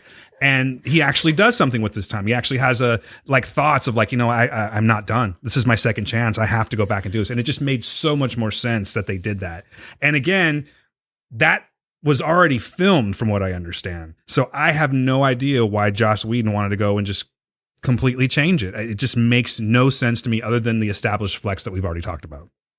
Oh, you know, another corny line that worked on me, super corny. I could have even mouthed it. But when he was just like, he's like, my mother loved it here. And he thought, he's like, I loved it here too. I was like, oh, you're remembering. I don't know why that worked on me. I was like, oh, he's like, I liked it here too. I said, Superman's about to be back from the Disney. Who doesn't love Kansas? When he goes back to meet up with his friends, I just like in my notes, it's just like, oh, so Soups is just better now. I guess we're not going to talk about that time he just recently tried to kill all of us. Like, It's not that I needed there to be like more time added to this movie. It's just like, I wish somebody would have been like, hey, are you good? Or I wish, you know what I would have, you I would are have going to try to kill me or you're not going to try to They kill me. didn't even trip when he showed back up again. Exactly. No, listen, if somebody tries to kill me, if you show back up to the squad meeting, I'm going to be like, can I get a confirmation that you are straight? Can I get my lick back? For real. Like, we would never be cool again. After the fight we beat Steppenwolf, we'd be walking around and be like, don't think I forgot, bro. Superman is above an apology for an attempted murder. But it wouldn't have been right up Batman's alley to be like, I still have to take you out. Superman be like, I totally understand. Like something like that where it's just like, I still got to take you down. Because what you did today or what if you did the other day, I can't let you just walk around like that. We're going to need to have some Sokovia Accord situations with you here, Superman. Seriously. You can't be trusted. Be like, remember that time I almost killed you? Might happen again, homie. Don't trip. Don't even You trip. never know. I know. And this time I know your mama's name already. I don't even know why I never even thought of that. We were just talking about it. It's like no one at any point in time, even if it was just like, say, Barry and Aquaman, like, hey, is this good? Is he cool? Like, should we approach this guy or let him do his thing? Should we be on guard? Nothing. They just were like, cool, yay. Also, Aquaman is not scary. Like what is his thing? He surfs in the air on the body of a parademon though, and it is so dumb and I love it so much. Because at one point I was like, can Aquaman fly? I'm really confused. Like I thought that he was a sea creature, but then he's just like swag surfing on a whole parademon. So I was like, okay. And then he comes out of the building and he like flips his hair. Yeah. They did that a little differently too, Quentin. Did you catch that? Like they gave him a little more broiness in 2017 than they did this time. I was almost like there's certain things that like, oh, maybe they should have left it the same. I know it was exactly what, it's like it's a bro-y hair flip thing, but for some reason that scene worked. And when they changed it in this one, I'm like, oh, you should have left it in. It worked. Bro, they did the my man still when he caught him. My man. I was like, well, that's all I need from him. Different to me. And I don't know if I'm just in my head about that, but I know he said the line, my man, but it didn't feel the same. It didn't hit the same. And it also, it felt douchey. But you know what? There was a lot of other distraction going on too. Because if you recall, like the background was all this really shitty CGI red. And they switched it for the really shitty CGI dark, you know what I mean? But like, it was really dark this time. And also, like, he is the weakest of the crew. Like, each one of them single-handedly could easily beat up Aquaman. Easily. I do not think that the Flash could beat up Aquaman. He does not have the balls. Oh, no, he could beat up, because he'd hit him about Give a him million a couple times. years. It would have to be one of those things where he found the strength in himself to do it. On the first battle, he's probably going to lose. Think about it. He could just, like, say Aquaman beats him up, and then Barry rewinds time and does it again. And over ad infinitum. He could just do that over He can and over rewind again. time? Yeah, that's what happened in the end there. That's what he did. Yeah, that's what he did in the movie. She's blown away. I mean, I thought that he just went so fast. No, he drew around time. Okay, great. That's super cool. Yeah. He's dope. That's why he's number 3. That's why he's number 3 for me. Me too. I put him on my list too. I just didn't know that he could rewind time. That's why he's my number 1, because he saved the day. Oh. He saved the world. Mm-hmm. So much more He useful. didn't save just one family. He saved the world. You know, Right? I think I audibly was just like shouting where I was like, this is so much better than just saving one family in a truck that would technically not actually work because he would have ended up killing the family anyway going at that speed. But Yep. yeah. Yeah, how do you hold them all into the, like, there's no way there's going to be broken. The kids' necks are going to be broken. They didn't It have would've been seatbelts bad. on either. Not that would have mattered, but. Oh, and I need to Whiplash ask to the all of you. I extreme, forgot to yeah. bring this up when we went through that section. Did y'all all understand what was happening when she said alternate universe going now? On the Kryptonian That shield. robot saying, that voice saying, you should not do this. This is not a good idea. You're going to create an alternate. Oh, right. Yeah, and they're like, alternate universe going now. Yeah, initiated. And I was like, what? Well, they mentioned multiple universes in passing like at least 3 times. Yeah, so did what's-his-face, Steppenwolf. Yeah. And I read up on it and they're like, yeah, that started the universe going. That's what when we talk about the ending, that initiated it. When she said, universe initiated now. That started that up. Mm-hmm. I didn't catch that. I guess I wasn't even listening to what she was saying. I was just like, okay, whatever. But she was like, do not do this. Not a good idea. Don't bring a superhuman monster back from the dead. Terrible idea. And they're like, yeah, we're good. God, if they don't continue this fucking Snyderverse, I'm going to be so pissed. So pissed because now I actually want it. I know. Gee, I know. See, this is why I feel like they should have made this movie a little bit more self-contained. Oh, but he wanted to say so much because he wanted to be like, now there's a multiverse. Because you initiated as soon as you brought this insane person back that's going to try to kill you guys. You initiated a multiverse. And now he can knock, you never know what WB might say. We'll continue it. Ray Fisher's out. Unless Snyder has so much pull that he's like, drop the lawsuit, get into the movie. And I don't think he has that kind of pull. Or if he wins the lawsuit and the head guy at Warner Brothers, and he's the one that told off. Snyder he couldn't do I'm fine with that. 2-hour movies, so he's the one who started this all in the first place. So maybe they just need to remove that cat, put someone else in, problem solved. Yep. Like what other directors I would think people like the Russo our boy Johnny Favs has that kind of pull. If he doesn't like a certain executive, $10 says he can get them removed. And I think Zack Snyder might be that guy where he's like, I can now start stuff.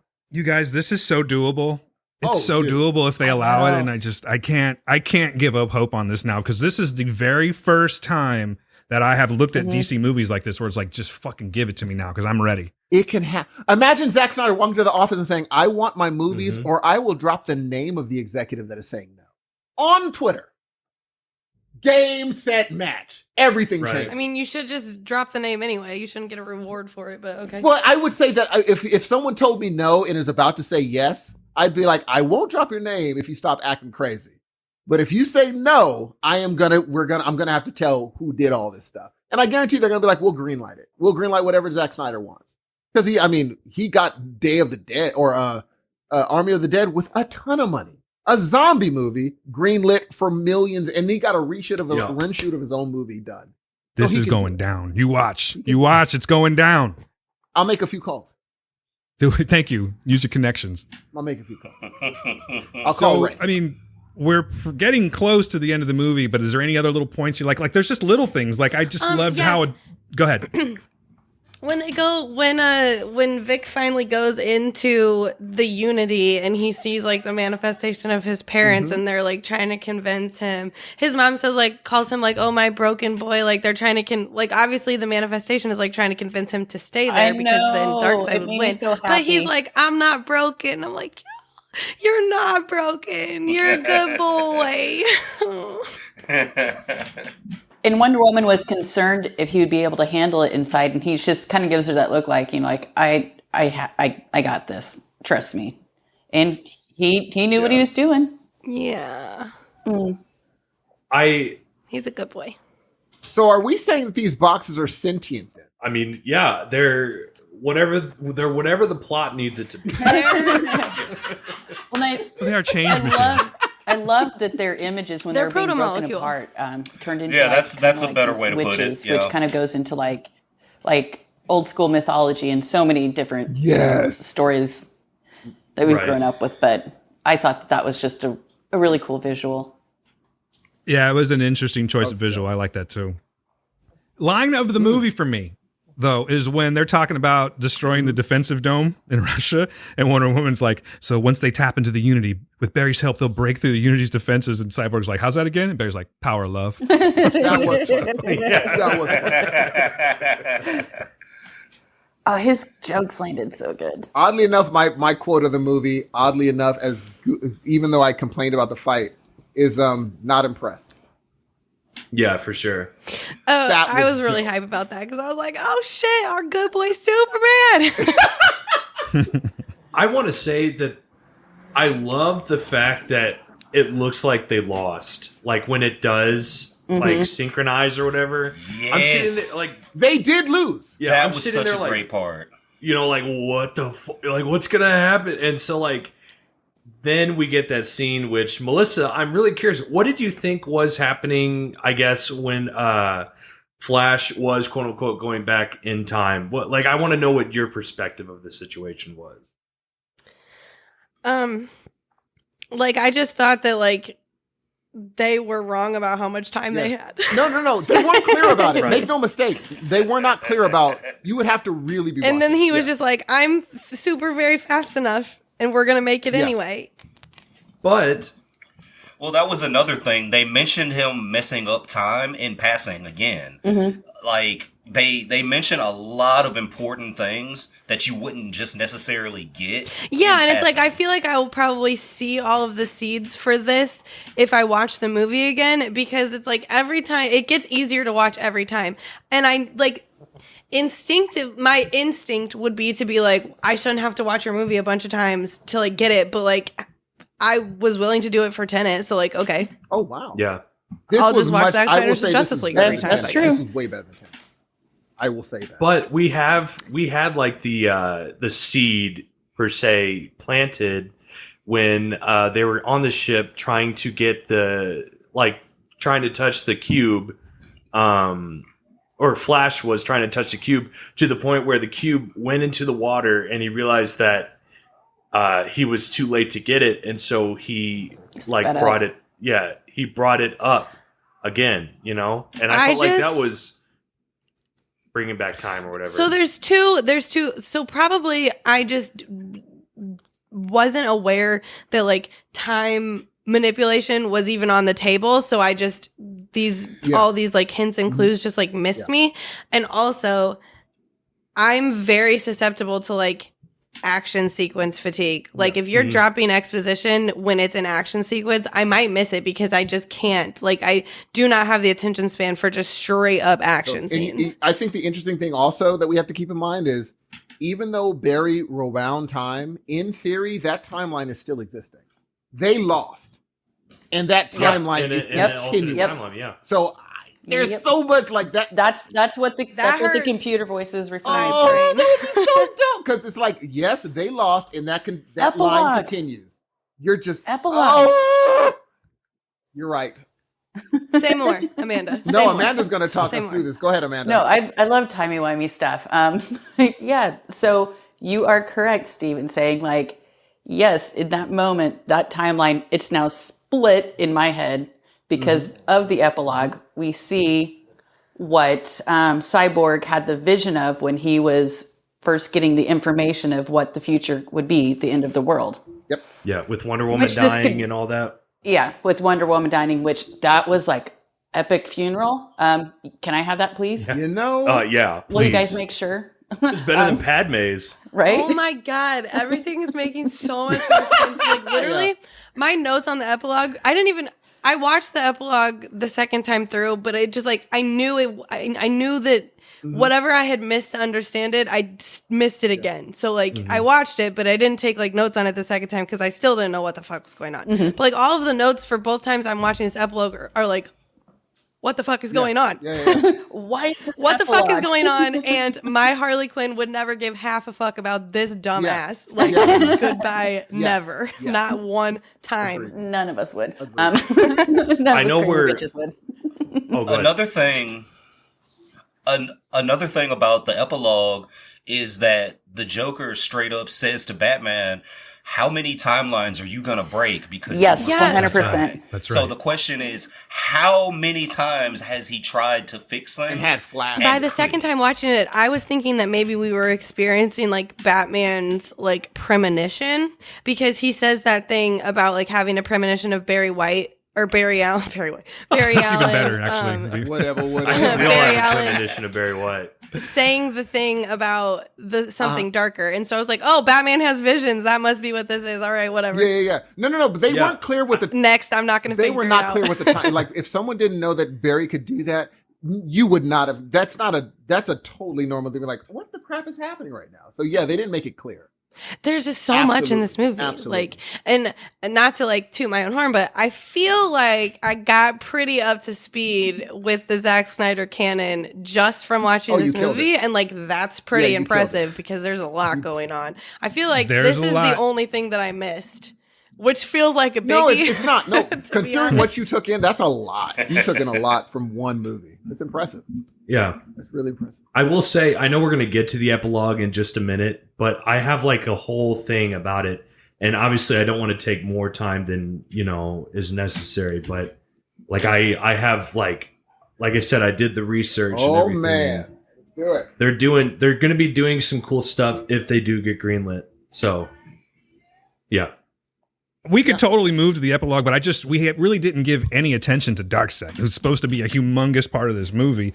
And to me, he kind of came off as, it's not a bad thing, but he came off as like Avengers Thanos. Mm-hmm. Yeah. You know what I mean? Yeah, like we 100%. see that he's a problem, but he really didn't do much. And I really fucking hope that they bring him back because he looked fantastic. But he also, speaking of Thanos, kind of looked like how Thanos looked in the Avengers, where it was like, it's not quite, what's his name? Josh Brolin. It's not quite Josh Brolin yet, but you can see where they're going with it. I think they're going to do that with him if they bring him back, where they're going to flesh him out a little bit more, probably have a more significant actor playing him. And it's just a goddamn shame because now that you see him in the flesh, like, bring it. You know what I mean? It looks so fucking awesome. And I fucking love this movie. I haven't even rated this movie yet, but I love the shit out of this movie. And I feel not cheated, but I really, really wish we would have seen more of Darkseid doing what he does because he's such a problem in this, Oh, exactly. And just a little tidbit for this final fight scene after the Flash, reverses time and you see everything rewinding backwards. I love the cinematography in this bit where you see all of the bones in the flesh and everything going back together. Yes. Oh my God. So dope. I rewound that. God, I'm going to watch it again. I'm going to watch this shit again. It was so good. But that was one of my I'm not favorite even scenes kidding. too. But yeah. And then the final scene where they're all standing together and Barry's looking at Cyborg So much like he's justice. That's a whole bunch of justice right there. I have a question. This movie isn't about justice. Are they just called? Not yet. Like it's called Justice League, but I don't think they say the word justice one time. No. Which that's a funny observation. It's not exactly a nitpick, but I'm just like I would be interested in some amount of justice. It's like they'll get there eventually. You do see him like scouting the location for the Hall of Justice, which I think was a nice touch. Yeah. I was hoping they were going to do a little more with that, but I mean, With the table and the six and the room for and that's Yeah. in Wayne Manor. I was by like, the are way. you getting like a is new it? I didn't know that office was Wayne building? Like what's Was it? Yeah, it's Wayne Manor. that was Wayne Because Manor. that was in BVS. I guess I just missed that because BVS was not. I'm not really crazy about it, but I mean, it makes sense because it does. It has the aesthetic of it, but this is just some whole other spot that he kind of forgot about in Wayne Manor because it's all cobwebbed up and Well, I everything. mean, Is it he just doesn't live there anymore just because of all the memories and stuff and like his now his he's like healed. penthouse. He can go back. Well, I think it's Yes, Melissa. I think it's kind of inferred.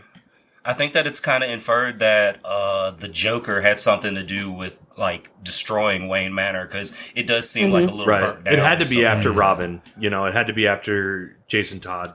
So all right, then that's going to bring us to the epilogue. hell yeah, let's go. Quentin, you have the floor.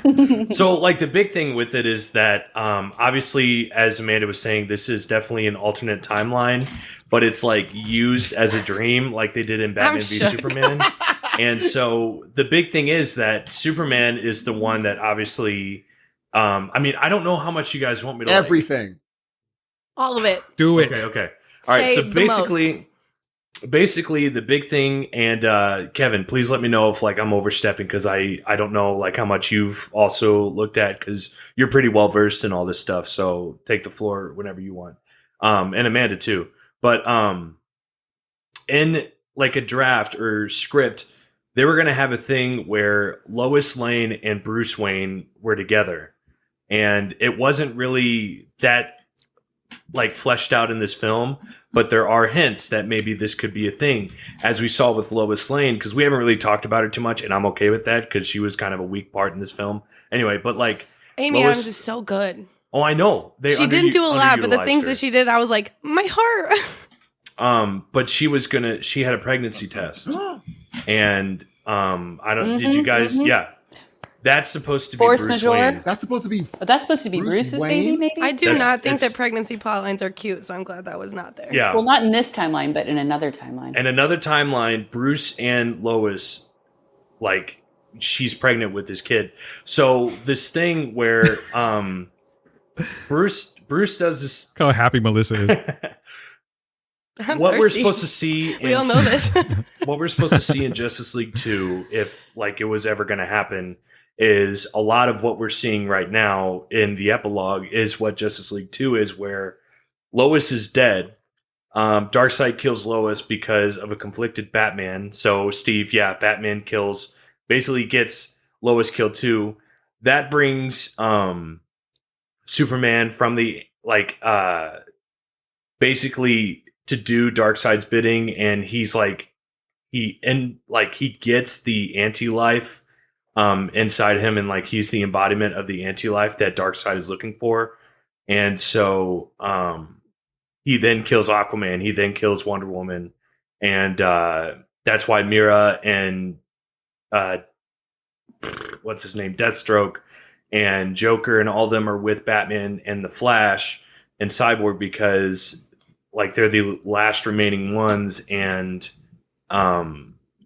we're gonna get this scene where Barry has to go back in time, but they bring the mother boxes back, and that's why you see in that scene in BVS that Barry talks to Bruce, and that's the scene that Bruce was talking about. So what we got was, I think at the end of Justice League 2 would have been that scene where Barry talks to Bruce. Bruce takes that information from BVS going into Justice League 2. He gets killed. And they bring in another Batman. They bring in Lois and Bruce's son becomes Batman in Justice League 3 and all that jazz. And like basically the reason why the Joker says, how many timelines do you have to create because you don't want to like die, is because the way for them to win is for Bruce Wayne to die. Oh, he has to sacrifice himself in some way. Oh, because he has never done That's great. so.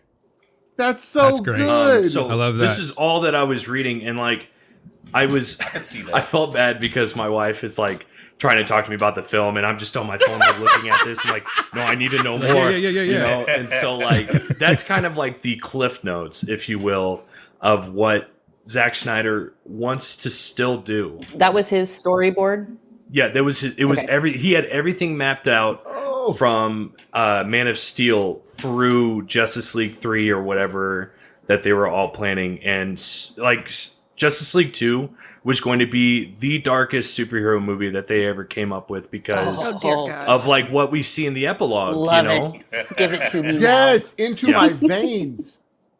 All right. So, if it's okay. I don't want it to be like that much more. I don't want it to be that much darker than this, to be honest. And it's like darker in content, yes, but like I don't take out my jokes. There are not that many jokes in this movie, but they are necessary. Like, the epilogue sure. is basically the tone of Justice League 2 throughout. But we have to have Give Ben that shit to me Affleck now. as steampunk Batman. I don't. Can give a I shit. please have Nobody not else. Jared Leto? Though? Like, Look, I was Okay, real quick. I was fine with him. Really quick, in I this. just want to make sure I understand where you're coming from. And I'm sorry, I didn't mean to cut you No, you're off, fine. but I took that whole scene, the whole epilogue, as like a dream sequence because Bruce wakes up. He snaps out of it.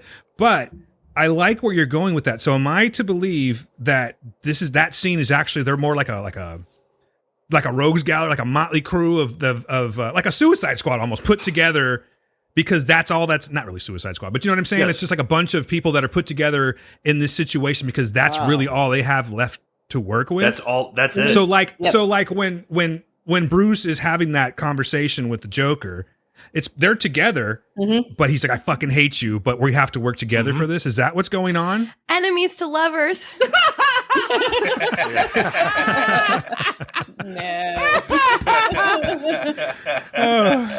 That is funny. Love you, Melissa.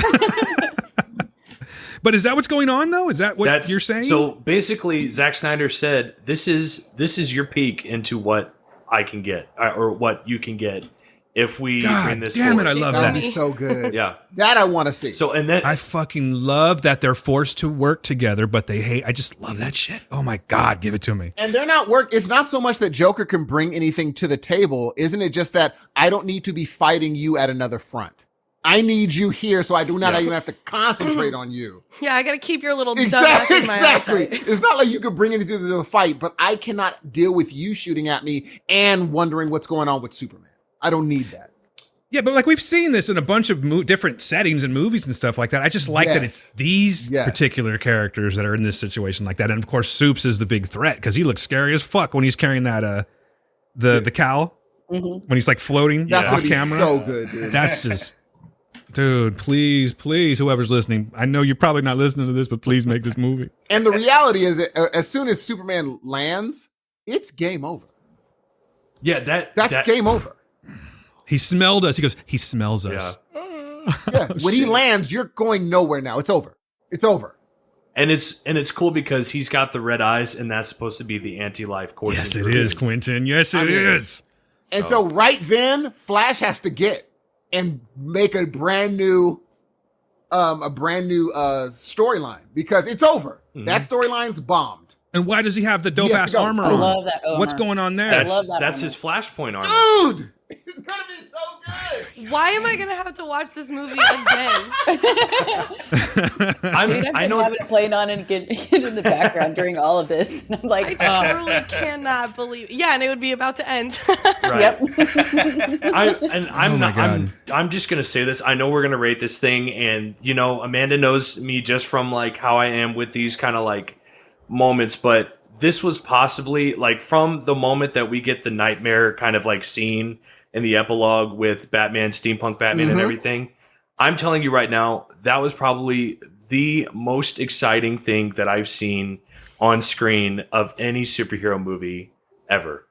For me. So maybe Snyder did it on purpose because when the Justice League was together, all standing in line, I was like, oh, movie end. And then it was like epilogue. I'm like, okay, we'll get little tidbits and tie things up. And then they did those things. And then we get the original post-credit scene. And then it cuts to this. And I was like, son of a bitch. Like, I was satisfied. I was like, I wouldn't mind winning more. And then just like watching it again and then thinking about it more. And I'm like, I need this. It's going to be. I know this is an alternate timeline, but I want this as well. Yep.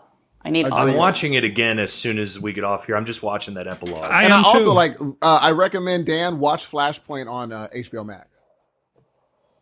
The animated. Oh, I'm going to start that up. I'm actually going to start watching all the animated when it happened, I was stuff. like, oh, snap! I know the story. I'm not like super versed, but I know the story and I'm familiar with it. But like I am planning on watching all he of never those. knows. Stemming from the conversation we had on another podcast. Flash never knows what reality he's going to end up in. He has no clue. He just shows up. He's like, well, what does this look like today? And that's why he's so silent. He doesn't crack any jokes. I mean, obviously you're not going to be cracking that many jokes, but like he doesn't say a word in that entire scene. True. Because he's like, I'm just fucking And I've done. seen like, this before. He's doing the Ben Affleck. Exactly. I'm done with this. Exactly. I'm done with this. Q's bringing it back. Now, Steve, I can't let you forget this part. You had strong feelings about the end of this movie with the certain. Why am I saying a certain character? With Bruce Wayne's CGI. Dude, he looked. But apparently, I didn't know he was not in the same shape that he was when he first did this part. So they had to slim him up. So I can't. No, he did a whole quarantine. You saw how much. That's what I was saying. So I can't claim. No, I can't. It was actually I think it was from his alcoholism and. Oh, no. That's what I thought too. I shouldn't joke about and that. his bloatedness. Yeah, and they slimmed it. Ben, I'm sorry. I was mad at first, but then when Kevin was like, "Oh, he was going through some stuff, so they had to slim him down," I was like, "I feel horrible."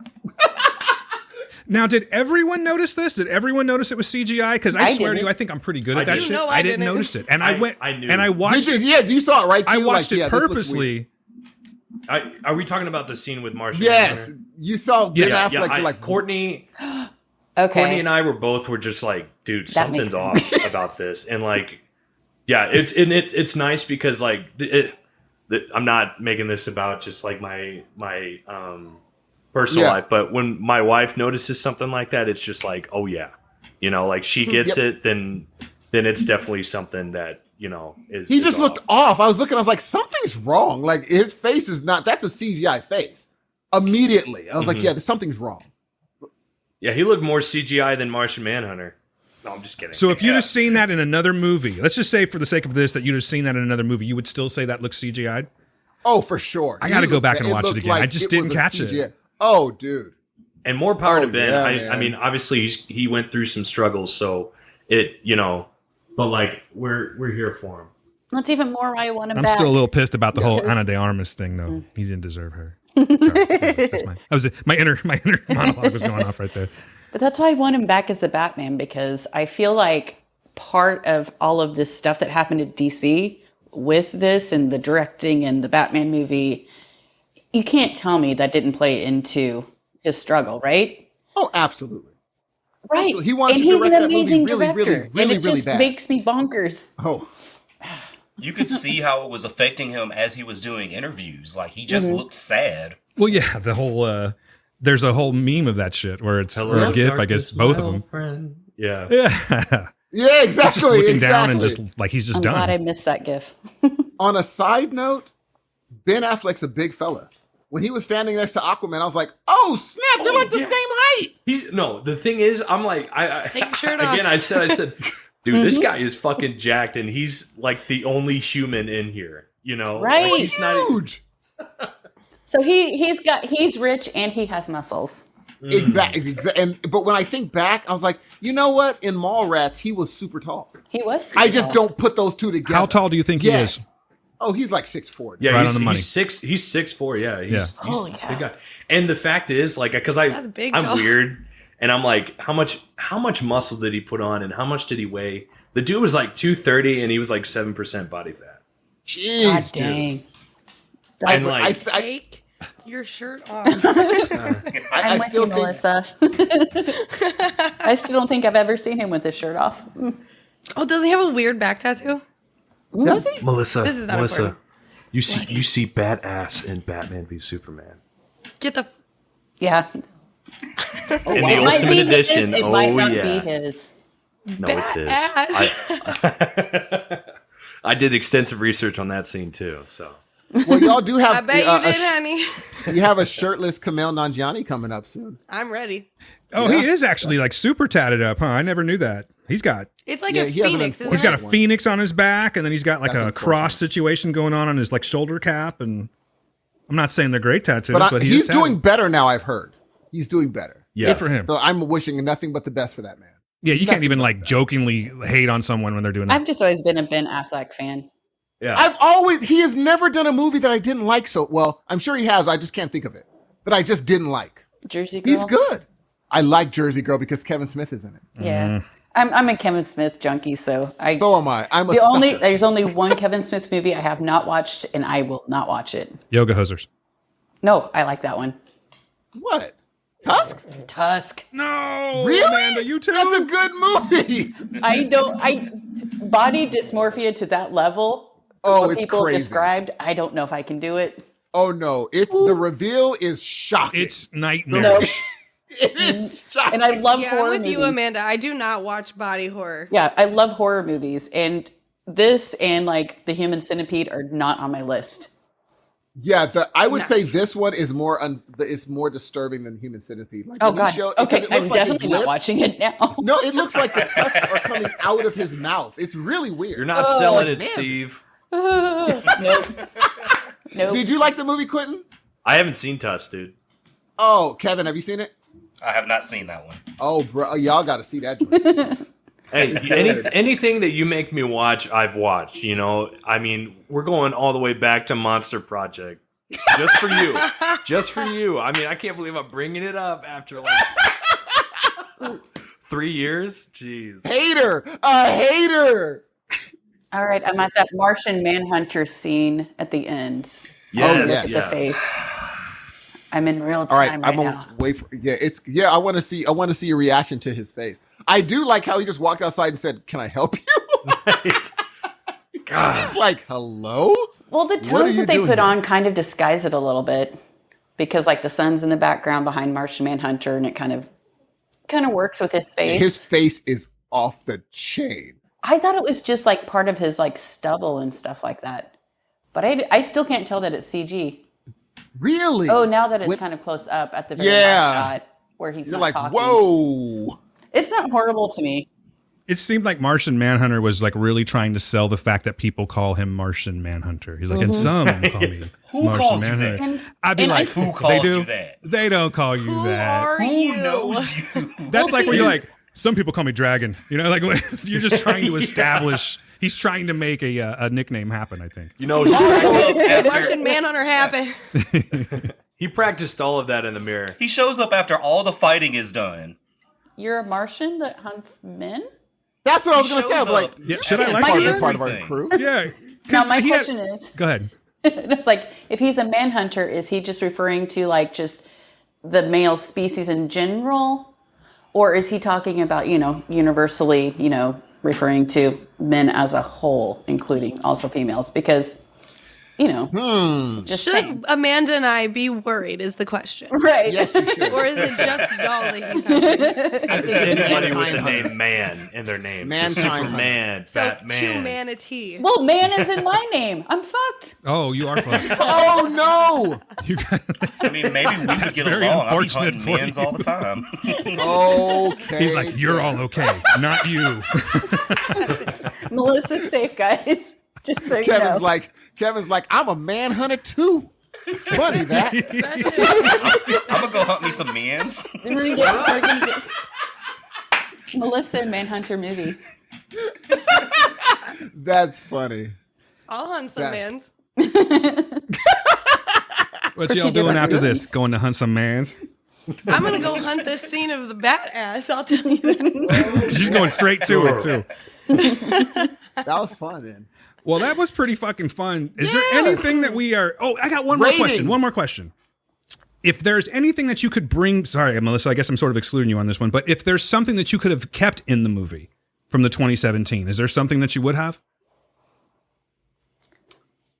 I can't even think of anything. I tried to when watching this. And I even tried to watch some bits and pieces of... Or I did watch bits and pieces of the 2017... Justice League, but I know. Did you just say Justice League? Yeah, she did. She did. That is genius. Very nice. That's not my idea. I heard it from somewhere else, so. Oh, she didn't take credit. That's okay. I would have put that shit in like subtitles on the video. So, but I gotta know. Nobody likes Leto as this Joker? I loved him. This version? No, I loved him. Thank you. I'm neutral because he's different from Suicide Squad. So this movie he pulled back so much. Like he was not as ridiculous as he was in Suicide Squad. We didn't have a think grill. I said it on Twitter. I said it on Twitter. Like I feel like he watched the Heath Ledger performance as the Joker and took more of a style from that and brought it into Zack Snyder's Justice League. I got a lot of Jim Carrey off of that. I got The some Jim character Carrey was off. totally fine. I don't like him as a person. Yeah, I'm with you. So I think would he's just a prefer it to No, be I somebody agree. else. I think he's a douche and a half, and I don't even know what he stands for, but I just think he's a douche and a half. But I gotta say, I thought it was really cool, Quentin. I do think he did have the grill. Actually, I think his it is. antics Oh, he did? veer into Yeah, harmful. it's the Like, same. From what I understand, or from what I took from it, it's the same Joker from Suicide Squad. But if you'll notice, all the areas where the tattoos used to be, there's like slashes and scars. Oh, So you I know think what? that makes it noticed even that, darker. yeah. He actually took that shit off and and became more of a Joker. So I liked his performance. I'll be honest with you. I'd like to see more of that. Joker. And I would You know, easily see more. I've seen a lot of Joker. I don't know. I mean, I guess technically I could do without more Joker and dive into more characters. But since he's there, Right. since he's Well, existed, yes. since they brought him back, I like what they did with him, and I want to see more of that because he's My fucking hatred with of Superman. Jared Leto with bleeds Batman. into all of his performances. I just hate him so much. It bleeds into everything he does. Right. Do you hate his roles just because you hate him? Yes. Yeah. I hate him enough off I mean, screen. it's fair. I was just And asking. I just said that because Steve had already said it, so I knew his answer. I recently watched My So-Called Life for the first time, and that's like the first Jared Leto. Jordan Like, Catalano. He plays like a douchey ass character, but it's like super relatable that the girls love him. Like that was fine. But then when it's like to watch like adult Jared Leto do adult Jared Leto things when I know that he's like problematic to people around him, it takes the fun out. That's why I don't like Tom Cruise movies too, because it's like, I know that you think that you're a good person, but you're probably harmful, and like I just don't feel like it's fun to watch you do things. You know? I don't know. It's like the lines of where anybody decides who's problematic and who they don't want to watch is like so weird. We already talked about it. Is. No, it's totally fair. Totally fair. Yep. I mean, if you notice my shirt on video, it's a. What is your shirt? I can't see it. It's too dark now. Yeah, you got shadow. Sun went down.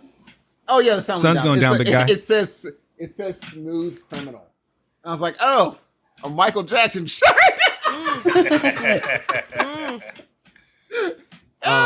Dan, funny. I want to answer your question real quick. Sure. About the Justice League, if you will. The one thing that I definitely said this already, but bring back Icky Thump just in that scene, and you got a solid film.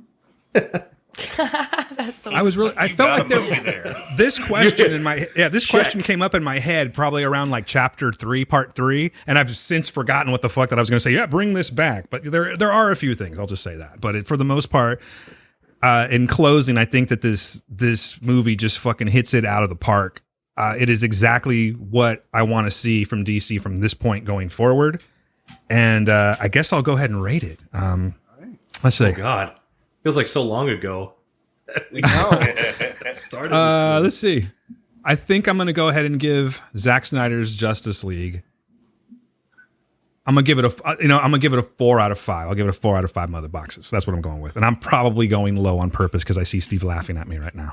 I just knew you were going to be like a 7. No, out of dude, 5. honestly, it's the like best thing ever I've seen. Okay, well, if we take it from like two different levels, like as a movie itself, I'm going to give it a solid 4 out of 5 for what it's done, but on the same level for what it's done, I commend them for it. You know what I mean? So I almost want to go higher in rating just for the fact that they did such a fucking great job in comparison to what we got in 2017. Made me happy, made me a believer, and you know how I feel about DC. Cool. So let's see. Let's go with Kevin. What do you give it? I really enjoyed everything that they did. I still have a few problems with the plot, a few nitpicky things, but comparatively to 2017, this is absolutely 1,000 times better.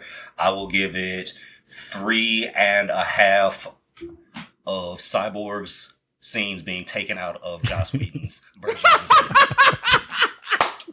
this Nice. That's great. Amanda. Oh, I'm going to actually, now my dog has settled down and I've been able to sit down for a minute. I'm going to do something. You need a second? We can go. Hey, there she is. I love this movie. I loved it so much, and how it turned. Like, I saw the trailer and I was not excited. I was done with the DC. I just wanted them to change everything. This movie has flipped the script for me 100%.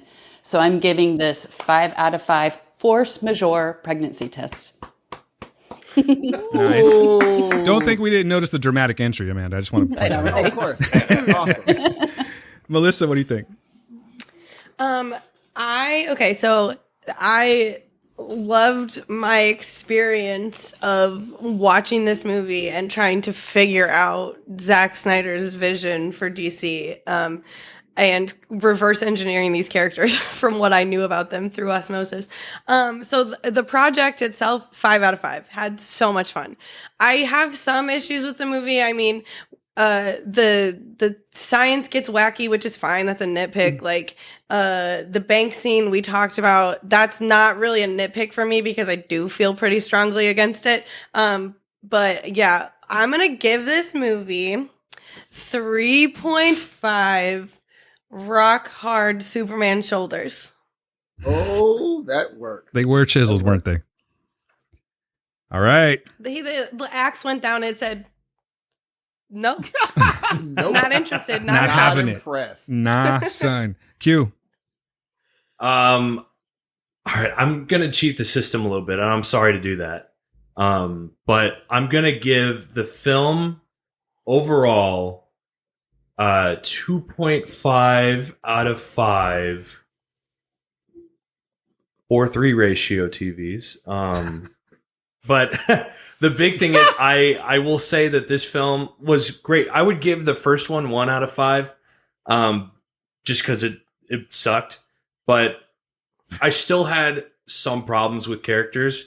The only saving grace is Batman and Superman, 2.5. That's why I'm going to go with 2.5 out of 5. But my epilogue, the epilogue that we got, a 10 out of 5. 10 out of 5. I'm with that. Totally tattoos. Definitely I'm with like that. obsessed with the fact that I literally, that's your favorite part of the movie. And I was like, I'm so confused. I don't understand what the fuck is going on here. But now when you watch it, you're going to be like, that's awesome. I know. How did I even watch this movie twice? I mean, I did, but did I? I'm so watching it again right now. I'm telling you the truth. Steve, you're going to close it out, dude. You're the man. What's your decision?